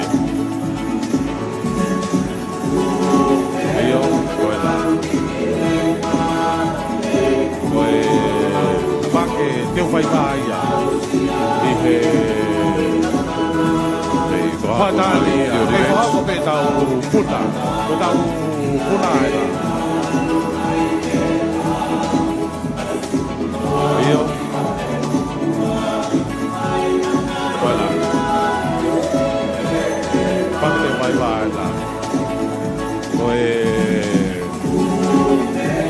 io e pe mo taki asu io na pehe ko ta live mai ta we me ko e tulu kai vai spoti tu vai kai ni pe io Aka fa fora ko ki ta winni mo ta ne tini mo mea ta aku kiai ka ko ni mai no ni lagi te hopa te mana pasika tuku ke apa ia ta ne lava o tongi pa ngai 5 miliona. Pea ne lava o whakahoko no whamori whapaanga koe moana pasika e hoko atu. Ko tō koe tai mini koe osi koe whiahu koe tauni. Ka ke ta toi wholau taua ke u whiahu ke. Tai he ta tū stand by e moana ta stand by mo tau. Iyo. Ake koe whiahu koe ni koe te ke wholau e ki Skotlani. Mau inga o pito e komini wari ke wholau e ki Skotlani. Tau wholau whakataha pe. Iyo. Koe tahine princessi. Whakataha pia mo e kate whawhi ao e na koe ofisa merino a whalo, whina nganofu. Pehe ki he inau tolu. Mui whorau e tahine, i hono whakakato atu, ai whamokomoko, ai pe whoki e kau e na fio, whawhiao, e tāhine, koe nā ko kepueri e nā kai pēki e kau ofisiare, kau talolo pe ta whaki kai mea atu e tāhine, i he kau tolo discuss, pe whoki ki a kina tolu, i he tawhaanki koia o whahoko mea e tolo discussi, e taimi te tau pe koe no whaanga koe au e koristonga ko mea toai e tahine princesi e rotongani kaki atu e ofisa maulunga whinenga nofu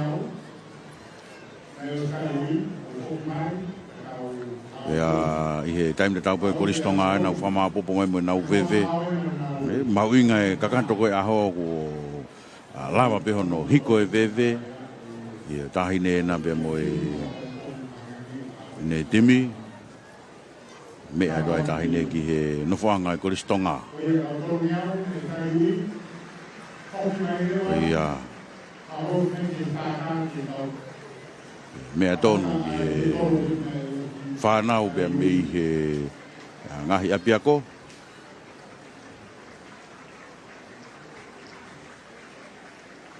koe nā koe tahine princesi ena mea tonu ki he whanau ako e koristonga.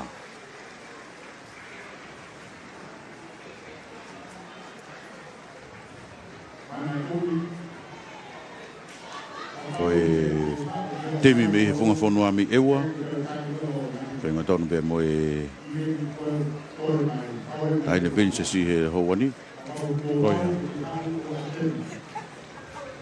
pe ki he temi pe me he ako marunga o tonga. Tonga High School? Iyo.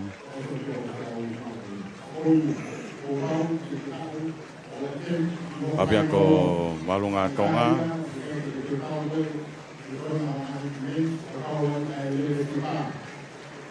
Koe na.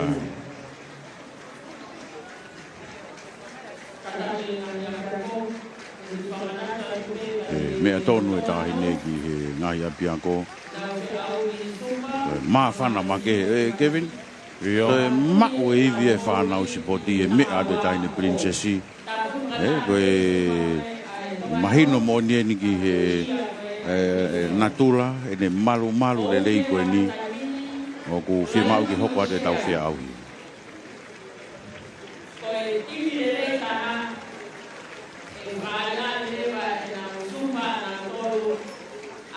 Ia koe kaupo uri koe ni o ku fou whakahahake mai koe ni Kevin. Ia. Kon peke tau peki tori peki ai. Tori pe. Ia koe mau inga. Ai whiahi koe whanau. Mei he api ko ni ko kai. Pea moe korisi tāku i lau. O mea tonu ai e tāhine. Whai hano. Te whato whāto e whakamokomoko koe ia. Mea ofa. I he tahine princesi i he houan koe momeniti mahu inga i he whanau i he mea mai e tahine princesi hono tufa mea hanton peke ne whakahonga koe ia koe whakamokomoko i whanau i he korisi tāku i lau koe ni ko i he malu koe lalo kāsia mo e halawhāti mai taimini me atua e tahine i ono tufa koe ne whakamokomoko pea i he taim te tau pe fia wakato toku pe ki he nihi o tau tiuta whanau a koe koe samfo i he tufa koe ne whakamokomoko pe me tahine koe ia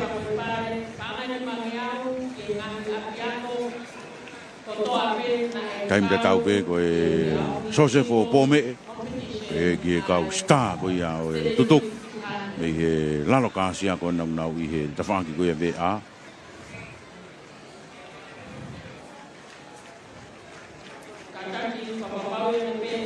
taim te tau pe koe paini mutu e na ngapi ko wha i mata kere rei taha Whanaua koe na koe Tonga Side School e whaumo taha pia mo e ua koe a Tonga Side School ai o tonga ako rewa kelas taha ia. Io kelas taha ia ki he kelas ono lo tonga ako at nau tolu ia. Ko e form 1 ni pe ni pe mo e form 1. Io ona tolu pe foke o spoti Ai ana lau lava mai ki ono popo i pe mo no pasi i ko ia nau kausta i he first spot e tau ni. Ko e kau tiuta na me kau whako spoti. Ai tonga South School. Io koina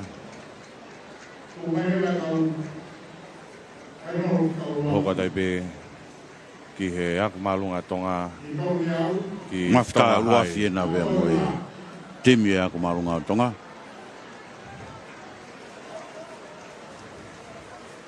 Ko atu ai whakamokomoko.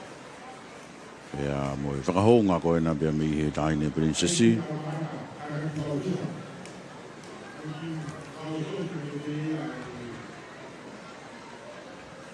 Koena io koena koe taine princessi.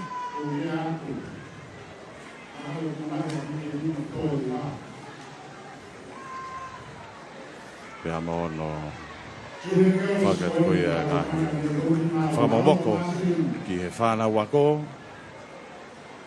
Ai e kamata pe i he kolisi tāku i lau, hoko tai pe kolisi a fo'ou, hoko tai pe ki he Government Middle School, pe foke Tonga Side School, pe mo Tonga High, koeni, ko e kausipoti ani a e funga fonua, pe a mei ewa, ko kau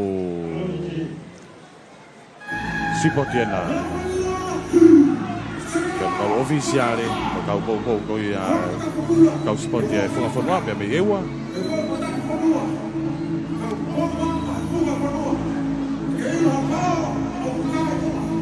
Taimi tatau pe o si tupu mai pe mo e tau kau lere.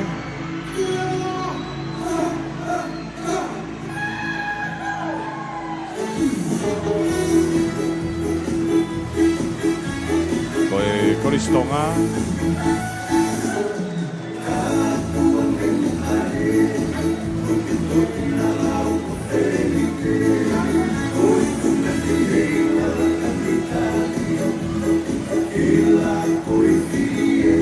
Koristonga ena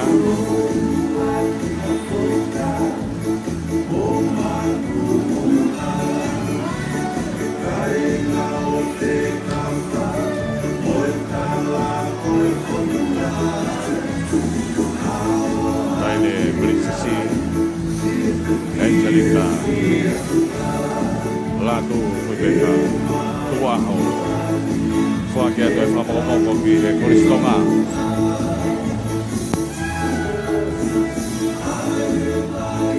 Me kau sipoti ena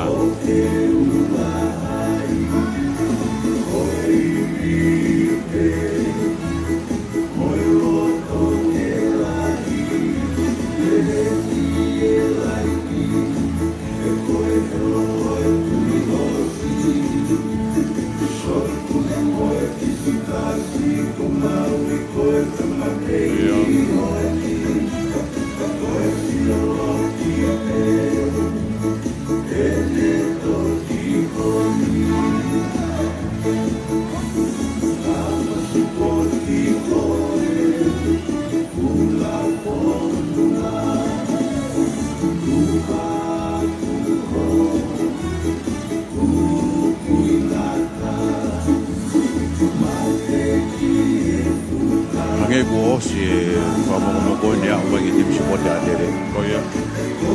Io. O te whamomoko.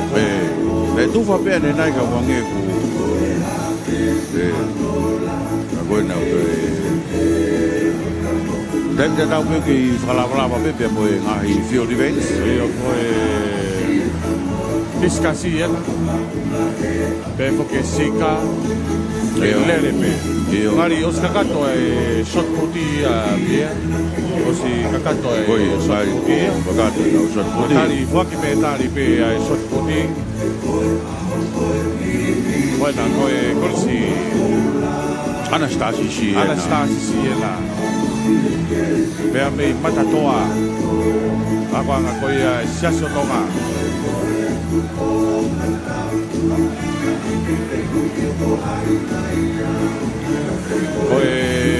Korisi Tailulu. Whanau sipoti ana korisi Tailulu.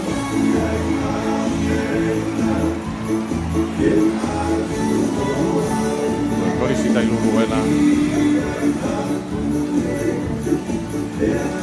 Tailulu.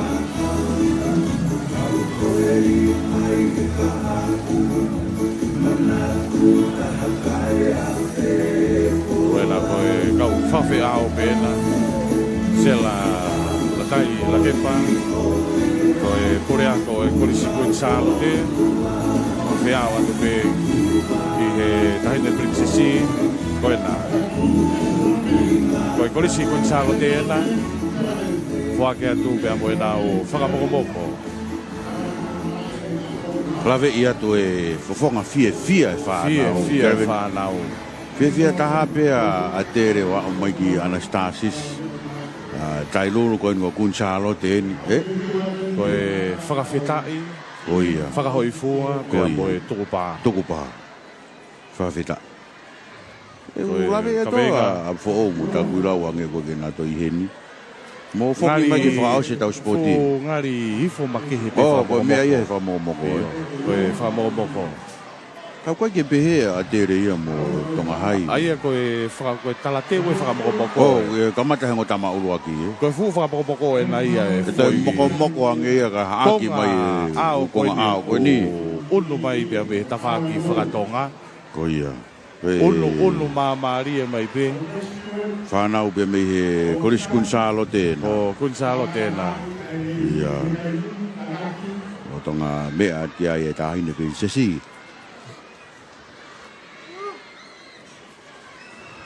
Pea mo e timi sipoti. Mo e timi sipoti ena.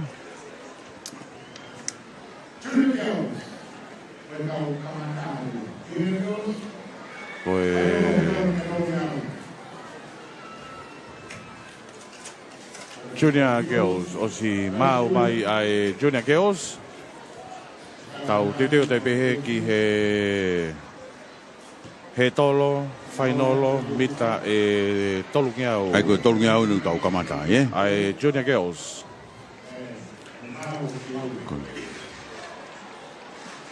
Koe korisko tupo uena. Korisko tupo uena ko whengatonu pia mo e...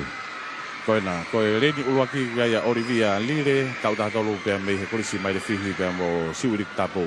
Reni wahe pisipa moala pia mei tau tahawha mei ria hona, reni tolu. Loloahi hafoka tau tahawha mei he korisi kunsalo te. Reni wha, tiuri petari, tau tahawha mei korisi safou. Reni nima, gaya Iva Halapua, tau tahatolu pia mei Tonga Side School. Reni ono, ko Disaya Filimone, tau tahawha mei Tailulu.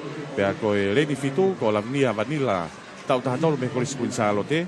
Leni walu ya meriane fia tau taha pe me he ako maalunga ria hona ko e taimi le taha pia i he iveni ko ni he tolo mita tolo ngiau ke puke e pa finau pe me ria hona foto weni ai le ko ni he wafe maono ko se ko ne wahiva po ne fa valu o ne ma Pa, whanakana o mamahe mai. Mamahe mai e kau lere whokene a star ko i a Tonga Side School, Iwa Halapua. Koina, kei taki me peri a hona e reni kitua, mea ne fia me ria hona. Mame me te tūri mai koia, a te sāwhiri mone pia mei tailuru o ne taki me kau lere. Na wafe mai hitai wangiao ki taimini, ka mana ke asi mai a tari, tūri pe tari. Te bebo ki kunsalo te kia Lapia Manila. Tau hao e peke te awanua he taimini, maka ma kunsalo te pe mo pou. Kunsalo te pe mo pou. Ape pe te awanua te taimini, maka ma tūri pe tari pe me ia pou. Palaka mai a pou. A pou kunsalo te pe mo tailuru. Hao e pe, maka mai. A tari pe me a pou. Hao e peke he tolu whaosi. Tiuri pe tari, pe me api pou. Kia kou la, koe siri mai na. Koe siri mai na. Kunsalo te. Laminia. Vanilla pe ami he kolisi kuin salo te. Mari au pito. Mari la. Koena ko te. Piko na ka hanga ton ko te. Ha u ko ya ka ule ko ni. Tono pite taimi ko ya tiuri petari. Gola, toi tana kia toi a fau e nau foi gola taha. Kia nau puha me tari. Tonga sai tuku leva, iwa hala pua leva pia me polonise ka ko siriva, lavnia vanila pia me kun salote. Tau te teo te pehe ki he tolo, fainolo, mita tolu ngiau ai Junior Boys. I he reini uruan ki gua ia viriami naiata tau taha wha me tupo hai, leini wā te vithala holo tau taha wha me koristonga. Rein tolu ko folau foweti tau taha wha me he tonga high school, leini wha ko taulango sofere tau taha wha me he korisko tupou. Leini mau kia ia uluaki la tawa wafu bea me he akumarunga ria hona tau taha wha. Reini ono ko prise tau wha tau taha tolu korisko tupou. Rein fitu leti aisake tau taha wha akumarunga ria hona ka pe foki kia lausa ilangana i lein walu tau hongfuru maa wha me he koristonga. Lausa ilangana prise tau wha Tevi taha la holo, Tevi taha. Taimi re taha e iwen ko ni wen longo poa pe me koristonga. Ai ko re ko tio ke popo. Wa fe ta tolu ia. Se ko ne wani ma poi ne fitu ono. Ko e fa fio fika ko lo man die sa mausia. Ai na ni fata tau i be. Ka ko e se ko ni fa tolu. Poi ne no aon. Eo. Ai fu wama au pito pe ni wen ni longo poa ia pe me I he wafe taha tolu. Wafe taha tolu. Wafe taha tolu. Mari. Te watu ki he.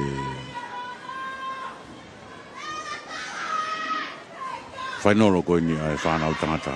Junior.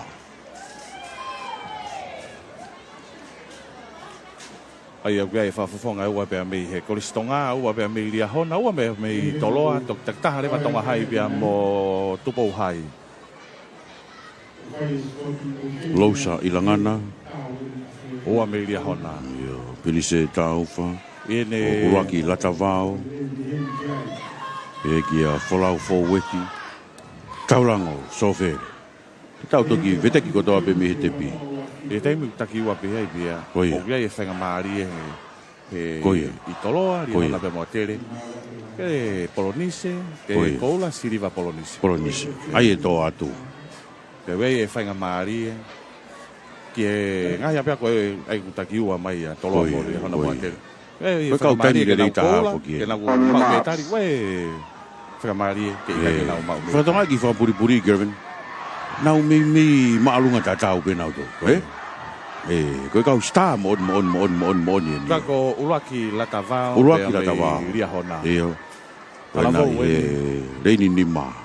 Reini ni mai. Piri se tau whamei tolo. Four Star tai a reti aisake. Pea mei ria hona. Koe na. Koe... Whakapakanga katoa e veka te motoru kau whiawi. Ka te ngenga ana. Whato o mai ki he puha fitu. On your marks. On your marks.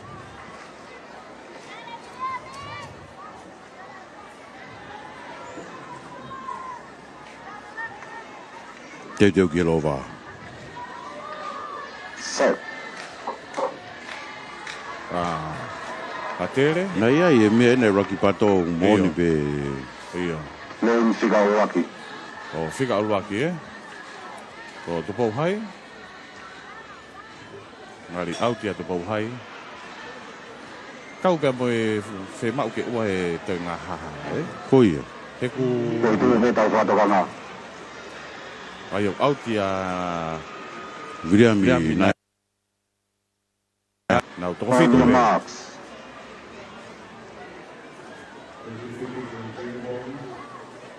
Whawhonga koe ni pia mei atere. Pia reni whika walu. Kai ke toi whia o stata polo kai. Iyo. Kolousa voki ena. Set. Pa. Nau, mawahi whakataha mai. He tolo ulu aki ena. Latawao ena ukamata ke... Asi mai ai loto. Latawao. Lousa ena i tua. Latawao ena. Uluaki, he lotu latavao. Uluaki latavao e nai loto. O tua kia ia atere, toloa na tapaki. Ka ko ria hao nai loto. Mo atere. Rosa ilangana, me kia uluaki latavao. Rosa ilangana me koristonga. Rosa ilangana mo uluaki latavao. Fafi mai, he tolo, whakausi. Na lava tepe kia tepi, tunguna tepe. Alatu, kia tepi. Uluaki latavao, uatu ilangana, tolo atu. Taulango sofere. Koula, dia hona, Uluaki latavao. Toki whigaua te kia ia Losa ilangana pia pehe koristonga. Tau te ki wakaya nge Kevin. Aku ki intafihi me te konga koini. Koia. Koini. Koina. Veteki kotoa beia me he TV. Aluatu, dia hona, atere, dia hona, atere. Uluaki latavao. Mario. Koia, na e tonu pe kusio aku ki ai. Sakai peke toi whakapapau. Koe whakapapau i pe. Iyo, ngai ku Whakapau peki he ki e mao. Iyo. Tau hoko mai pe tau tolu te te watu tau tolu ki he Foki mai ki mita whangeau, eh? Foki mai ki he whangeau. Ko kakato he whainolo he tolo mita tolu ki au ia. Junior Girls wa mo Junior Boys. Koe whangeau en te tau hoko atu tau tolu ki ai. Uke pehe Kevin yang o pui whainolo kone te kosi. E te iai hani ihe te tānaki maha me tarike he ngai api ako. E ko ulawe i fo a fo'ou. A fo'ou. Uria hona. Iyo. A fo'ou uria hona. E tau hoko tau toki ngai category go toi maalunga nge. E toi kehe ange. E toi maari ange. Toi maari ange. E toi wakai foki he inta. Inta. Ukai peka usta. Iyo. Koe wakai koia ki he whanau whewhine, mahino apito pea Jessica Wainikoro, koe Angelina Tupou. Kehe atu ko tamai ko ni. Ko Luciane nau whaho pea ka koe lau. Koe. Koe Rauke i hopa tu pe tu hoto whātu e whakamokomoko koe ako marunga ria hona. Sinia. Koia. Orin lei riu tai pe kia Ruth Kalmit, Ko rufo kane nai e mita valungi au, Koia, te tau unu tau tolu ia ki ai. Toi maa Koia. Pea wanoa ai pea mo e tamai ki tangata. Iyo. E toi kehe ange ia. Sila pangai ia. Iyo. Ia ia longo poa. Ko malungahu. Iyo. Ko sosiwa palu pea mei toloa. Iyo. Pea mo mariu manu atu pea mei afuou. Hangeu ki puri tau rembo me ako niu kokai. Whanau tangata. Ka koe nā, koe tau te una rau toi maari ange ia. Koe openi, koe sinia. Koe openi e niu kia maha kea asa. Pe fokia kereto pailake, koe mo PJ Fani. E toi maari ange. E pe fokia sinia. Koe. Sinia. Koe. E maari ange. Toi maari ange. Ko mounga rea au ena. Kako upehe, Kevin. Ka pau te tau toki unu atu ki herere fuka. Mone lau ka vilai. Maries. Iyo. E alu ia ki he tāpolo ko ia Maries.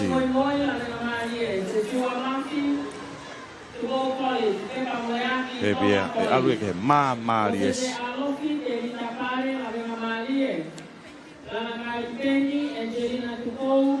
Koe nā, o si whatutu umai kaulere. O si whatutu umai kaulere, ka koe tahi ne Princessi. Angelica Malatu, whaipeka tua. Ka koe nā, koe whainolo, he tolo mita e whangeau ai Intermediate Girls. Reini uraki koe ia porinta awhi mei he akomarunga o tonga tau tahano. Reini ua ko nawe ia kawariku, tau tahani mai ko Iskun te lein tolu. Luciane nau whahu tau tahano tāku i lau, leini whaha ko Jessica Wainikolo, tau tahani mai ko marunga ria hona. Leini lima ko te ana vehekite, tau tahani mai po high school, leini ono, ko Ariria Salt, tau tahani mai api fo o. Leini fitu ko Angelina Tupou, tau tahano kun salo. Te kai uma afo ke sifti di whanu, he leini walu, takong fulmani ma, mea ko marunga ria hona. Luciane nau whahu, Jessica Wainikolo, Alidia Salt, Angelina Tupou ni Kevin, pe a mei he Chris Gonzalo te eni. E tau mata me a Mari e ki tau tō. E he kau whainolo koe ni. Na tau pēwhuk ane nā iange. Ane ki unu atu pe koe ki he fuku ponga ao koe na e whanonga mai whakahake ane nai. Whanonga whakahifo mai mi hake. Na tau pehe tau tōru ia. Oi au e. Ka koe ni. Hangi e kutoi ki taofi ki laka taofi ko ngā ao e. Ia. Koe wakai atu ia pia ke ongo koe konga ao. Ko ia. Na ki unu mai pe. Ia. Unu mai pe. Unu mai pe konga ao. Ko ia. Fe mau pe ke tau mateu teu. Ok. Ue tai me ni o vale pe ko. Whako wha pene haki mai a. Ko ne haki ko ia. Ia. Tonu ke mau e whakamal. Ia. Hai ko nau tolu koe ngai ofisi. Whafoki wha koe koula koe nau timi. Haki e pu TV e mo retio. Ko ia. E. Koe ni. Kehe atu. Kehe atu. E, tau teu tau tau ki he whanau e whine loto. Kei puke e taina halasima koe sa fo ai rekoti me he wanoa taha koe. Miri te taha se koe ne walu poini ono tolu. Te kai ki hataha tene whakatatau i rekoti koe ni, pe tene mau i rekoti. Koe wanoa taha ia. Wanoa taha na. Ko ia. O stonu peke. Kevin, o kua ipea ki taimi heni na e o mai he toko taha heni ke whahano ki tesi. Ia. Ka au kai koe taimi tonu e. Ma teo whaki taimi tonu e misini. Koe ni koe... Ai teke taimi kone... Kai koe o mai peke tai tesi. Koe misini e, koe inta machine e ni o. Kai hai. Kai ki tesi iange. Tesi. Ia. E whemau ke pā whakataha pe mo ne pā koe mea whana. Teu pe. Tu teu pe. Tu teu pe tau taimi. Teu ki he whanau whine loto. Mea mai e taine princesi. Princesi lato Angelica lato fui peka tu aho. Kaka toia hono whake atu koi e whakamomo. Ki he kau mamata e whunga grandstand. Kau whataha tu kai pia mo e whanau ako. I he ngahi teriti no whanga pe koi Kevin, ngahi ako anga. hange kua pūre e kau mamata spoti me he whunga whare ko vete. Nau kua nau whoki ke ngā ue. Tari e tau mātuku atu. Maratu ina nau i he na tōria laine pongpongi. Au Ia. teke fu Vela lahi la ai, ai. ai puka tu koe ngahi ota. Oh. Koe Koe nau whoki. una koe ke kai hoata. Ia. Ka pata ke lahi Mo le e ma whiasi, no. e. Koe mea nei puri e kau chef. Koe ni. Kei lanu kula mai e whuka e stata. Ia koe ni ko hina. Ma wato e stata ia. O ne maa. O ne mak. Koe te kelere. O ne mak. Koe te kelere.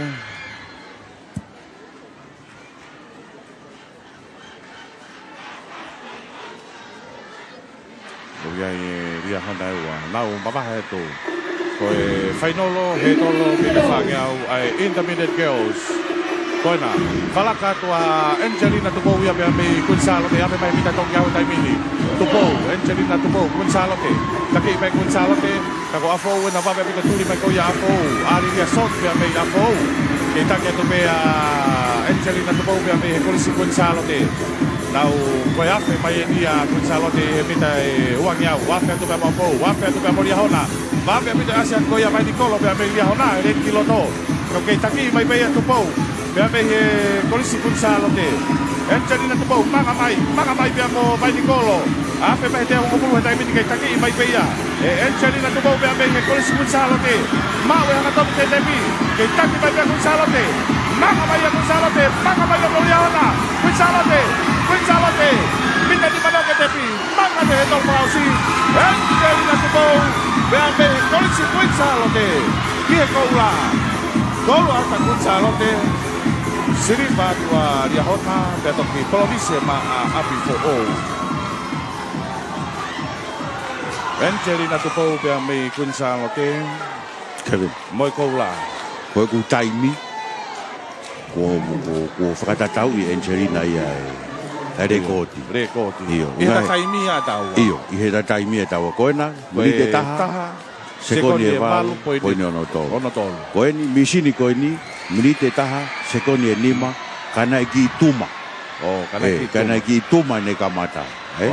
Ai ka pau e whenapasi mo taimi koe misini. Pala. Mahalo pena sekoni e ono. E pe fitu. Ka koe ki tuma. Si pe taimi koe ni. Me misin totono. Fefe ka pai ki tuko kita whaki ka ta whok taki loto. Iyo ta whoki pai tawa ki he pureki na e mahino. Iyo na whai ko whealanga ke na taimi. Koe he tolo. Mita e whangeau ai intermediate boys. Intermediate boys.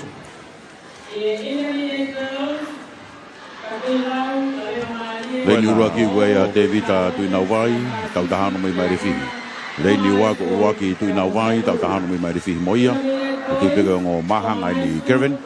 Leini tolu ki aia mari umanu atu, tau tahani ma apu fo'ou. Leini whaasi la pangai, tau tahano ria hona. Leini ni mago James Taulanga, tau tahano e Kolistonga. Leini ono William Longopoa, tau tahani ma e Kolistonga. Leini fitu ko Pensimani Malungahu, tau tahano e ako malunga ria hona. Pe foki leini walu, siwa palu, tau tahano o e Tupou College. E pia, ko e taipire rei taha ke puke ia e sione tupou pia mei toloa. Koia. Ko e sekoni e ni maono poini e taha walu. Fotu ueni i he wafe wanima.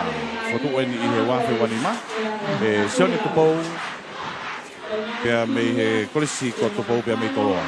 Kevin, lowa tau tori malae. Lowa ngō tama e koe hiko bebe. Ki ongo tama whakabebe lahi mōni mōni. Toko ni peia. Ki he... Kai kau ki lahi e na mau mea toko ni e tau temu ngā o. Ātakai ko ia ko... Kau he ātakai ni. Ko ia, mālo. Te peo atu. Sila pangai pia mei ria hona. Pe foki ki a mariu manu atu pia mei api fo'ou. Sio siwa palu. Sio siwa palu pia mei potu tatau mai, Sio siwa palu pia mei toloa. Ate le ua, ia hona ua, ma le fihe ua. E reini raki pe pia mo. Kone uto ki taimi e tau. I taimi mai ai intermediate boys, he tolo mita whangiau. E tolo mita whangiau. Ngari te tau hoka tatolu. Ke senior girls. Oh, open girls. Toko ua pe, Aia ko re sina kula pe pia mei afou pia mo niulini mori pia mei kuinsalo te. Aia ko e re koti ko e ni. Kei puke ia e hola tau kākā. Fotu he wafe tahi wā. Mini te taha se koni honga full point e wāono. Pea me he Tonga High School. Nā toko ua pe. Kou la pe pea mo i siriva. Kai ke e to iai ha mea ko e polodise. Seti. Mawahe ato. Ko afo open na pia mo kunsalote. Open girls, he tolo mita whangiau ai open girls. Wela, ape mai mita tokiau ke taki mai pe a niulini mon. Pe me kunsalote. Kunsalote pia mo afo. Ko resina kula. Pia me he kunsafo. Ko waskamata ke mamahe mai a moria pia me kunsalote. Mori per me kunsalote. Mori per me kunsalote. Mang anto mori. Afe mai te wangiau. E taki mai per kunsalote. Ua tuke afo. Toko ua pe. Ulaki ua pe. Kako tu e tai mini hange. Koina, te tai taimi mai a kunsalote ki afo. Kai, nei ui ata afo. Tari mai ke ta. Uia, tari mai. Au kata hape. Tari mai ua pe. Manga mai, afe mai kita te au. Dia wa tai mini. Koia. Gonzalote. Hawa ia Gonzalote i he tolo Falaosi, te taki le Gonzalote, to ua pe. Koia.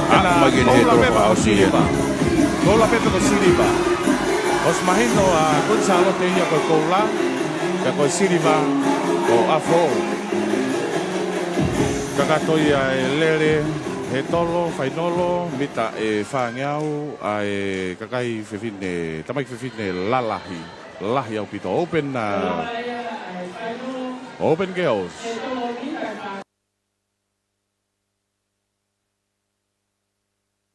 Hoko te pita tolu ki he tolo mita e whangeau. Senior girls. Taimi le rei tahau ke puke ia mere toa o e kore sa fo'ou, miri te taha se kone hiva. Rei ni wau ke ofa tui fua tau taha walu kuin sālo te. Lei ni toru, already nei ni utai tau taha fitu ori ahona. Lei ni wha, meri sia pōsini tau taha fitu a fo'ou. Lei ni lima ko sela afu tau taha walu tonga high school. Lei ni ono, lei sāne au afu tau taha walu o e tonga high school. Kai pe foki he, lei ni fitu o iai a Ruth Calmage o kore kuin sālo te. Ruth Calmage, pe foki ki already nei di utai, lai sane a hoafi, sela afu, ofa tu i fua ki sālo te. Ia, te teo atu e tokono koe ni ki whainolo. He tolo mi te whange au. Sentimita e poini fitu ono. Kata koe mita e poini fitu ono. Sinia, malunga koe tau heto. Pa, nau, mawahi whakataha mai.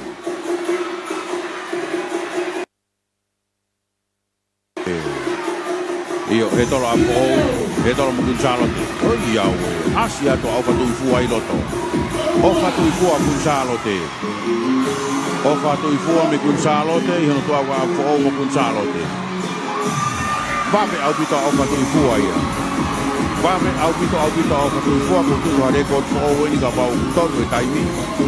E ufu vape makehe au pito e ne mawahe mai koe me he tolo ulu aki. E mita wange au ke te pi, e take ke pe au patu fua e tua wa mama ma po. Merisia po sini au po. A goena ngau pe mai ki e hanga tonu pa ke te pi. Ofa tu i fua. Ofa tu i fua ina. Chris Gonzalote i ono tua wa a po. Ka ko ofa tu i fua. Aua ofa tu i fua ke ne he tolo whakaosi lastedo. Ofa tu i fua. Ake a fōuia. Ofa tui fua ki he te pi. Koula ma ofa tui fua. Ei, siri mai na ulama tu ki ai au ruf. Pea mo ori nei. Ke tau ki whafoki ke replay. Koia. Tau sini ki e whikaua. Ka ko ofa tui fua. Iyo, tau whoki ke ki a wā mo. Kene tuku mai. A e tau whikaua. Te ki fusi atu ke koina. I tau fia po o ia kai. Hoko ate. Koina. Kau lova, a koini. Ngeng. Ko hai. Ngeng. Te whafoki ke. Ngeng. Whafoki ke. Koi. Hao mamari. Mamari. Ruf. Calmage. Uraki ua bea Gonzalote. Tau, te koe tamak tangata na Intermediate Boys. Aia koe Intermediate Boys.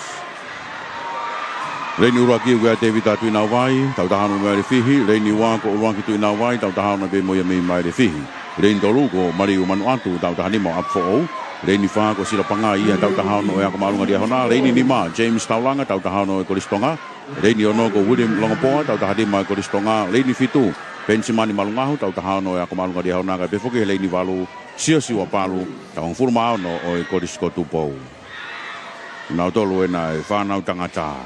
Kamata ena e tau unu atu ki he moana loloto. Taimi te rei taha e nuke tui puke ia e sori te pou te ame Korisko te pou mei toloa. Ko e seko ne ni maano toi ni e taha walu foto ueni i he wāwhe ua ni maa. Iyo. Ko sione topou pea me kolisko topou.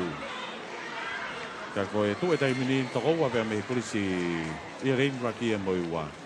Ko e ongo whafafonga pea me kolisi mai le fihi siu i rik tapou. Pea koe reini tolu rewa ko mariu manu atu pea me kolisa reini wha ko sila pangai pea me lia hona. Toko wa pea me atere reini lima mo reini ono. James taulanga pea mo William longo poa. Ko ria hona reini fitu pensimani malungahu. Rein balu toloa sio siwa palu. Salvo ko yang pensimani malungahu ihe reini fitu pea mo sila pangai ia reini wha pea me ria hona. Ko siafi lere ko ni. Ore mark. Set. Now, mama here to intermediate boys. 400-meter hurdle. Wafi ako na mita tolong yaw. Taki o tepe tolo ay tua. Kung mama pita ako ay asiko ya sila pangay. Iloto ko malungahu ke na iluwa ko ya o palu. O sausi palu. Kaka toloa. Toloa yahona atere. Ape mana kita wang yaw. Tapaka pata ato pe. Barte o kita ide to e mama ko ya yahona. Maximali malungahu. Mama kapaya malungahu ya. Yahona toloa yahona. Ape mana jawa puluh ini. Malungahu. Mama maya yahona. Mama maya toloa. Sila pangaya na iloto pe yahona pe. Toloa na tuli mai. O mana pi. Ko malungahu. Mana pi. Hangge kalbasi. Mama maya yahona. Mama maya. Maya mama maya. Mama malungahu. Mama yahona. Siripa. Maya pi. Siri tamu. Datang di Polonise mai Korisi Tonga. Mari kita tuli koia luaki kulina ubai. Ya mai Korisi mai de fihi. Siuri kapu ya mai lolo halai malu. Siri mai. Kai humu mai sila pangai ya I he tolo faka osin. Fainga mari ai James Taulang ai I he Polonise. Wena manga mai na Koia. Malungahu. Homo afo e. I he tolo fika ua. Famui. Hawe na ke he tolo fa si manga mai malungahu. Manga mai pe motu ina ubai. Manga mai sila pangai ya o lape va e ya funga he tolo. Humo e fanfonga ko ia ria hona. Ka ko na ke ko lape maria hona. Ko pensimani malungahu. Mai de fihi na ge wa Mai fihi na ihe Siriva. Te o te peta tolu. Mari. Openi ni? Openi na. Iyo reini wa ko ya mahake asa tau tahi va ko listonga rein dolu Brian Kelly tau tahi va ko malunga dia hona. Reini fa ko kreto pailate tau wano ko listotu pou reini ma BJ Fare. Tau tahi va ko malunga dia hona. Reini ono Mori tupou tau wanoa mai de fihi pe mo reini fitu ko Sailo Sivea tau furmani ma o korisko tupou. PJ Fare PJ maha ke asa Brian Kelly na pe Iyo Brian Kelly Iyo aku malunga dia hona. Iyo kau tamai ni ko ya R. Kelly Jimmy Kelly. Kau tama hiva. Okay. Kau ni tama Kelly ako ni ko tama spot atleta. Ia tafa aki Brian ni. Brian Adams. Kau tama ko ya. Ko Brian ko na tau tolu ko ni. Ikai. Saya ko. Ko na. Te watu. Tono ko ni ke final.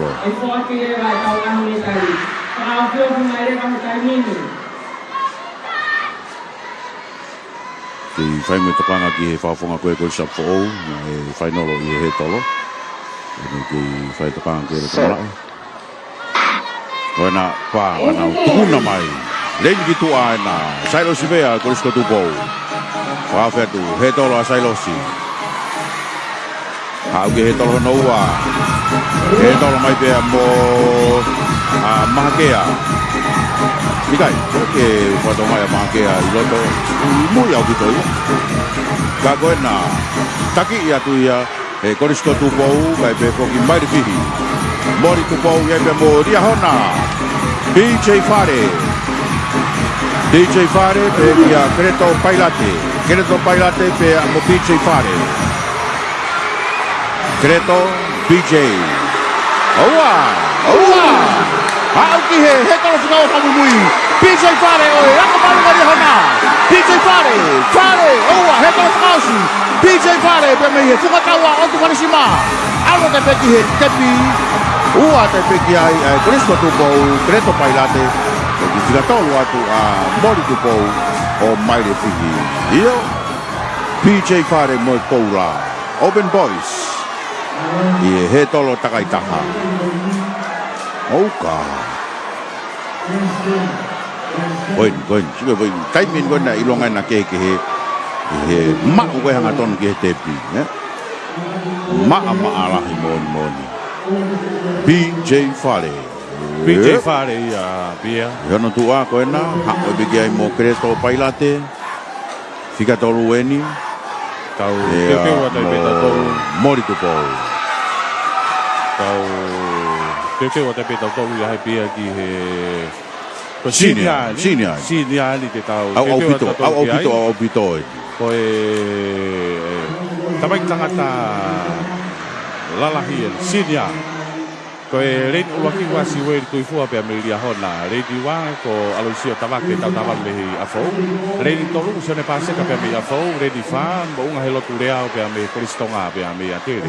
Rein ni ma ko Eric Tuyono pe Ame Kristonga. Rein yono pae a moi pe Ame Toloa. Rein fitu ko sione lolo mana ia pe Ame Toloa. Rein valu reva ko halavai vai waske pe Ame Krisi mai de fihi. Siu iriku tapu. On your marks. On your marks. Teu watu. Teu kelere.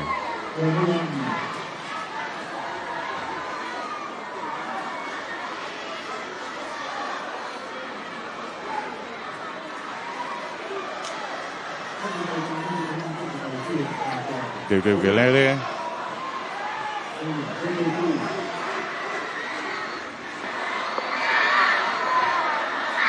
Order mark. Set.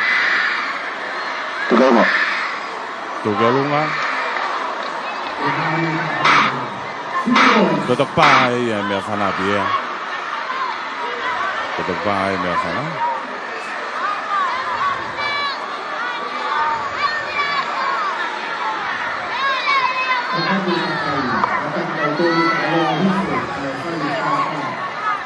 Minimal sama mengalami gesana. Halo.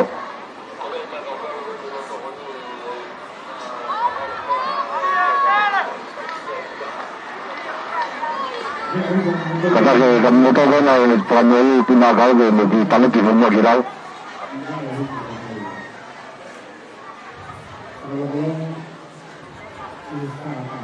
On your marks. On your marks.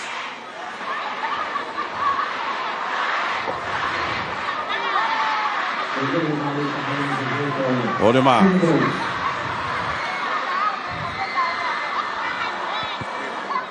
On your mark. Kahiri ni koe dele fuka takai tahai. Koe kahiri ni tau hoko te beta tau ke tau event France koe ai koe tau dele fuka takai taha. Set. Pasana nau tuku mai koe Senior Boys lele fuka koe lele hetolo mita whange au ai Senior Boys koe na kei taki mai pia tolo ai tua toloa ai ako sione lolo mana ia tako atere na Eric Tuyono i loto koe kuria tu pepe apo toloa koe taha peki mai fihi ake mai wakea mai taimi kamata ke asi mai apo mahalo tulea o me Kristonga pea me atere koe na maka mai apo mahalo tulea atere toloa la ame mai mita kia honga pulu hai taimini maka mai atere toloa atere toloa mawe hanga tom tetepi mau mahalo tulea o pea me atere tamo Eric Tuyono pea me Kristonga ate maka mai hetol mausi koe na atere koula mau mahalo tulea o kia koula koe siriva koia Koula ma tere siriva ma toloa pea ko e polo ni se toi ave beia ki he koristonga.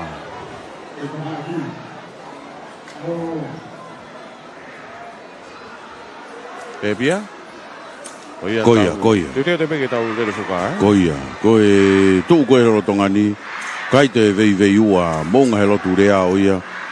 Te u whaki ki ai e totahare rei taha koia i aho tolu koe ni. Tuku kehe a pongpong. E tau pēra toi, tuku kehe a pongpong. Koe ni ko oawe ki ai koura ia. Ka tau te wai pehe ki he tau he toro a kataki koe Tere fuka takai taha be 4 by 400 meters relay. Ai koe ni mau mai pe kau lova. Te tau ngau nu rewa ki ai. He koe taim te tau pe koe me ko nau tolu pen te nau koe na nau whainolo koe ni. Rei pen i he te nau koe whainolo pe he tere fuka takai taha. Ko tui pe ai ki taimi e toko ki e nau ki mana wale rei ai. Koe iweni no taha. Kata e wawe taha ia, neongo koe tere fuka takai taha. Ka ko whangata pe. Ai re volo koe aki nau tau te nau whainolo. I he taim te tau pe, e whamaro lahi ki e tau ngai kau taha businessi. I anga lelei, tau whenong waki.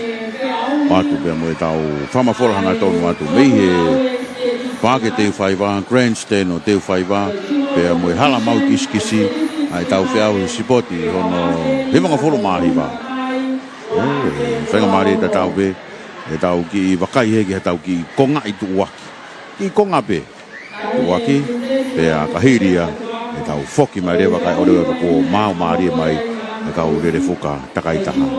E tau ki korosi ai he, wakai e tau ngahi, ngore lei pe mo whamalo ai pe, ki e tau ngahi kau taha business. Ngai potu ngawe, tau taha. Moki mo tolu kona mbea mai o pe o tau whelonga.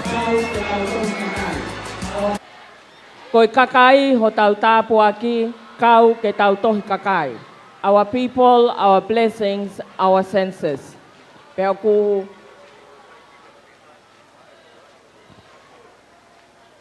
Pea oku kau ki ai nai kau ki ai ngahi korisi, i he whiauhi koe ni. Pea o whakapaanga ia o whakapare ia e he kautaha statistics. Koe pare uloaki, koe paanga e tolu awhe. Koe pare hono ua, koe paanga e wawhe ni mangeau. Koe pare hono tolu, paanga e wawhe. Pa koe pare hono wha, koe paanga e tahawhe ni mangeau. Pa koe ngahi korisi kono kotoa pe na e kau ke he whiauhi. O whaake ange ai mea ofa whakahounga pia me he potngau e statistika koe paanga e ni mangeau. Koia koe ngahi ako kotoa pe na e kau ki he whiauhi koe ni o kuiai pe ho nau pare. Wai pe ai api ako.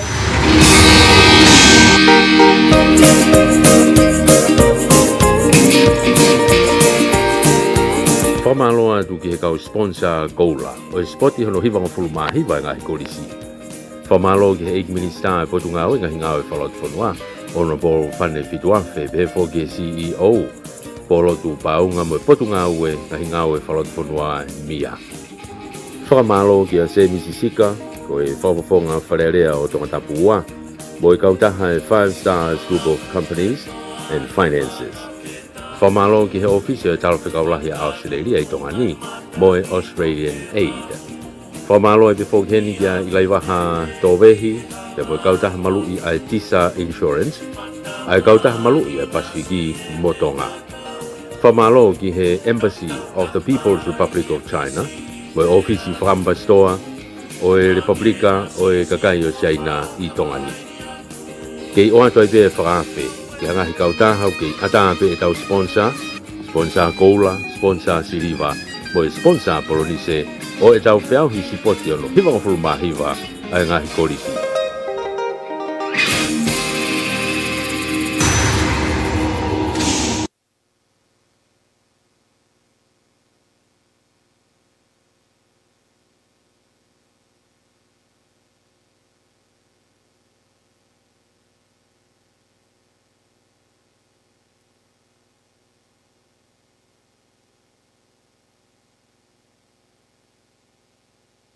Ni skei e halahi foge pe foki hatiho pe me hona wa iwa waulahi. Lesi Eli Tire Services i hala pai pasi hala leva Pacific Timber and Hardware moi court o loto nukwalafa. Tasilo Shopping Center maufanga JB Jago i Small Industry maufanga moi House of Tongai mai taha kai maafo ke kau taha tāperiki pereha ke ka Luong Brick mo li Quarry.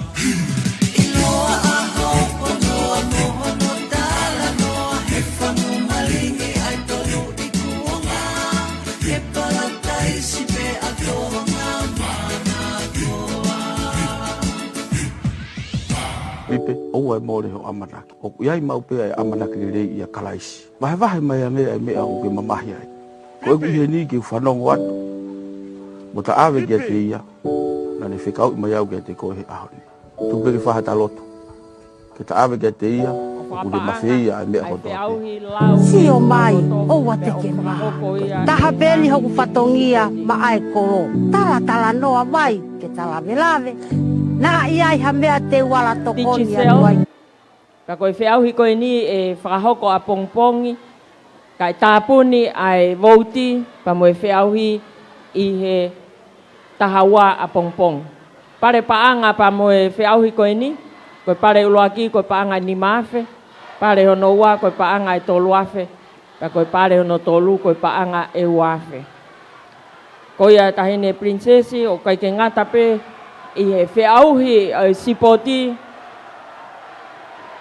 ka oktoiai pe pa mo ngahi whiauhi make o whakapaanga e ngahi kauta e lava pe ke tokoni whakapaanga ia ki he ngahi api ako. Pe e spoti o tauni o kuiai pe ai ngahi timi sipoti ke ngahi timi whakafonua o nau kau mai pe i he whiauhi i he tauni, au nau whiauhi pe i he level pe o ngahi national team.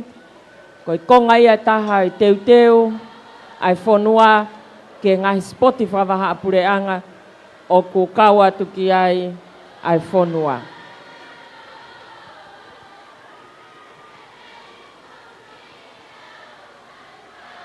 Koe aho hono tolu eni o e sipoti, pea koe tau eni koe spoti hono hiwango fulu mahi wā eni i he taun. O whaipe ai teu lahi atu ke sipoti o e tau kahau. E koe tau te au ia o e sipoti. Pea koe senturia hono whakahoko. Ai spoti a te rita ai ngahi ako i tongani. Toi pe tau track event e taha. Koe final ai rere fuka takai taha, pe koe 4 by 400 meters relay. Koe whiauhi spoti koe ni tahine princess. Koe kau iku nā o whoaki pe ka teknau tolu a ngahi me tari.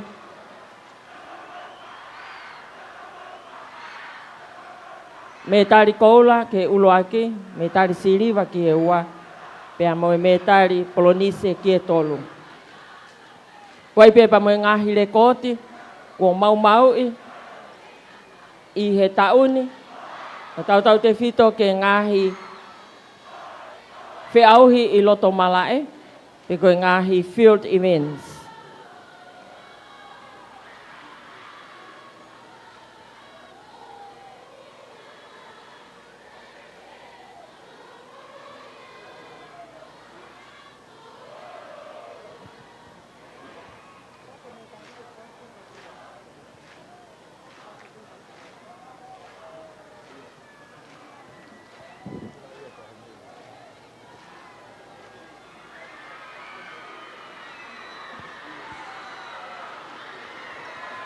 Kore atu ke kau maumetari, ka taki ki whakawawewawe mai rewa, ka tau whoaki e ngahi metari. O ki mautolu kotoa na e uia to mauhingoa, e maulawa mai ke whoaki ai ngahi metari.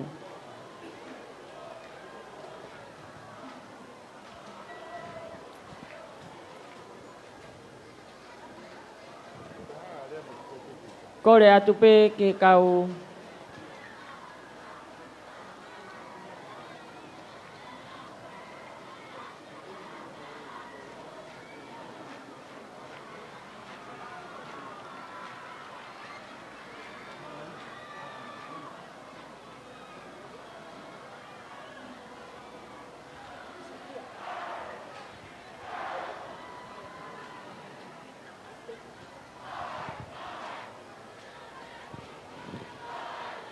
ko kore atu pe ke tau whakakato mua hono whaki ange ai ngahi pare ki he whiauhi tuaki ai pot ngaue statistika whikau aki pa mo e tohi kakai wanoa ua ono. O ku iheni ai pure reo reo o e pot ngaue statistika tonga te rekaki la tavao pa ko ai kore tahine princess la tu fui peka tu aho ke anga lelei mua kai lava mai ai matua pa mo e fine matua kau pure ako ke whaki ange mua ai pare ke a teknau tolu. Koe pare ulo aki, koe paanga e tolu afe, o ku whoakia ki he ako maolunga o Tupou, pe koe Tupou High School.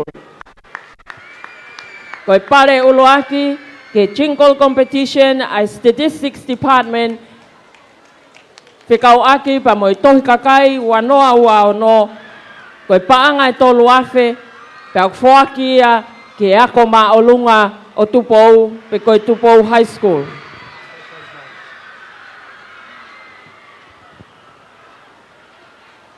Koe pare e wā, koe paanga e wā wheni mange au, o whoakea ke koriskuin sālote.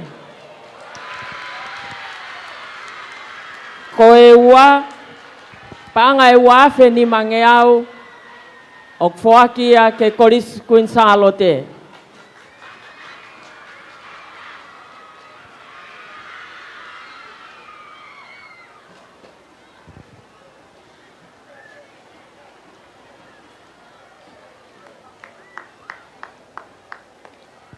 Koe pare hono tolu, koe panga e wafe.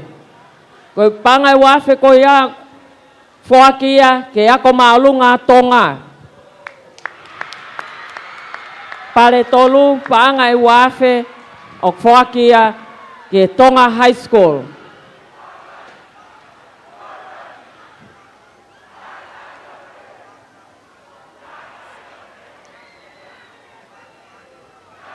Koe pare whika wha, koe paanga e tahawhi ni mange au, pe au whoakia ki ngahi ako loto loto ai pure anga, pe koe government middle schools.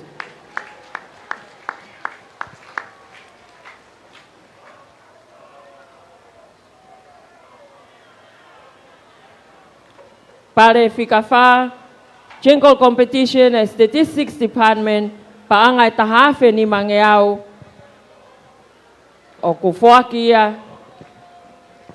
ke ngahi ako loto loto e pureanga government middle schools. Koe paanga ni mange au ke ngahi api ako kotoa pēna e kau ki he whiauhi.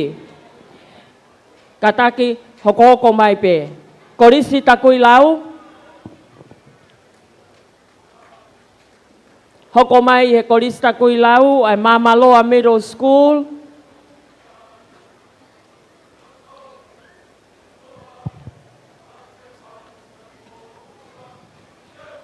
Hoko mai i he Mamaloa Middle Schools, Korisi Tailulu.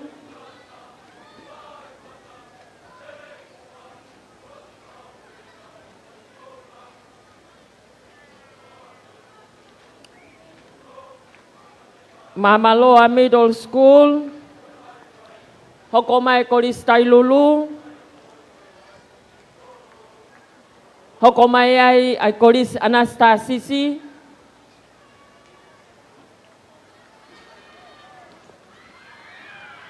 Hoko mai tua Anastasisi, Korisi Apfo'ou.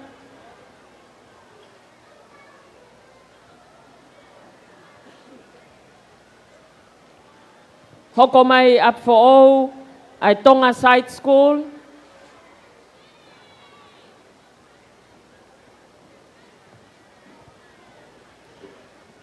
Hoko mai he Tonga Side School, Korisi Tonga.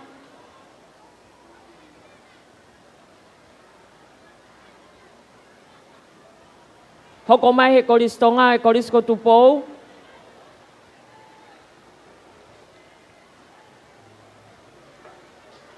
Hoko mai he Korisi Tupou ai X Community School.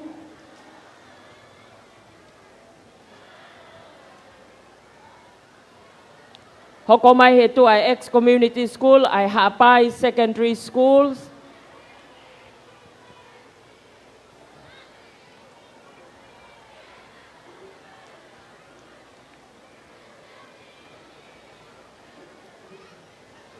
Hoko mai hapai ai ako maulunga ria hona.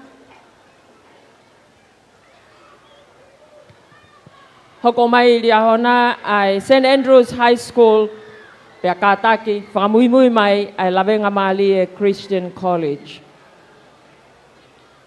Korisi ria ako maulunga ria hona. Ako maulunga sa Antelu. Pea whakaosi mai ai korisi Lavenga Malie.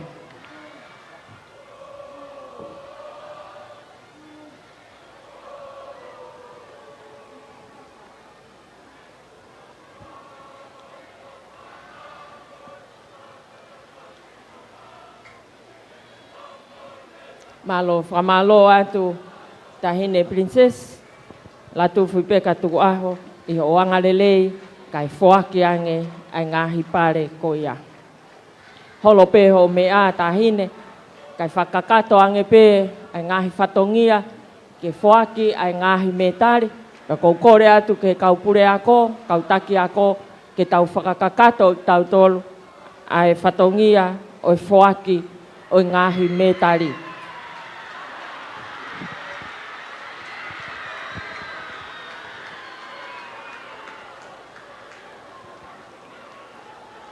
Te tau kamata pe ai whoaki o ngahi metari, pe me ngahi whiauhi o whakahoko, nai whakahoko ia i loto malae, pe koe ngahi field events.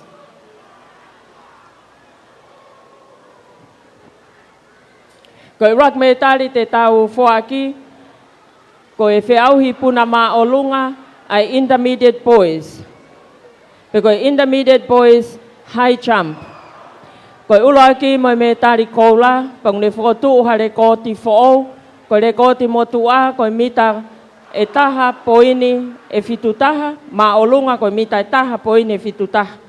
Koe re koti who'o, koe mita e taha poini e fitunima, pe ok mauia e kaiwai tui wailala, pe me koris mai re fihi siulik tapu, pe me i wawau. Koe ua pa mo me tari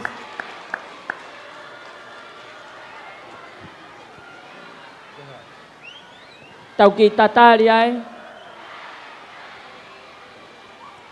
Ka whakakato ki whatongia koe ni, ka tau tō hoko atu.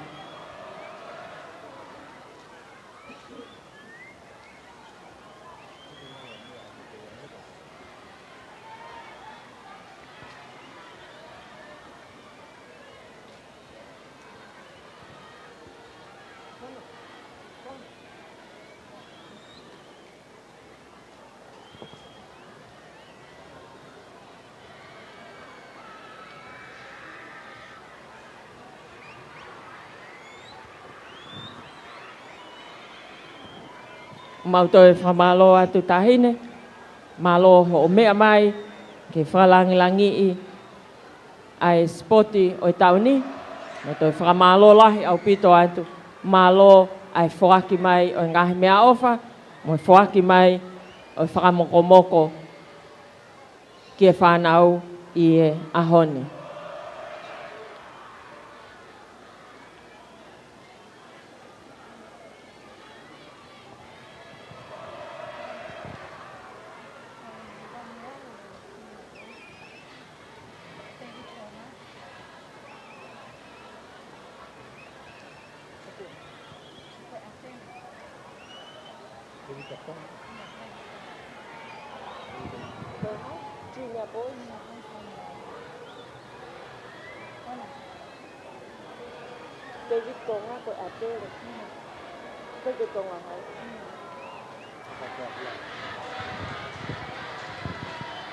Malo, katau hoko atu.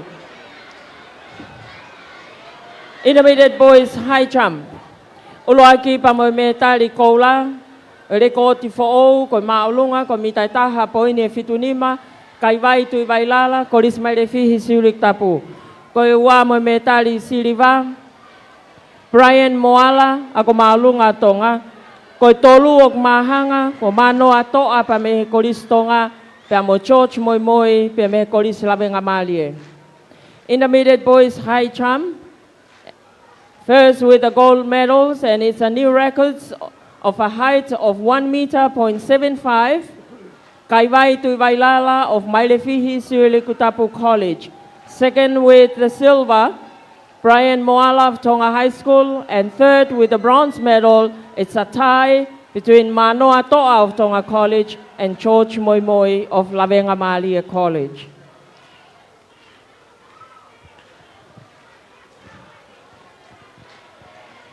Malo puno.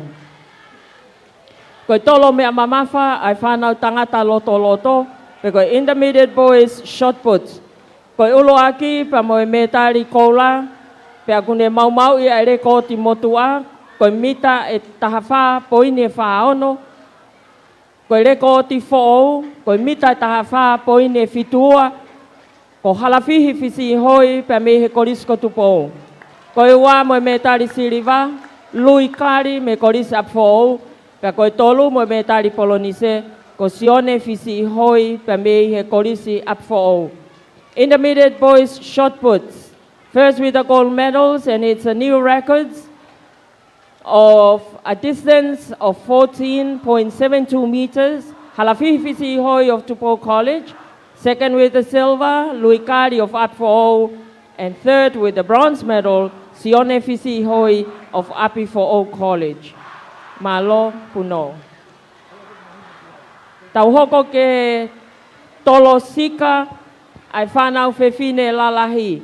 Senior girls javelin. Koe ulo aki mo me tari koula. Une mau mau i ai reko ti motua i he wanoa ua taha. Koe mamao koe mita tolua poini e fituwalu. Ko mau mau ia e mereane palu o eako maulunga uriahona aki. Ai mamao koe mita toluono poini e noa valo. Koe ua mo me tari siriva manusiu tupou o eako maulunga riahona. Pe koe tolu mo me tari polonise manatu hafoka o koriskuin salote. Senior girls javelin throw. First with the gold medals, and it's a new record of a distance of 36.08 meters. Mereane Palu of Liahona High School. Second with the silver medals, Manusiu Tupou of Liahona High School. And third with the bronze medals, Manatu Hafoka of Queen Salote College. Malo puno. Koe tolo mea mamafa, ai whanau tangata lalahi. Pe koe senior boys shot puts. Koe olo aki mo me tari koula. Pakune mau mau i ai reko ti motua. Koe mamao koe mita e tahawha poine tolua. Koe reko ti fo'ou koe mita e tahawalu poine e wanoa. Ko mau mau ia e pensimani ta iloa o korisko tupou. Koe ua mo me tari siriva, viriami turi, korista koe lau. Pea koe tolu mo me tari polonise, ko sione ki walu o yako maolunga riahona. Senior boys shot puts. First with the gold medals, and it's a new record of a distance of 18.20 meters. Pensimani Tailoa of Tupou College. Second with the silver medals, Viliami Tuli of Takuilau College. And third with the bronze medal, Sione Kivalu of Liahona High School. Malo puno. Koe whiauhi puna si tepu, ai whanau whiwhine iki. Junior girls triple jump. Koe uloaki pa moe me tari koula. Ne mau mau iai ai reko ti motua, na whotu iai wanoa wa tolu, koe mita e walu poini e hiwa fitu. Koe reko ti whoou ko whotu he tauni, koe mita e hiwa poini e toluono, ko whotu ia e Priscilla Muti o Koriskuin Salote. Koe ua pa moe me tari siriva, Rini losi ngu, Koris Anastasisi, pa koe tolu moe me tari polonise, ko kakala tatafu, Korisi Lavenga Malie. Junior girls triple jump. First with the gold medals, and it's a new record of a distance of 9.36 meters. Priscilla Muti of Queen Salote College. Second with the silver medals, Lini Losingu of Anastasisi College. And third with the bronze medal, Kakala Tatafu of Lavenga Malie College. Malo puno. Koe tolo me a mamafa, ai whanau whiwhine lalahi au pito, pe koe open girls shot put. Koe ulo aki mo me tari koula, Kaloni Moala, Koris Queen Salote. Koe ua mo me tari Siliva, Luisa Kawaifiafi, ako maulunga ria hona, pea koe tolu mo me tari Polonise, he pisipa wakalahi o Koris Queen Salote. Open girls shot puts, first with the gold medals, Kaloni Moala of Queen Salote College. Second with the silver medal, Luisa Kawaifiafi of Riahona High School. And third with the bronze medal, Hepisipa Bakalahi, again of Queen Salote College.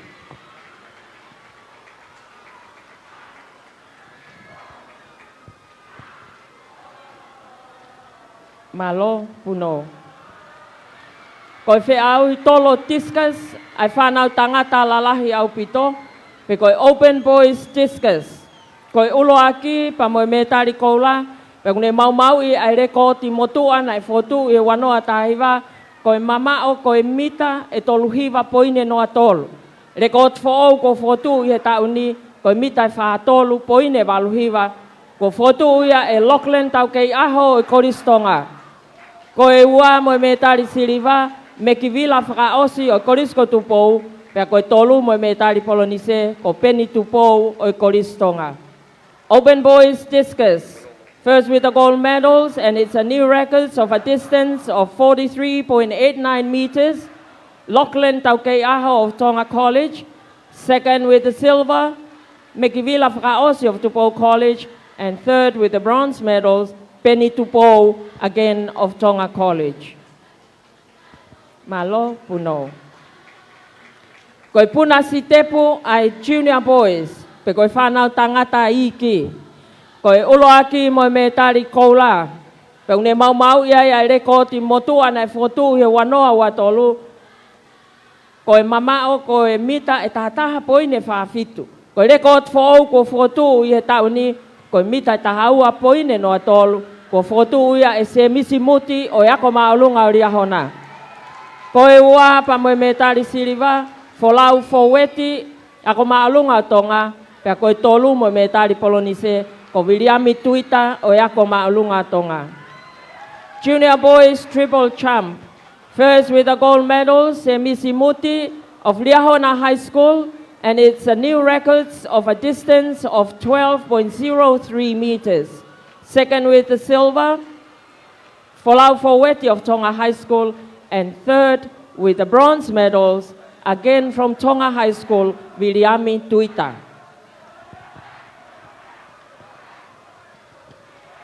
Malo puno. Koe puna loloa, ai whanau tangata lalahi. Senior boys long jump. Koe ulaki mo me tari koula, Sosaia Pascala Koristonga. Koe ua mo me tari Siliva, Toti Heimuli, ako maulunga Tonga, pa koe tolu mo me tari Polonise, o fotu pailate, ako maulunga Riahona. Senior boys long jump. First with the gold medals, Sosaia Pascala of Tonga College. Second with the silver, Toti Heimuli of Tonga High School. And third with the bronze medal, Fotu Pailate of Riahona High School.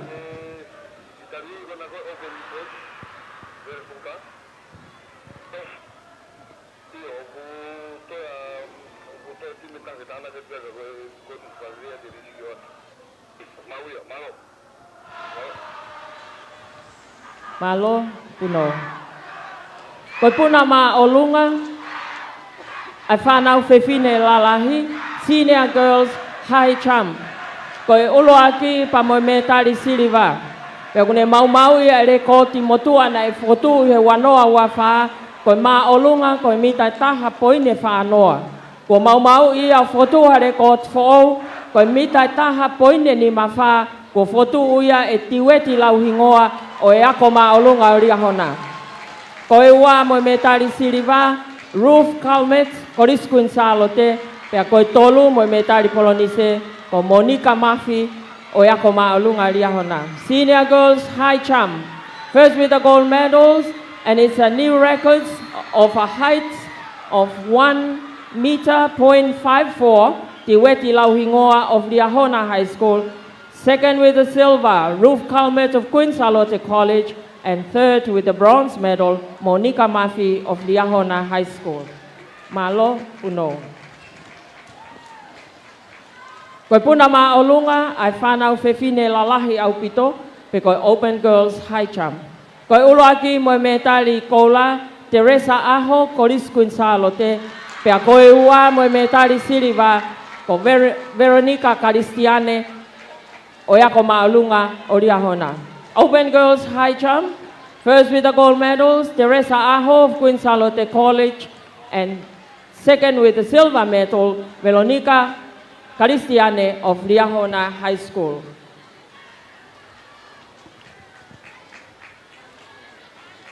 Malo puno. Ko e whiau hipuna akau, ai whanau tangata loto pe ko intermediate boys pole vault.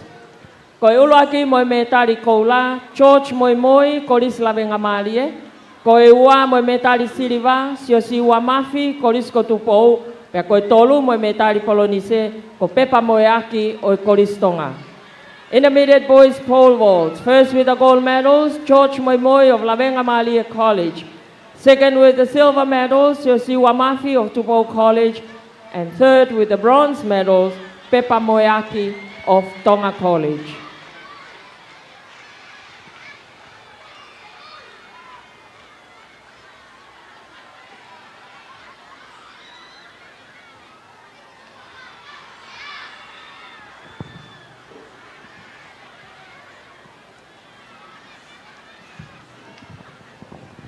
Malo puno. Koe whiauhi puna akau ai whanau tangata lalahi au pito, pe koe Open Boys Pole Vault. Koe ulo aki pa moe me tari koula, pe akune mau iai ai reko ti motua i he wanoa tahiwa, koe maolunga, koe mita e tolu poine whanoa, koe reko tfou ko fotu he tauni, koe maolunga, koe mita e tolu poine fitunoa, ko fotu ia e Mosese Alofi o Koris Lavenga Marie. Pea koe ua moe me tali Siliva ko te vita pare o Koris Lavenga Marie aipe.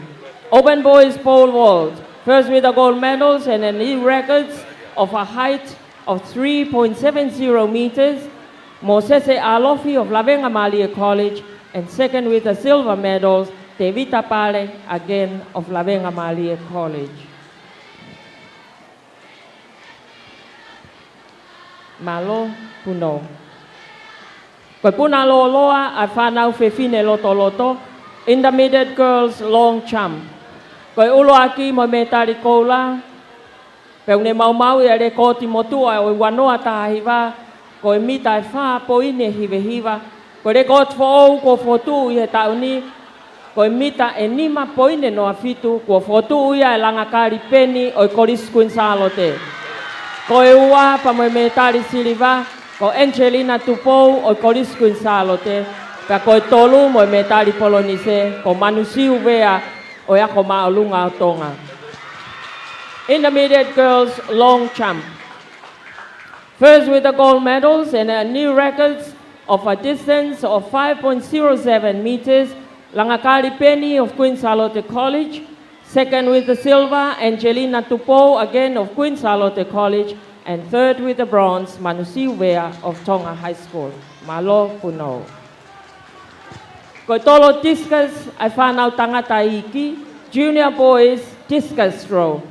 Koe ulo aki moe me tali koula, pe akune mau iai ai rekoti na e fotuu i he wanoa ua wha, koe mamao koe mita e toluhiva poini e wanoa. Koe rekoti foou ko fotuu i he tauni, koe mita e whanoa poini e ono ua, ko fotuu ia e tulu kalani walu pe mihi ako maolunga o Riahona. Koe ua moe me tari Siliva, ko Sione Patolo, Koris Kotupou, pe koe tolu moe me tari Polonise, ko Ariel Whakahua o Koris Tonga. Junior Boys Discus, first with the gold medals, tulu kalani walu of Riahona High School, and it's a new records of a distance of 40.62 meters. Second with the silver, Sione Patolo of Tupou College, and third with the bronze medal, Ariel Whakahua of Tonga College. Malo puno. Koe whiauhi puna si tepu, ai whanau whewhine lalahi au pito. Open Girls Triple Jump. Koe ulo aki mo me tari koula. Pekune mau i are ko timotua na e fotu he wanoa wataha. Koe mita e hongo fulu poine no ata. Koe re ko fo ko fotu he tauni koe mita hongo fulu poine no afitu. Ko fotu ia e vika mafi o koris Queensalote. Koe ua mo me tari siliva ko Teresa Aho o koris Queensalote. Pea koe tolu mo me tari polonise ko tonga liulupe pe awafi ako maolunga riahona. Open girls triple champ, first with the gold medals, and it's a new record of a distance of 10.07 meters of Vika Mafi of Queensalote College. Second with the silver medal, Teresa Aho of Queensalote College, and third with the bronze medal, Tonga Liulupe Peawafi of Riahona High School. Malo Puno.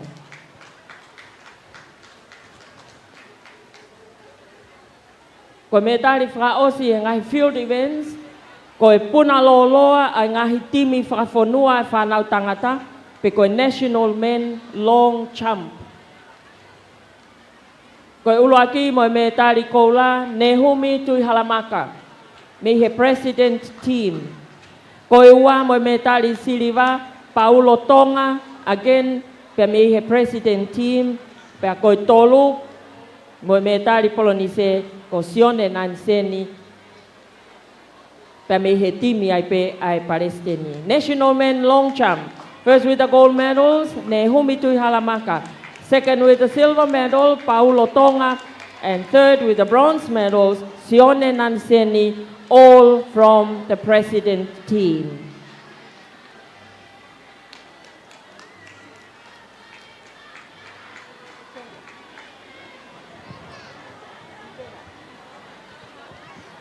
Malo Puno.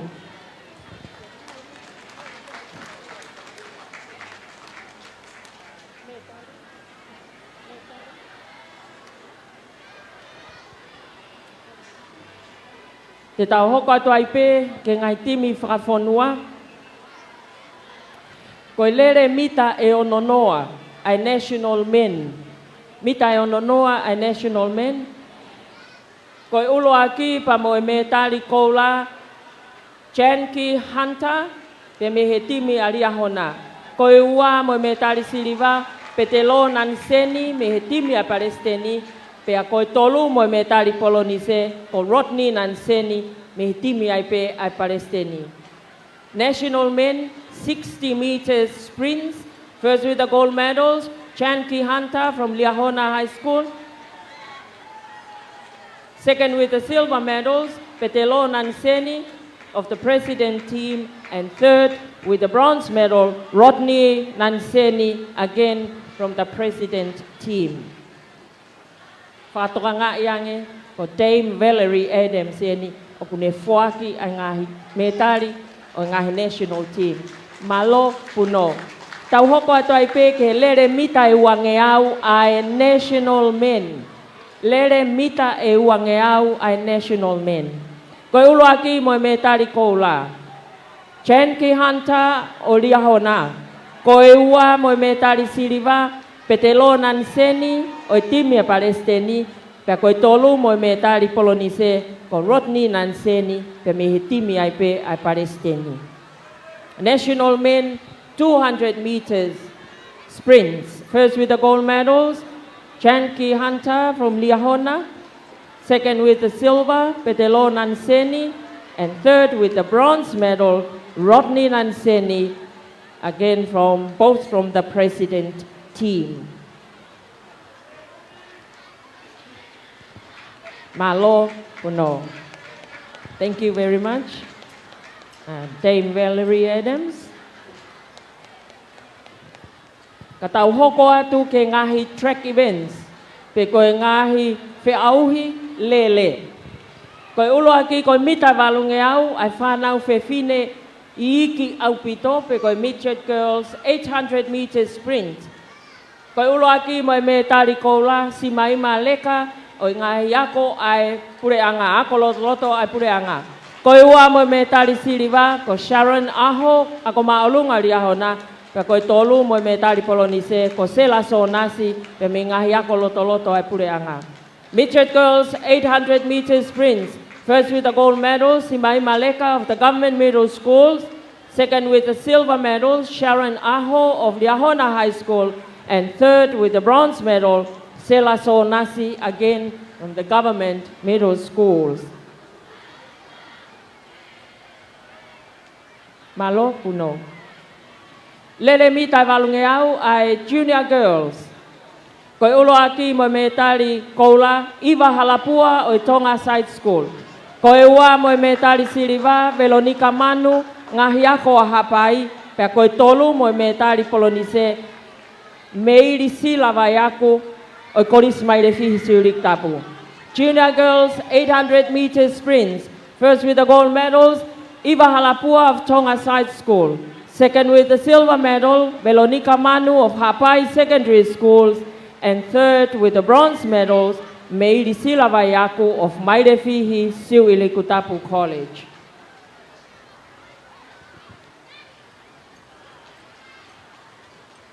Malo puno. Ko lere mita valunge au, ai whanau whewhine lalahi au pito, pe koe open girls. Koe ulo aki mo me tari koula, Eva Talia ngahi ako a ewa. Koe ua mo me tari Siliva, Vika Mafi, Koris Kunsalote, pe koe tolu, pe mo Polonise, Maria Halapio, mihe Koris Apfo. Open girls, 800 meter sprints, first with the gold medals, Eva Talia of Ewa Secondary Schools. Second with the silver medals, Vika Mafi of Kunsalote College. And third with the bronze medals, Maria Halapio of Apifo College. Malo puno. Ko lere mitai walunge au, ai whanau whewhine loto loto. Intermediate girls, 800 meter sprints.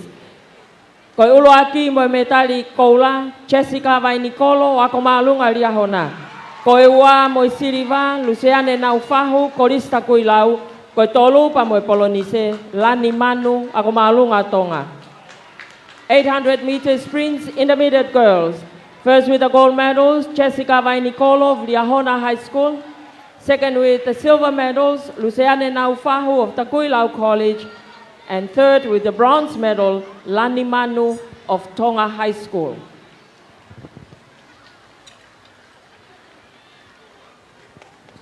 Malo puno. Ko lere mitai walunge au, ai whanau whewhine lalahi. Ko ulo aki mo me tali koula, ko Ruth Calmet, ko Koris Kunsalote. Ko ua mo me tali Siliva, anau lo peti ngahi ako a ewa, pea koe tolu pa mo me tali Polonise, ko lasini ako teu, ako maalunga Liahona.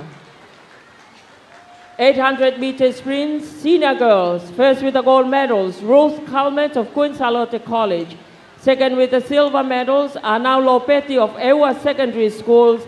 And third with the bronze medals, Lasini Akoteu of Liahona High School. Malo puno. Lere mitai walunge au, ai whanau tangata iki. Midget boys, 800 meter sprints. Ulo aki mo me tari koula, Sione Kula, ako maalunga Liahona. Ko e ua pa mo me tari Siliva, Moala Finau, Korisko Tupou, ko tolu mo me tari Polonise, ko Pensimani Lakalaka o Korisko Tupou. Midget boys, 800 meter sprints. First with the gold medal, Sione Kula of Liahona High School. Second with the silver medal, Moala Finau of Tupou College. And third with the bronze medal, Pensimani Lakalaka, again of Tupou College.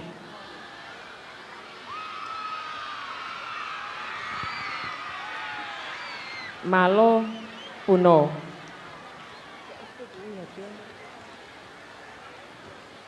Tau hoko atu ke lere mitai walunge au, ai whanau tangata iki. Junior boys, 800 meter sprints.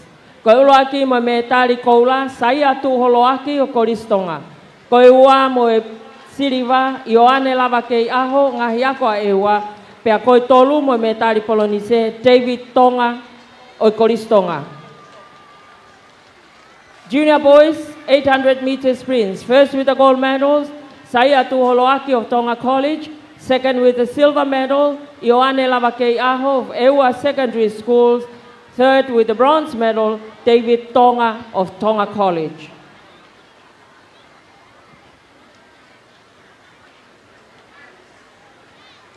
Malo puno. Lere mitai valunge au ai intermediate boys. Koi ulo aki mo metari koula. James Taulanga koristonga. Ua pa mo siliva siao sitali koris apfo. Pe koi tolu mo metari polonise. Ko Palmerston pa uvare koris Anastasisi. 800 meter sprints, intermediate boys. First with the gold medals, James Taulanga of Tonga College. Second with the silver, Siao Sitali of Apfo College. And third with the bronze medal, Palmerston Pauvale of Anastasisi College.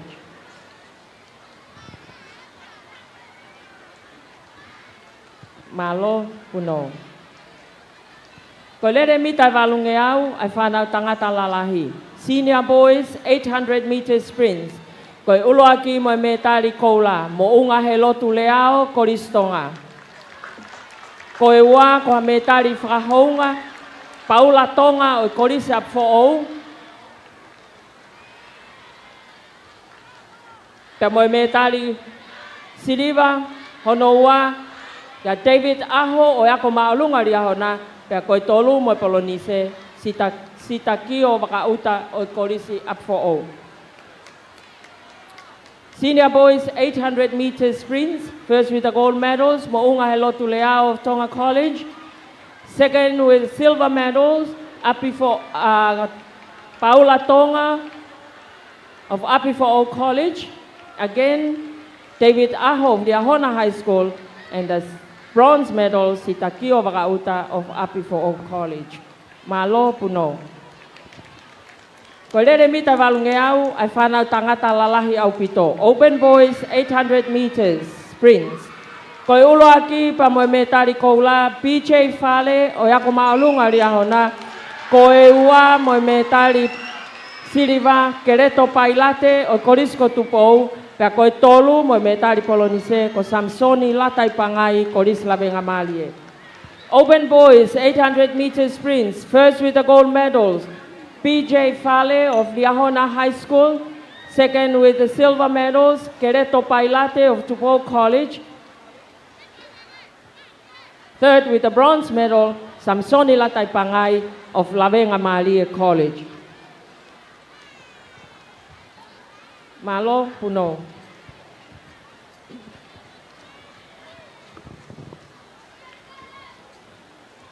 Tau hoko atu ke peauhi tolo mea mamafa ai junior girls. Pe koe tolo shot put ai junior girls. Koe ulo aki mo me tali koula mereseini fanguna koris apfo ou. Koe ua mo me tali siliva Angela Malungahu ako maalunga riahona. Pe koe tolu mo me tali polonise keresi tui o ako maalunga Tonga. Junior girls shot put. First with the gold medals, Mereseini Fanguna of Apifo College. Second with the silver medal, Angela Malungahu of Liahona High School. And third with the bronze medals, Keresi Tui of Tonga High School.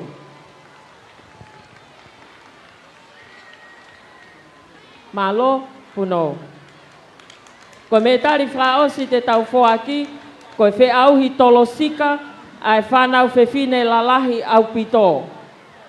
Koe ulo aki pa moe metari koula, Kaloni Moala, koris Quinnsalo te. Koe ua moe metari siliva, Foriaki sa kopo, koris apfo. Pea koe tolu moe metari polonise, ko Elizabeth Mahe, o koris apfo. Open girls, javelin.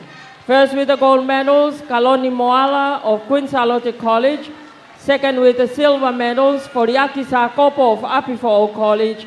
And third with the bronze medals, Elizabeth Mahe, again of Apifo College.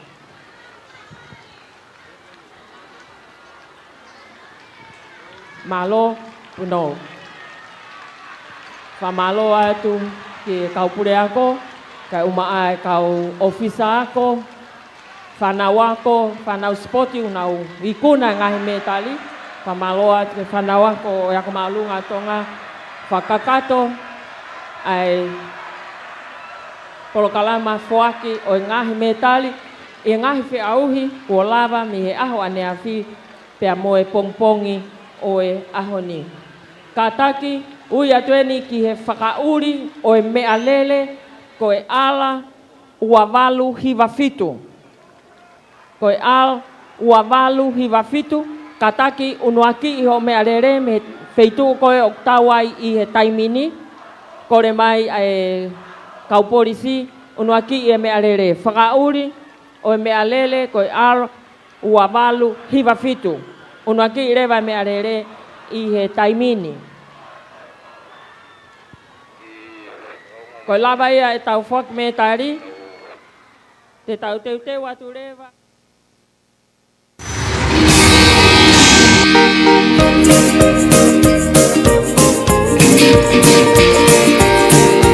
Whamaloa tu ki he kau sponsor Gola, o e spoti hono hiwanga fulu mahiwa ngahi kolisi. Whamaloa ki he 8 minista e potu ngau ngahi ngau e whalot whanua, Honorable Fane Fituafe, befo ki CEO, polo tu paunga mo potu ngau e ngahi ngau e whalot whanua mia. Whamaloa ki a se Misisika, ko e whawafonga wharerea o tonga tapua, mo e kautaha e 5 Stars Group of Companies and Finances. Whamaloa ki he office e talo whikaulahi a Australia i tonga ni, mo e Australian Aid. Whamaloa e befo keni kia i laiwaha tōwehi, te mo e kautaha malui ai Tisa Insurance, ai kautaha malui ai Pasifiki mo tonga. Whamaloa ki he Embassy of the People's Republic of China, mo e office i whakambastoa o e Republika o e kakai o China i tonga ni. Kei oa toi pe e whakawhi, ki hangahi kautaha o kei atape e tau sponsor Gola, sponsor Siliva, mo e sponsor Polonise, o e tau whiauhi sipoti ono hiwanga fulu mahiwa ai ngahi kolisi.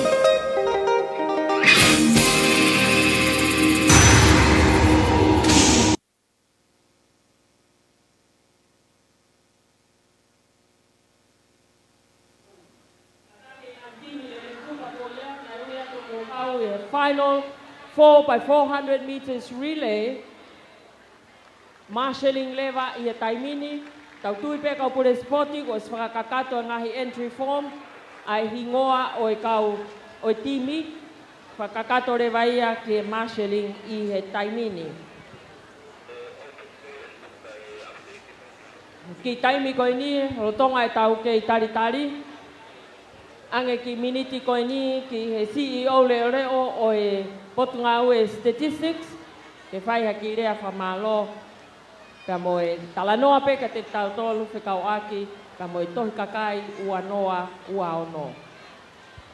Te rekaki la tawao. Malo au pito ko kole pe ke whanga i he ngā whatapo kua na maheri hono whakahoko atu me ni kai whakahoko ai peha ki talanoa ko ringa ko e whainga malie ko o mai ke whakahoko ai ha talanoa whekau aki mo e mahu inga o e tohi kakai wanoa waono. Na e whakahoko e he potunga aue ai wheauhi whakakai kai mo ngahi apiako i he sipoti ko eni o ku lolotonga whakahoko pea na e whakatau mua ai wheauhi ko ia ke ne whakailo atu ke he tau whanau pea mo ki tau tolu ko toa peo ku tau i teu whaiva i he aho ko ni mo ki nau tolu ku nau whanongo mai i he ea pea moe o pe e whakahoko e potunga au e statistika tonga ai tohi kakai mātonga i he wanoa waono. Ko tohi kakai o whakatau nima pea ko e tohi kakai whakamuimuina e whakahoko ia i he wāwhe wataha pea ko e wāwhe waono eni te tau whakahoko ai tohi kakai ke lau ai tokotaha kotoa pe e i tongani i he taimi ko e whakahoko ai tohi kakai. O ku mahu inga ki he tokotaha kotoa pe tene i he aho tohi kakai ke kau ke he tohi kakai pea ke tonu foki a ngai whamatala e tānaki mai whanua ke ngawe aki he tau e nima ka hoko. I kai ke lawa he potu ngawe o whakahoko tokotaha e ngawe ko e ni ke lau ai kakai e tokotaha ki lutupu pe lahi hake o kunau i tongani i he taimi ko ia kau ku Sia pot ngawe e fie mau ai poupou kau mai ai kau mai e kakai e fonua ke lava o whakahoko lelei ai whatongia ko eni. Ko whamalo ki he kau pule ako, ko winga koe whawhainga malie ho mo whanau ako, ke nau kau mai ki he whiauhi whakaikai na e whakahoko, pea oku iai e tuia e pot ngawe ko e ilolahi ange ai whanau ako, ki he mau inga o e statistika, pea moene kau ki he palani whawhonua o tau whonuani e tokoni lahi ia i kai pe i he ahoni ka koe ngā koe whanau koe hakau ia i he ngahi aho ka hoko mai pa ku mahau inga au pito ai ilo pea me whepopou ak te mo whahoko pea mo mopot ngawe o ku whakawhi atu ai ke mo kau mai ke tau tohi kakai ke aho wanoa aho tau noa o Novema wanoa waono ke lau e toko taha ko toa petene i tongani, pia ke kakato fo ke tau ngai whamatala e tānaki. O kou tala monua tu ki he toenga o e whiauhi ke tau mauha Spotify fia, pia mo melino foki. Malo. Whamalo atu, koe pure reo reo ia o e pot ngau e statistika atonga, tere kaki la tawao, whama ala ala mai, pa mo e whamalo whekau aki, pea mo e tohi kakai o ko amanaki ke whakahoko he a tolonoa Novema o e tauni. E ai pea ngahi polo kalama hoko hoko atu, pea mei he pot ngau e statistics, ka koe whamanatu pe ke a tau tolu, ai mahu inga ke tau tohi kakai. Koe kakai ho tau tāpu aki, kau ke tau tohi kakai. Our people, our blessings, our senses. Koe pot ngau e statistika ia atonga. E te tau hoko atu rewa, tau taritari, koe tau events whakaosi i he ahoni. Koe final, ai lere fuka takai taha, lere fuka mita e whange au, 4 by 400 meters relay. Koe kātaki pe, koe update list eni o e ngahi timi lele fuka. Koe update list eni, o list whamui mui eni.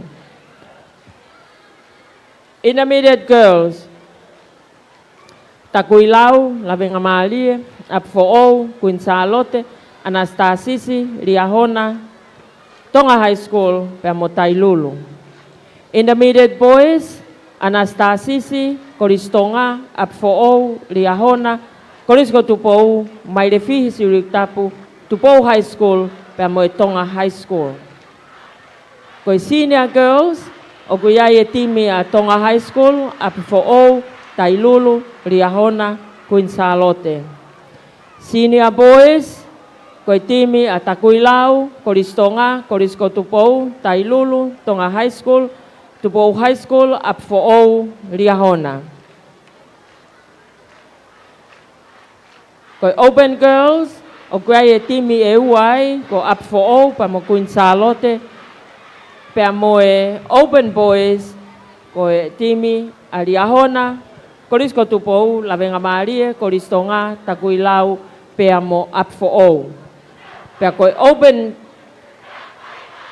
open girls, o kau ke ai a Apfo'ou, Riahona, pea mo Queen Charlotte.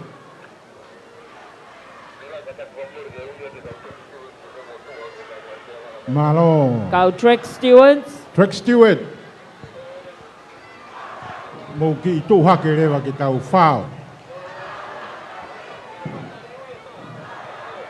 Kataki, ka pau tike ke whai tariui, whai mo tariui he tainimi. Kong peheni ko o se tariui.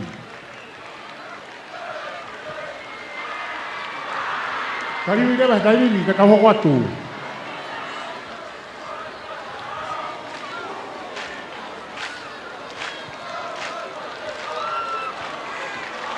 Kakaki fie mao mai me masling a tariui o ko tike ke tariui a taha. Kai mo tuku mai rewa ka buri sport e tariui. Kakaki.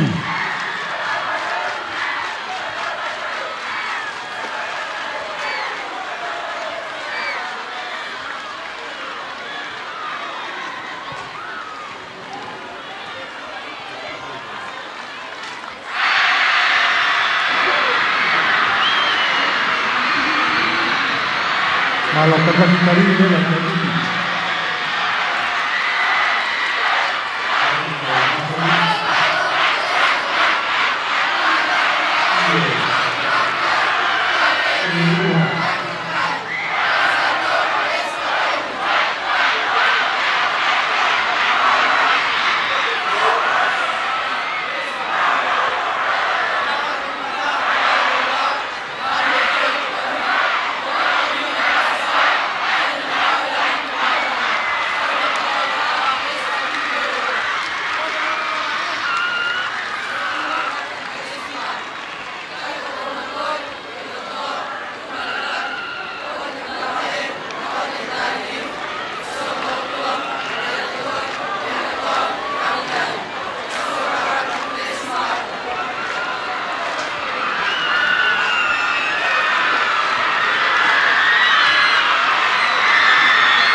Sebuah high school, dia mau yama, dia mau kapitulo, dia mau maiki.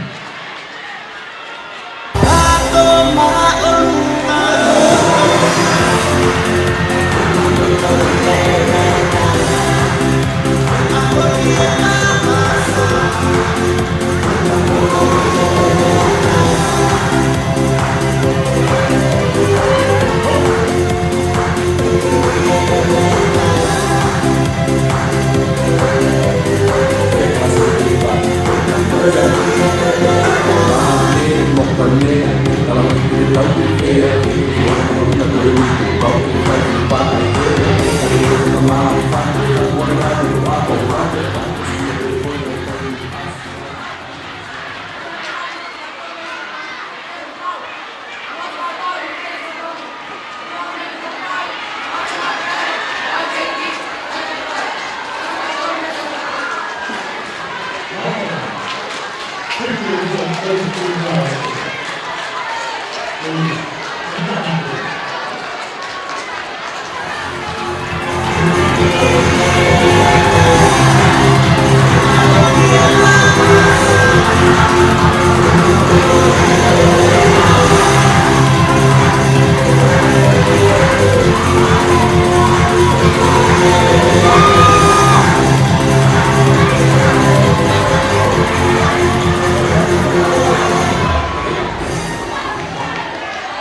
Get the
Kaige hange pe koia o mo me mai ki ai ko ma fana na o teu faiwa I he lolo tongani tatau pe ngahi pare ngahi ako tatau pe pa mo grandstand ko ma fana o ki ai tonu ia I he kau pou mo ngahi matu o nau hen he fo ki he tau fana I he ngahi pare o nau ia I he taimini ka tau uno ata to taimini o kamata ke o si mai taliu I koia ai Dere fuka whange au, ai kamata kia, ai whanau whiwhine loto.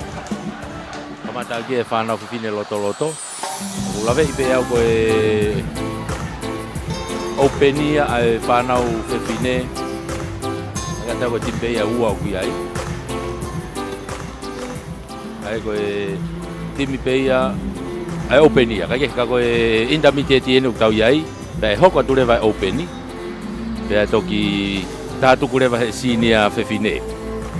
Ka koe intermediate enu nau ose nau tariui, nau toi unu mahe taimini, ke toi whakakakato pe. Pea mo nau whakotuutu koe ki ho nau ngahi leine I loto, ki he nau lere. Koe lere fuka, ka koe lere fuka takai taha enu, tau iai he taimini. Koe ia koe whainoloni, ko time walu koe ku I he whainolo. Koe nunau whakatahataha mai peki he starter. Pea toki tufa rewa, kaike toi tufa ku nau heni ko toa pe. Ai koe lere pe o whetongi mai peki heni, whetongi mai peki he starter. Whetongi mai peki he starter. E koe iko takai taha. Ai koe lere ipe whai takai taha, hau pe o whetongi. Ka koe ne tu I he taimini, nau unu mai rewa ke nau whakanofo mai ki loto. Koe reine ulua ki uka takui lau ai. Ai ko timi ko takui lau ki aluseane nau whahu o pipiana wakaahi. Anai se petelo pea mo Leslie Wharekaono. Koe timi a takui lau. Unu mai e timi ko I alawenga maarie. O ki ai a Keilina whailoa tuu. O Siasini Kenke, Mereseini Folau. Pea mo Lirio Finau. Mai timia a lawenga maarie. Koe timi koe a fo'ou. O kia ia Luisa Moria, Kerela Tavake, Ana Liu, pea mo Aliria Salt. Timia a fo'ou. Koe timi koe a Kunsalote. O kia ia Neomai Whakahua, o Langakari Peni, Juliana Koka, pea mo Angelina Tupou. Koe timi koe a Anastasisi, o kia ia vai Talanoa, o Dauna Tupou Malohi, Mereseini Tuifua, pea mo Ereni Whaivalo. Timi koe a Riahona, o kia ia Kalolaine Whakahau, o Deirdre Taulanga, Siutiti Fonua, pea mo Jessica Vainikolo. Koe timi koe a Tongahai, o ki ai a Manusi Uvea, o Polini Taofi, mere Makoni, pea mo Lani Man. Pea koe timi koe a Tailulu, o ki ai a Ritea Tupou, o Ungatea Foriaki, Melaia ului ia mo Victoria Vaipulu. O e timia e valu o e lere fuka takaitaha a e tau whanau Fefine loto loto. Intermediate.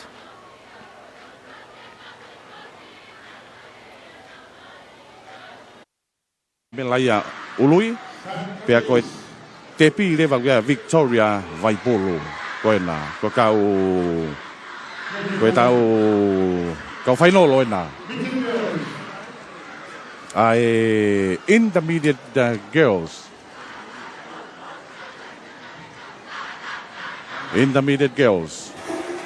timi lere fuka koe nau kei puke puke taimi lere itaha koe timi lere fuka e kolisi afo ou i he wafe taha tolu ka kai ke o mai e hingoa koe nau tolu e timi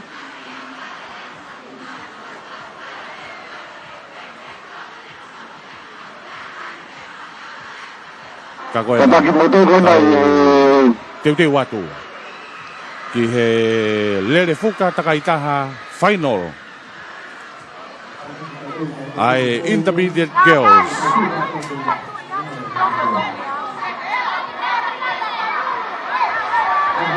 iyo koe tunga ia Silakan, whanau nani pati ke whanau mai ki mea whanau. Test fire. Sikavalo, tailulu iyo koe naku whailonga koe whawhonga koe pēr mei tailulu ko ritea tupou koe startai polisi tailulu koe lere koe ni lere ke koula siriva pēr moe polonise koe lere ia o e lere fuka takaitaha ai intermediate girls 4x400 meter relay mama hea to kaulere koe ni mama hea to kei taki ia to pea tailulu hereni kitua iona tawhaki kia ia tonga hai to tonga hai ena hake kia te au kai ko Mansivea pea toki ria hona Anastasisi toka afo o kuen Charlotte toka hohoko a taipe whamui mui taha ka koe la afe mahe mita wangeau taimini kei taki mai pe tailulu iona tua au kia tonga hai me mo ria hona pe ki Anastasisi afe mai de tau ni manoa he taimini kei taki mai pe tailulu ia reini ki tua tonga hai ena iona tawhaki pe reini fitu reini ono ena kia ria hona afe mai te honga fulu he taimini kei taki mai pe tailulu lau hauen ki he fetongi ulu aki hauen ki he fetongi ulu aki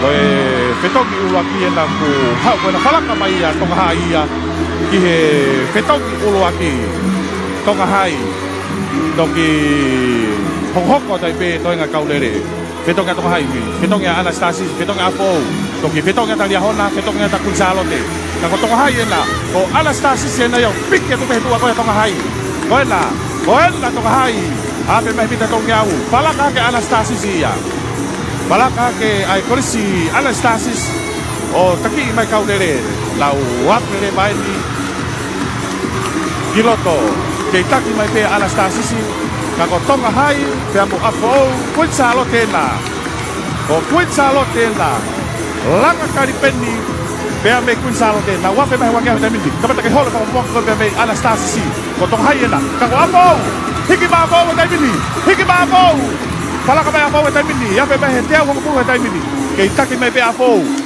ape mai afo tonga hai ko kuin Charlotte na ia ki fika tolu ko na langa kari penni tuli mai palaka mai langa kari ia i tonga hai ko afo wena afo kun Charlotte tonga hai Anastasisi afo petongnya ta afo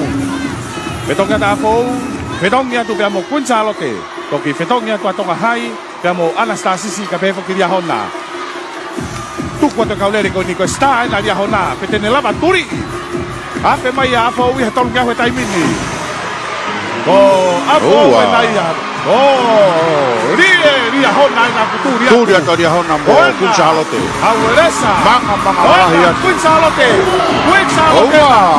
para ka kun Charlotte ai apo da uno na hemita wagia taki mai kun Charlotte Ua tu kia ia apo. Kona he tolu. Kua ia te turia ia hona. Ta koena, kui Charlotte. Kui Charlotte. Kui Charlotte na peambo. Apo ki he petongi whakausi ani. Kui Charlotte. Kui Charlotte. Kui Charlotte. Apo tonga hai. Tako kui Charlotte. Kui Charlotte na. Kia Angelina Tupou, kau tepi kui Charlotte. Ya, bye bye, see you. Goodbye, see you next year. Wena, Angelina Tupou wena. Apa yang setong yau? Kilo tua. Angelina Tupou ya. Mafalate yau. Kui Charlotte. Century ya, mafalate yau. Century. Kui Charlotte Century ya. Angelina Tupou. Beamo, ayo we, wala ka tonga ya fo wo wa. Ave mai. Oh, ka. Ave mai ya kui Charlotte ya tiau di mana dai mini. Oh, kui Charlotte. Angelina Tupou. Angelina Tupou, me kui Charlotte. Ayo we, tonga hai na ku story mai dia hau na whakalaka. Kai me pai na kui Charlotte ka fo. Aba, mai ku Charlotte. Dia hau na kile sinima me ko kise. Tako kui Charlotte. Kui Charlotte. Angelina. Johnny. Kui Charlotte. Michael. Ma kui Charlotte. Silva. Ma Maxi Vea. Maxi Vea. Kato ki Polonisia kia Jessica. Vai ni ko. Ki he ako maluka ria hona. Malahi mon. Iyo. Ngana be mo Century. Century ia. Iya. Kau lama kun Charlotte. Kau beheke taki tu mo tau ki whao e kau loka. Silva. Kai taki whao si e. Tari pe. Tai mi pe taua. Ko e Polonisia ki a Jessica Vainikolo ki he ako maalunga ria hona. Tau te peo te pehe ki he lele. Koina, whakaseo siena me he Lavenga Maria Christian College. Ko ia, malo Lavenga Maria. Ko ia, ko e whainga loto o ku whia mau i he tau whea hui. Ko ia. Ha, upeki ai. Upeki e te pi. Ha, upeki ai. Malo Lavenga Maria. Ka tau te watu ki he Senior girls. Senior girls. Eo mei he senior girls i he leini ua i a tonga hai. Whiauhi mea i a makeresi malafu mere tūkia mina whetoo mo ilai sane a hawafi. Lein tolu abi fo o ia i a merisia pausini mareini taula torinta tonga be foki kia kalo afu Berg. I he leini whaaga tai lulu ko sentila whakailoa to'o salo te kofe Luciane Asiperi kai pe foki kia tau fui. Koma. I he leini ni maa ko e Riahana High School o kia la sini ako teu ore ni nei niutai ko meria me pangai kai pe kia tiueti lau hingoa. Leini ono Queen Charlotte Ruth Calmet Susana Kaufosi ameria la tu whakautonki kai maafo kia ofa to i fua. Oua. Koi whainolo ko ni Gervin e toki veteki pe ia pe mei he tepi. E ko mahino pe kau Stein. Kun Charlotte ku ia Ruth Calmet pe kia ofa tu i fua. Me ria hona ko orini nei riutai meria me pangai tiu e ti lau i moa. Pe ko tai lulu mahino pe Asperi. Luciane Asperi. I fo ko ap fo hu fo mai a Kalafu Berg. I te mire fuka ko na fo he ahoni. Ai aku ki holomuia to Karina Watao Tarifaki. Pe foki ki Mercia Pausini ko Torinta Tonga. Pe i Tonga hai. Mina fetu ilai sane hawafi. Mere tu ki ka pe ki makeres mal. Te tau ki tesi ne ilai sane. We na taku na go to wa fe ane afi be. Pastata mo kanu mai. Tesi i a heli. Kapag kanu mai. Goia. Sai. Teu que deu. On your marks. On your marks. Kona toni mape. Koia. Koia. Toni mape. Lein fica no wa kunchano te ka kona ku horomu e te fica ni ma ke ta ku fica wa ki. tolu. Afo dia hona kunsalote. Ikai ke hatai lulu moha tong haien. Ako uraki wa tolu pe. Potu tatau. O ikai ke va mama o potu tatau au pito. Mei kunsalote ki dia hona i abifo. Oi nau whaafia tu i he laine mita wangeau ke te pi. Nange utoi ki hiki atua kunsalote ia. Ia no tu ako dia hona mo abifo. Kunsalote dia hona mo abifo. Kunsalote ni ko toi ki hiki to mai ia. I me kia mita wanoa na wa mama koe mo fika ua. Dia hona mo abifo. Ka ko kunsalote na Ruth Carmets, Susana Kaufusi, Amelia Latu whakautoki pe kia ofa tui fua. Whaafu mai ki he tepi. Whetongia kunsalote. Io whetongia kunsalote. Mawahea pita kunsalote, whetongia fo, whetong moria hona. Kunsalote na ko si motu manoa tuia. Koina ku turia ta fo moria hona. Oua dia hona. Tai me be dia hona. Kunsalote na ko motu manoa tuia. Oua dia hona. Dia hona na hai fobe. Afo wena puri bo Maria Halapio Iyo. Anche te koe Open Girls ni. Oia, koe Open Girls, toki Senior Girls. Oia. Oela, afo wena turi mai. Maria Halapio. Turi mai pe Maria Halapio ki kunsalote. Oela, kunsalote pe mafo. Maria Halapio pe afo. Piki mai pe tu koe kunsalote.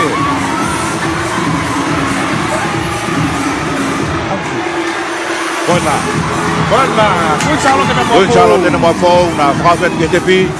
Ketonga kunsalote. Ketong mafo. Dia hau nai nung tokiau magi pita bau noa.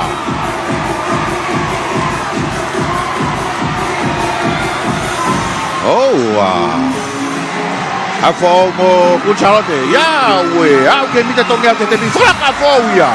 Falak afo. Ihe tu afo ko kunsalote. Afo kunsalote. Afo mo kunsalote. Kon ketong fetong yen ya dia hona. Betonga tadi hona ka ko osi. Mama ha buta fo mo kunsalote. Abi fo mo kunsalote. Afo wena mo kunsalote. Mita tani manoa. Te va noa. Fa fi mai he te fa noa kai. Unu mai he te manoa. Te ho fu te wa noa. Biko ke hangaton ke te pi. Abi fo mo kunsalote. Abi fo mo kunsalote. Koena ia. Abi fo mo kunsalote. Toi albe ke va mama oange.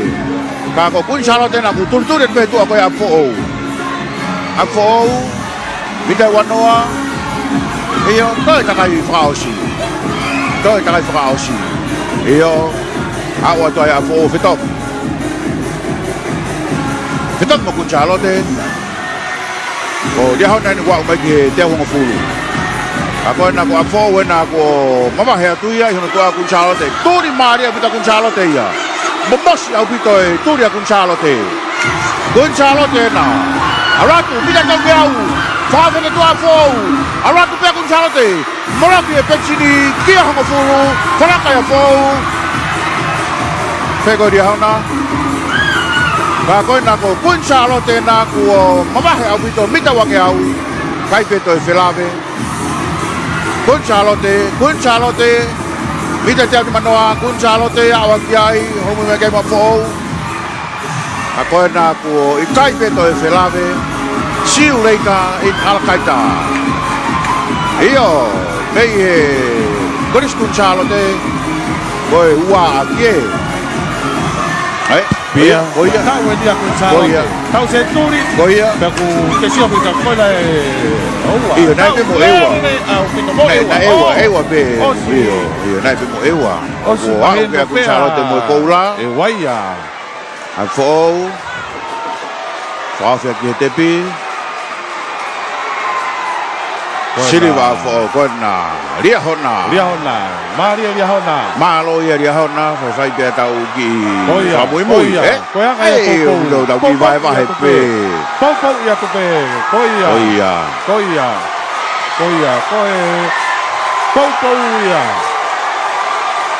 koia me ako malunga lia hona ai ni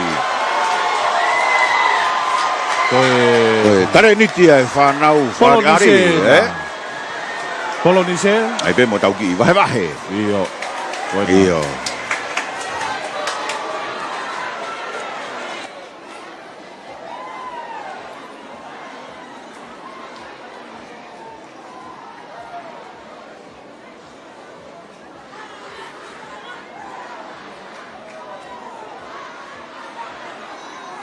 Koe na tau hoko te pehena ki he lere fuka takaitaha whainolo ai Senior Girls 4 by 400 meter relay Senior Girls Lane Wa okay ai Tong High School ko makalesi malafu mere kukia pe mo mina fetu pe fukikia ilaisane ahwafi Lane tolu okay ko safo ko Melisia Pausini o Mareni taula pe motorinta tonga pe fukikia Kaloafu Berg Lane fa ga tailulu ko sentila whakailo atu pe mo Salote Kofe pe mo Luciane Asperi kai pefoki kia taufu'i aia ko aho whakamanatu o taufu'i pea ko reni lima ko riahona kataki iyo ko riahona ko lasinia ko teu ko ori nei liutai pea mo Miriam me pangai pe kia tiweti lauhingoa. Reni ono kun Salote Ruth Kaumen so sana kaufusi Ameria latu whakautoki pea mo ofa tuifua. Koe ni, koe timi ni koe nau uinga ki ai ni. Keraven, ofa tuifua.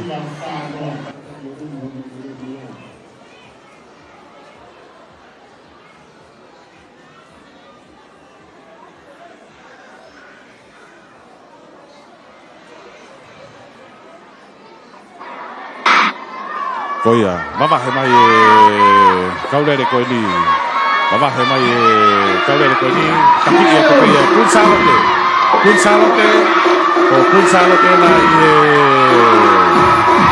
Reni kua ko riahona na kupike ko koe riahona. Riahona kun Salote tailulu ako tomahai. Ka koe na uwa koe ni ki afe mai hua keau.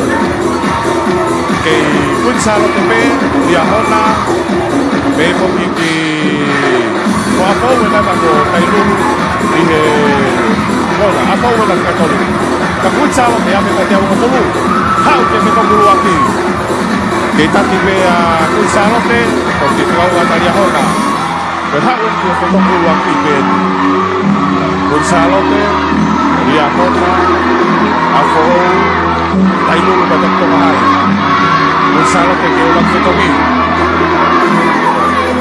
Fetogi mai kun Salote Fetogi tua riahona Fetogi tua mo apo Kato kun Salote laia Ako Fetogi au riahona Ako te ba tu riahona Aku te mo Rini nei Niu kai Kuya ko riahona Kato kun Salote Pero no ya kita buat yang mana kita buat Salote. Banyak kita bela. Maka kalau orang ada kerjaan lah, kita kata yang kita uang yau. Kita tidak Salote yang hona. Mana ada yang hona? Kita tolak yang Salote ya. Iyo, Salote. Ya saja. Oh, Salote. Apa mai? Hiki ba Salote. Hau kita memang foto. Kita uang. Oi, hiki ba yang Salote ya. Hola, Salote.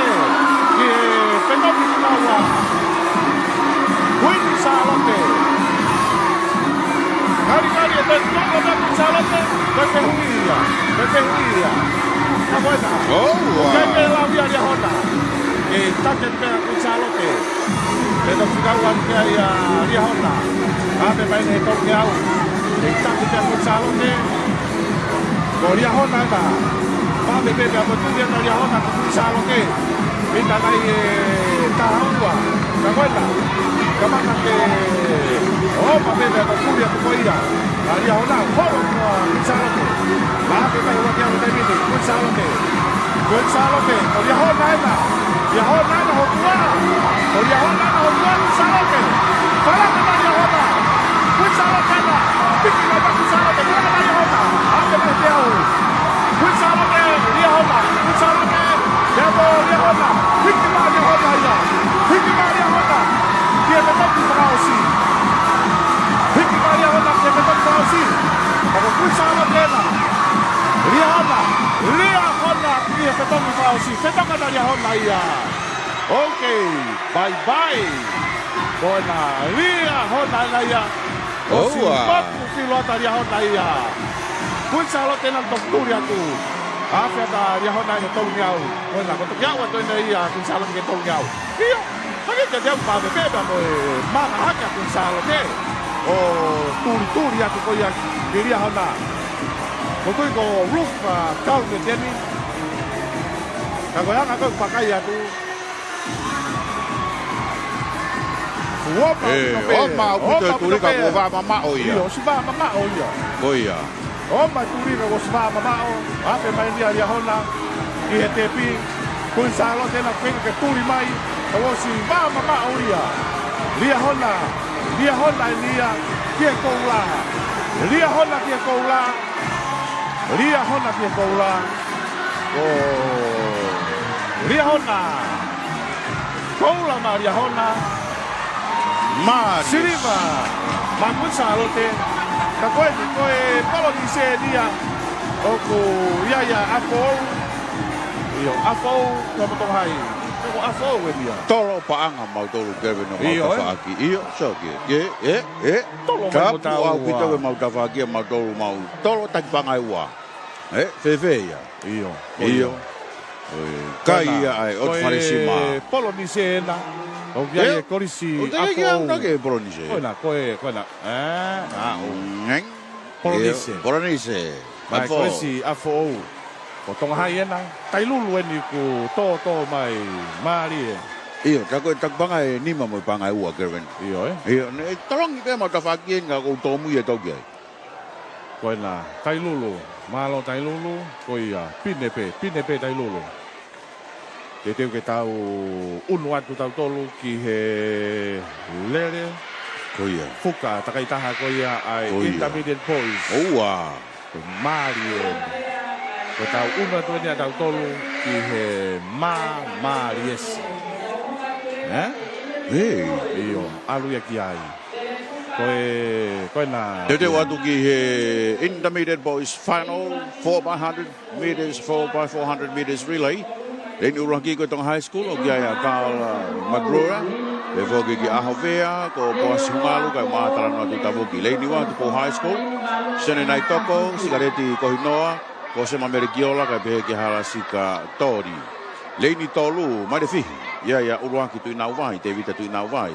Kai vai tu vai lala kay be ki sia skawaka. Leni fa ko ko tu po ia. Ya se saya fare te waki pone, se siwa palu ka pega vira mtu whangaloka.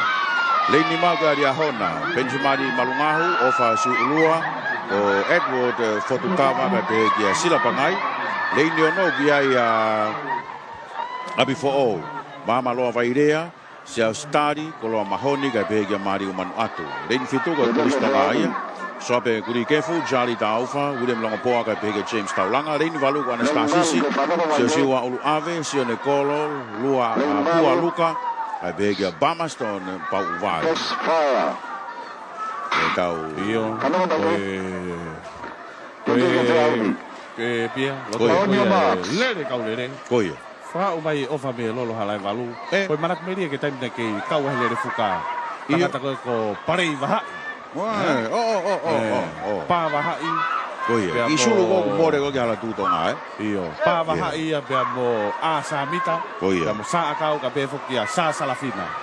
Ito tolahi. Fuka ya na dol. Iyo. Begia matare toke.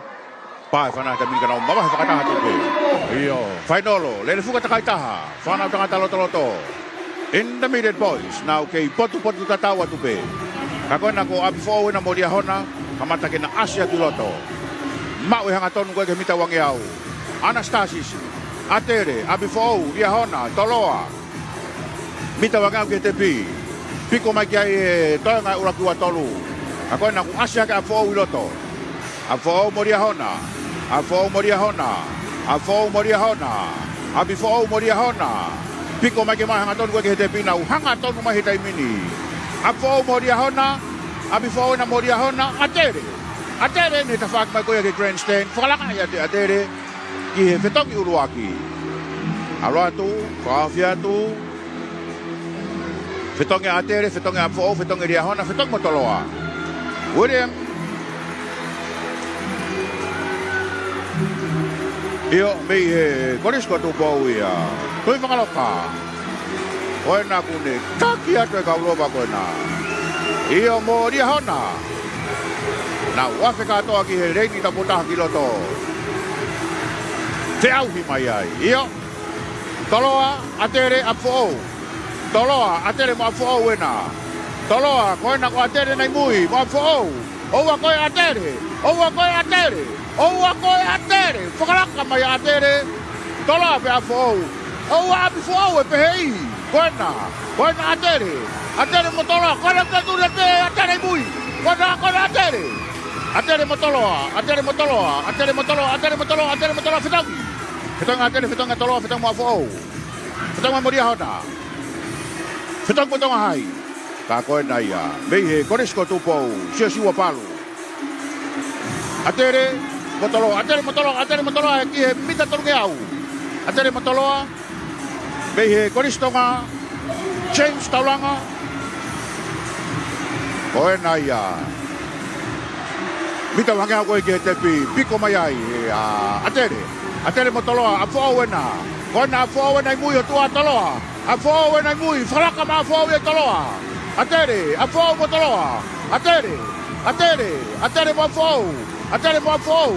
Atere mo afo. Oua koe atere. Oua atere. Atere mo afo wena tafaki. Aroa taipe.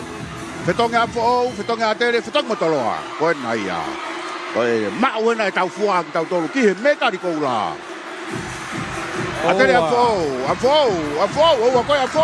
Toloa. Afo, mo atere motoloa. Afo, atere motoloa. Oua koe afo. Atere na motoloa. Atere motoloa. Afo na kutaki ati tai mini. Mita wangau ke tepi. Na piko mai ai. Oh, tako, tu whakaloka ni, Oh, tako ia. Viro mai, te wanga furu. Oena. Hanga tatu ke tepi. Toa mo bifo, whakalaka korisko tupou. Oua kon toloa. Kon toloa ia. Pia mei toloa. Whangau here di kia tepi mo e koura. Siniwa tapo. Koronisi atu. Ai, koristonga. Anastasisi koe. Oua Anastasisi. Ai, kataki ke lahi. Koe na tau... Koe, koula ena. Koula ma toa. Iyo. Kea mei he korisko tupo. William, tui whangaloka. Iyo, koe na... Koe whetau kau mi maari au pito. Maari e at. Tonu au pito pia moe taimi koe ia tui whangaloka. Toi sio pe ki he screen. Pea ku... Sio ki he screen? Koia. Ki hila pe ki he screen. Na wofi mai a fo pea mo atere. Aonga pe screen. Aonga pe tau screen pea mo e... Tau taha fitu taki atonga pea mo e... TCC taka toa. Taka toa tau tolu ia. E tau hoka tau tolu ia he ki he open. Open boys, Open boys. Koe reini hua. Koe e korisa fo'u ai sake re meki sai mone tonga pea mo isi moto vai hu. Pea mo vise si o tolu. Koe korisi tāku la i he reini hono tolu kia Paula Moala pea mo tua meri e nā ba. Pea whuke Henry Wharekaona. Pea mo ahukaba la valu. Reini whao kia korisi tonga. Alexander Hola. Ko Ula Fala sonasi tapi foki ki Mahakea. asa pe mo lomu pensini tan fakiat kaya sosefo mailangi ko e lady ni ma kaya e kolisi lavenga marie mo se alofi te vita pare tu ipolotu amua pe mo samsoni latai pangai kolisi ko tupou ya chouriku kereto pailate sailo sivea pe mo titari kolomalu ko e lady fitu ai aku malu ngalia hona polisi tuangalu pe mo sione pascala lolo ukakala pe mo PJ Fare Wah pelere ko ni eto e mari yang to e mari yang ogu lere ia ko ni bia ogu su spike ke vende to mai tonaki io abbiamo tau ki fa da to ko di io ko tonaki ko fe ha puta te ke fa ai kai ku mai no bene ke ja ta hai ata au ke treki ta ko na Open Boys a fou ta ku lau a kele la venga marie toloa ki kaka to pe open ai pe ko ni ria hona ke kaka to pe tau kau open ai ko tonga hai pe ko dia open ni ta tangata iyo tonga hai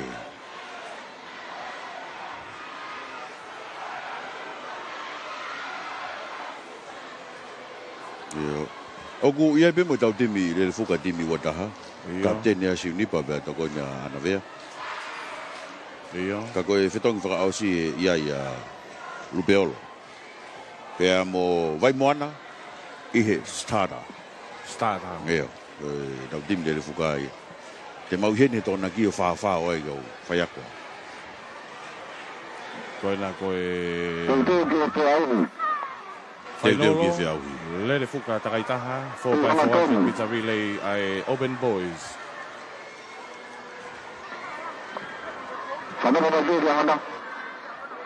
Kahiri ni toki tatu kwa Lele fuka takaitaha Sina Boys.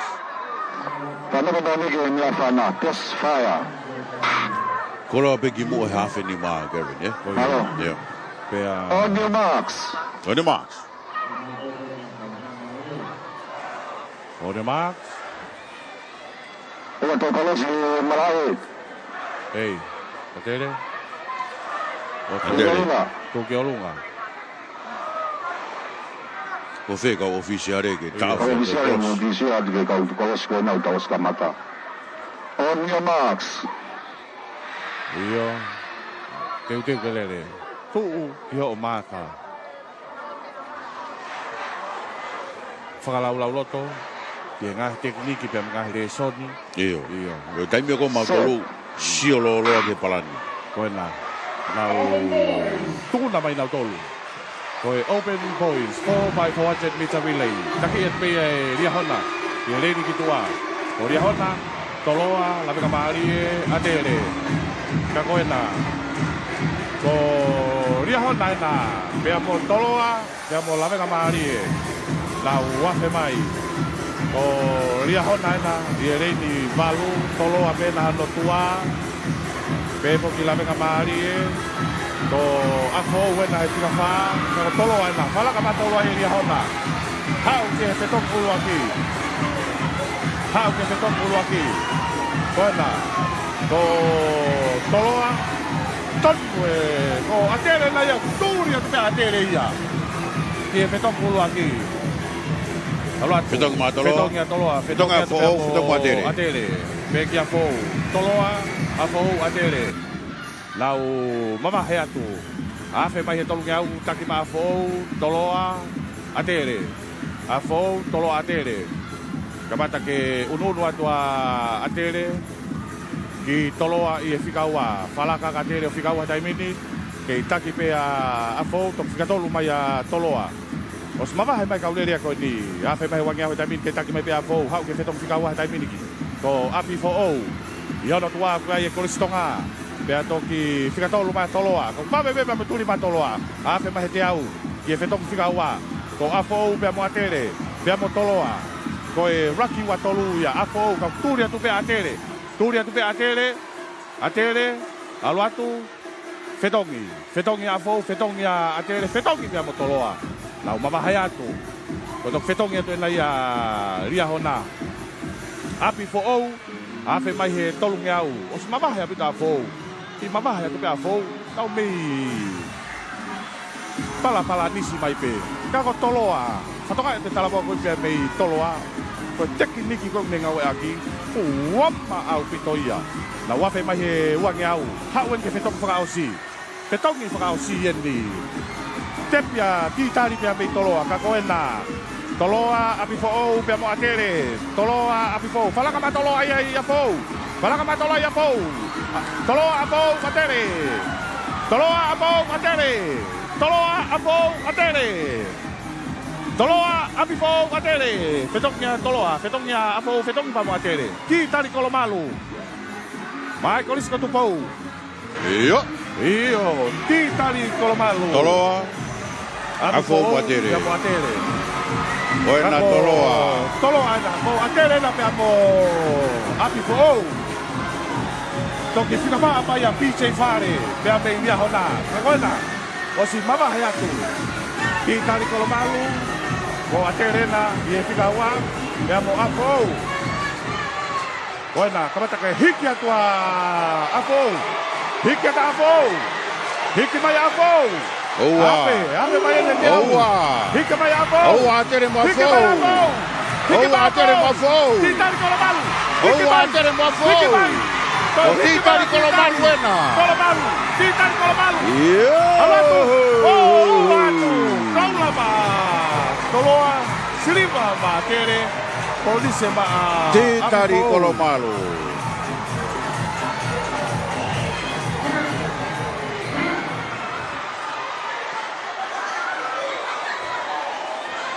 Koia koe lele Maria Vitoia. Bueno. Kau tama. Koia. Koe resoni na mo se taupaki yeni. Oh. Iyo, koela. Koe na tekniki na ne wange Moses taupaki pe toki hiki fonua atu ki I kare koi se mau ke te kau pe me haviri alatu os mahino ati taria koi os mahino koula kai na siriva atere kako siriva pe ko na ki yafe afo ki yafe afo na ke na ki fe paki igai o mate tau screen ya tau tolo oi iyo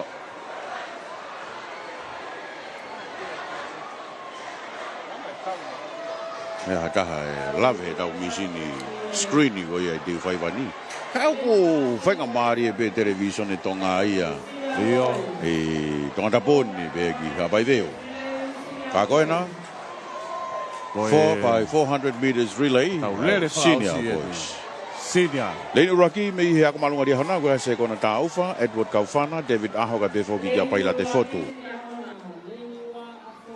Leini wako ap fo kia ya staki o waka uta ko ke pueri lauti sene amato ka be kia Paula Tonga. Leini tolu salis lau noa ko Steveni Kamoto. Vidiami pore ka be kia Tony Istolo. Leini fa ya ko malunga o Tonga ko Toti Heimori sene moa pita pa u ka be kia Israel ahlei. Leini lima ya tai lulu Israel vuna sene ni kua valau tapu lu ka be kia sene fisilau. Leini ono ko kolisko tu po uia. Te au himea Warren Siale, paia moi, ai sake vairea kai pekia paia Tonga. I reini fitu o kia e korisi Tonga ai, te au himea Eric Tuiono, tui moana tai, sepeti la tu kai pekia mounga helo tu leao. Pea ihe leini valu ko tāku I lauia. Whakaua Wukalokalo, ko Tutolu Makasini, Samuela a mone kai uma a foki a soane ai nuu. Ko kinau toluia, I he senior boys. Koe tātou koe ni e tau whainolo koe aki he aho no tolu.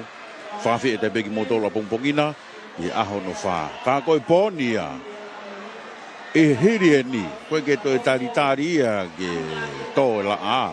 Ka hiri e ni, ne kei whāngai lupe, tau katoa ki he Billfish Pond Restaurant. Ki mo tolu koe na kau manako ewa po uri. Mo ki mo tolu pe mo whemau ke hui atu ongo sia koe aho. Eva mai mo tolu ki he Billfish Bar, te tau iai ki tau tolu ai, Pea de tau folau ai behe waka ko e timi ua taha. Karau tuk foki maa pongpong. Ko seti ko ni ke toi fouha fitu kehe. Taulanga begi Australia. Pea mea i ki he taulanga walu pei. Foki atoi pea i pape ete. Pea tau takai mai eka tau tuk foki maa pongpongi. Mai wike kaha au ki he tau whakato e tau whiaui. Fefe ia, Garen. Ia, ko ia. Tonu au pito ia. Koini. Tau timi e na ko mau mai loto koini. I he whainolo ai senior boys. I he 4x400 meters relay. I he whainolo ko ia ai whanau tangata lalahi au pito. Ai a koe senior,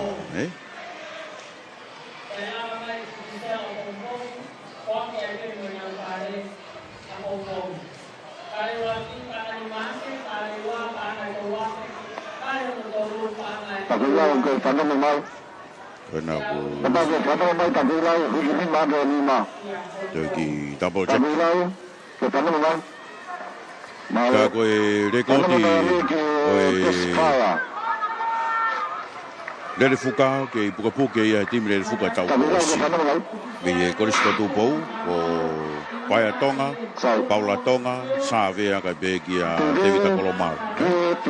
Aia ko Paula Tonga ini o ke ihe temi pe ko ni ka ku spotia me ko sa fo, Aia ko tingkat Colomar ko he openi a Savea pe foki ki a Paula Tonga. Ko Paia Tonga pe ni ke i tolo ai. On your marks. Ayo, te teo ki helova. On your marks.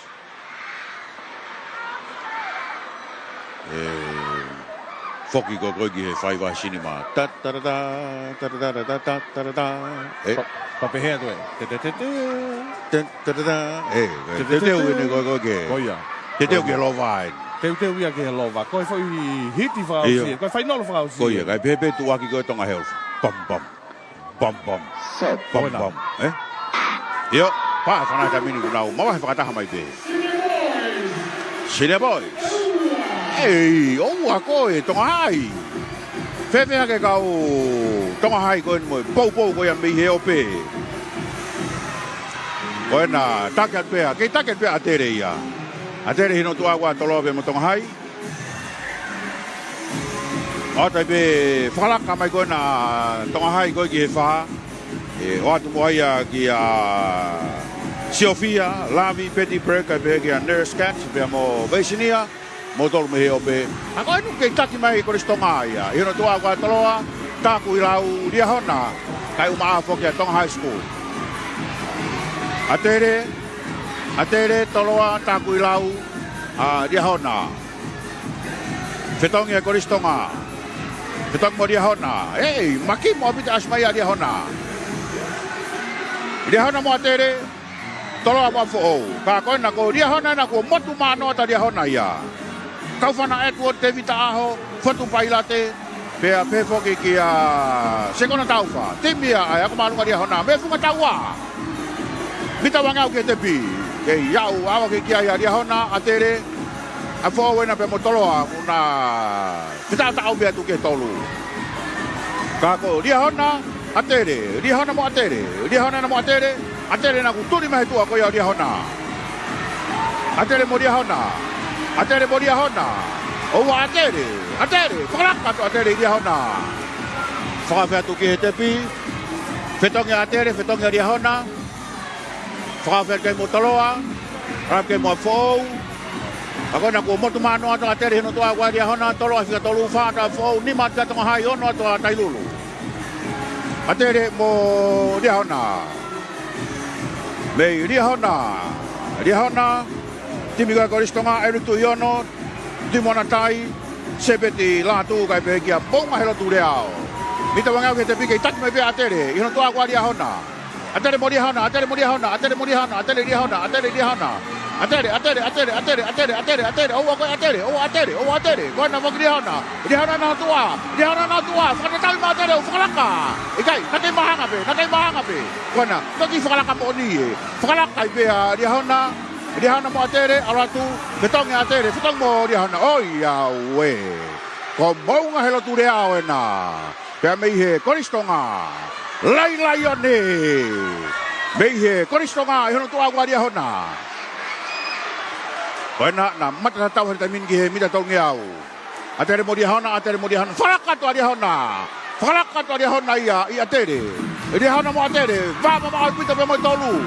Kakona media hona. Bita wanga ke tepi. Media hona, owa dia hona. Dia hona na mo atere. Dia hona mo atere. Na mau yang aton ke tepi. Takai me mo ngalan kureo, wana tau e taimini, atume, kaki Falaka, kaki holo, Falaka dia mo ngalan kureo, o koura, siriwa Maria hona. Owa. Toloa. Ona ko afo wena, kia tepi. Hua tepi mo afo, kia tepi, o fiafa.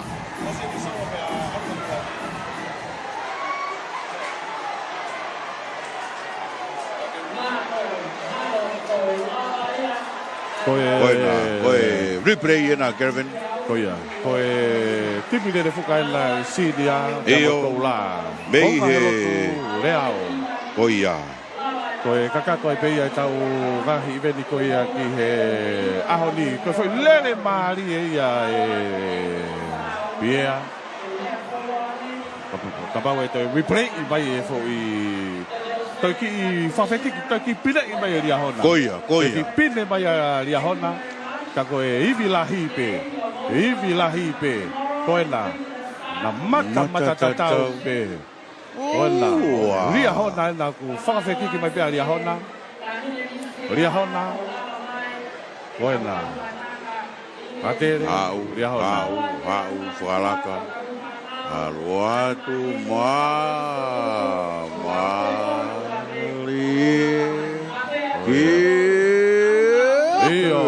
Koula Matere.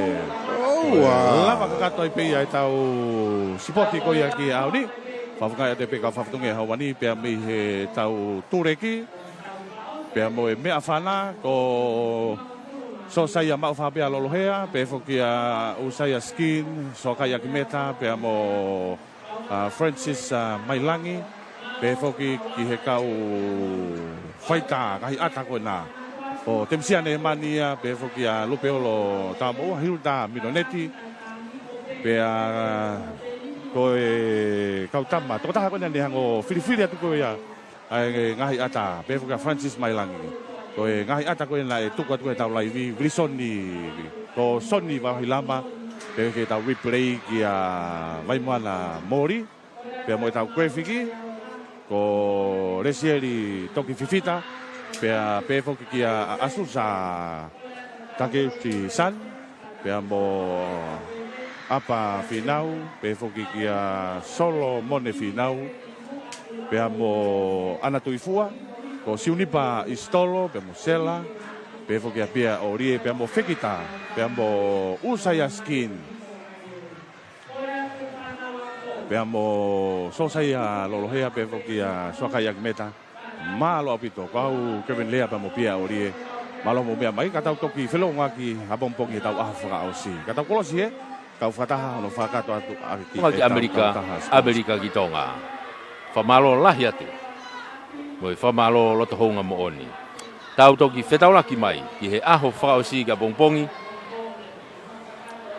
ange pe koina tau kamata he aho ni faiwalahi to faiwalahi be mo bompongi i teu faiwaia ko tau kau faita ko i ni takai holo loto malae na ia Wepirea Junior kau ge be mo tupourea be foki ki filia paia me he yolunga heni be mo alipate ki sina Junior me he tau tepi ia pita takafua be mo tau mix ko ia e tau ngahi ongo mo ata risia te tohi me sa ke fahmo kioa fuatarevu tuifua ko meri lau manu tau tatau ata be me teu faiva ka tau te foki mai a pongpong ona ke toa pongpong me teu faiva mo mea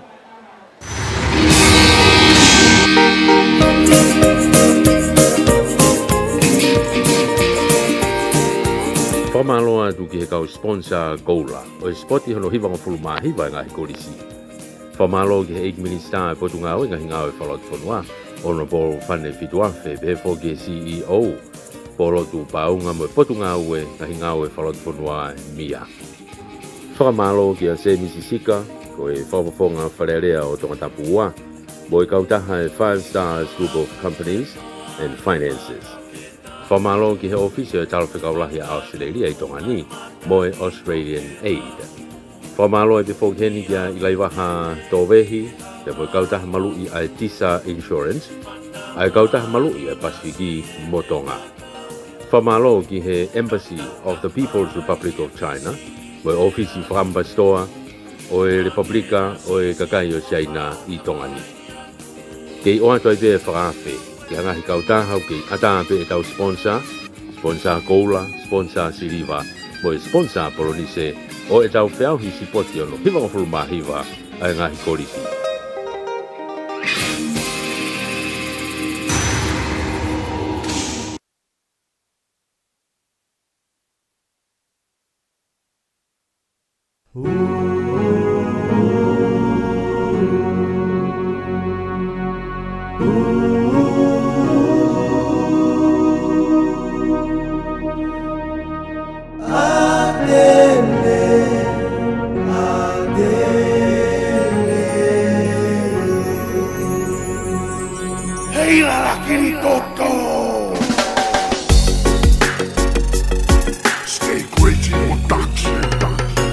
Aho atu e moi mawaba He kua ngulu e lion e mahanga I te whaiba Say yes a tele say yes Ilo pe mea I e tonga koto Koho ku whaiba talo pe mei mu Lai lion e hoku huafa Say yes I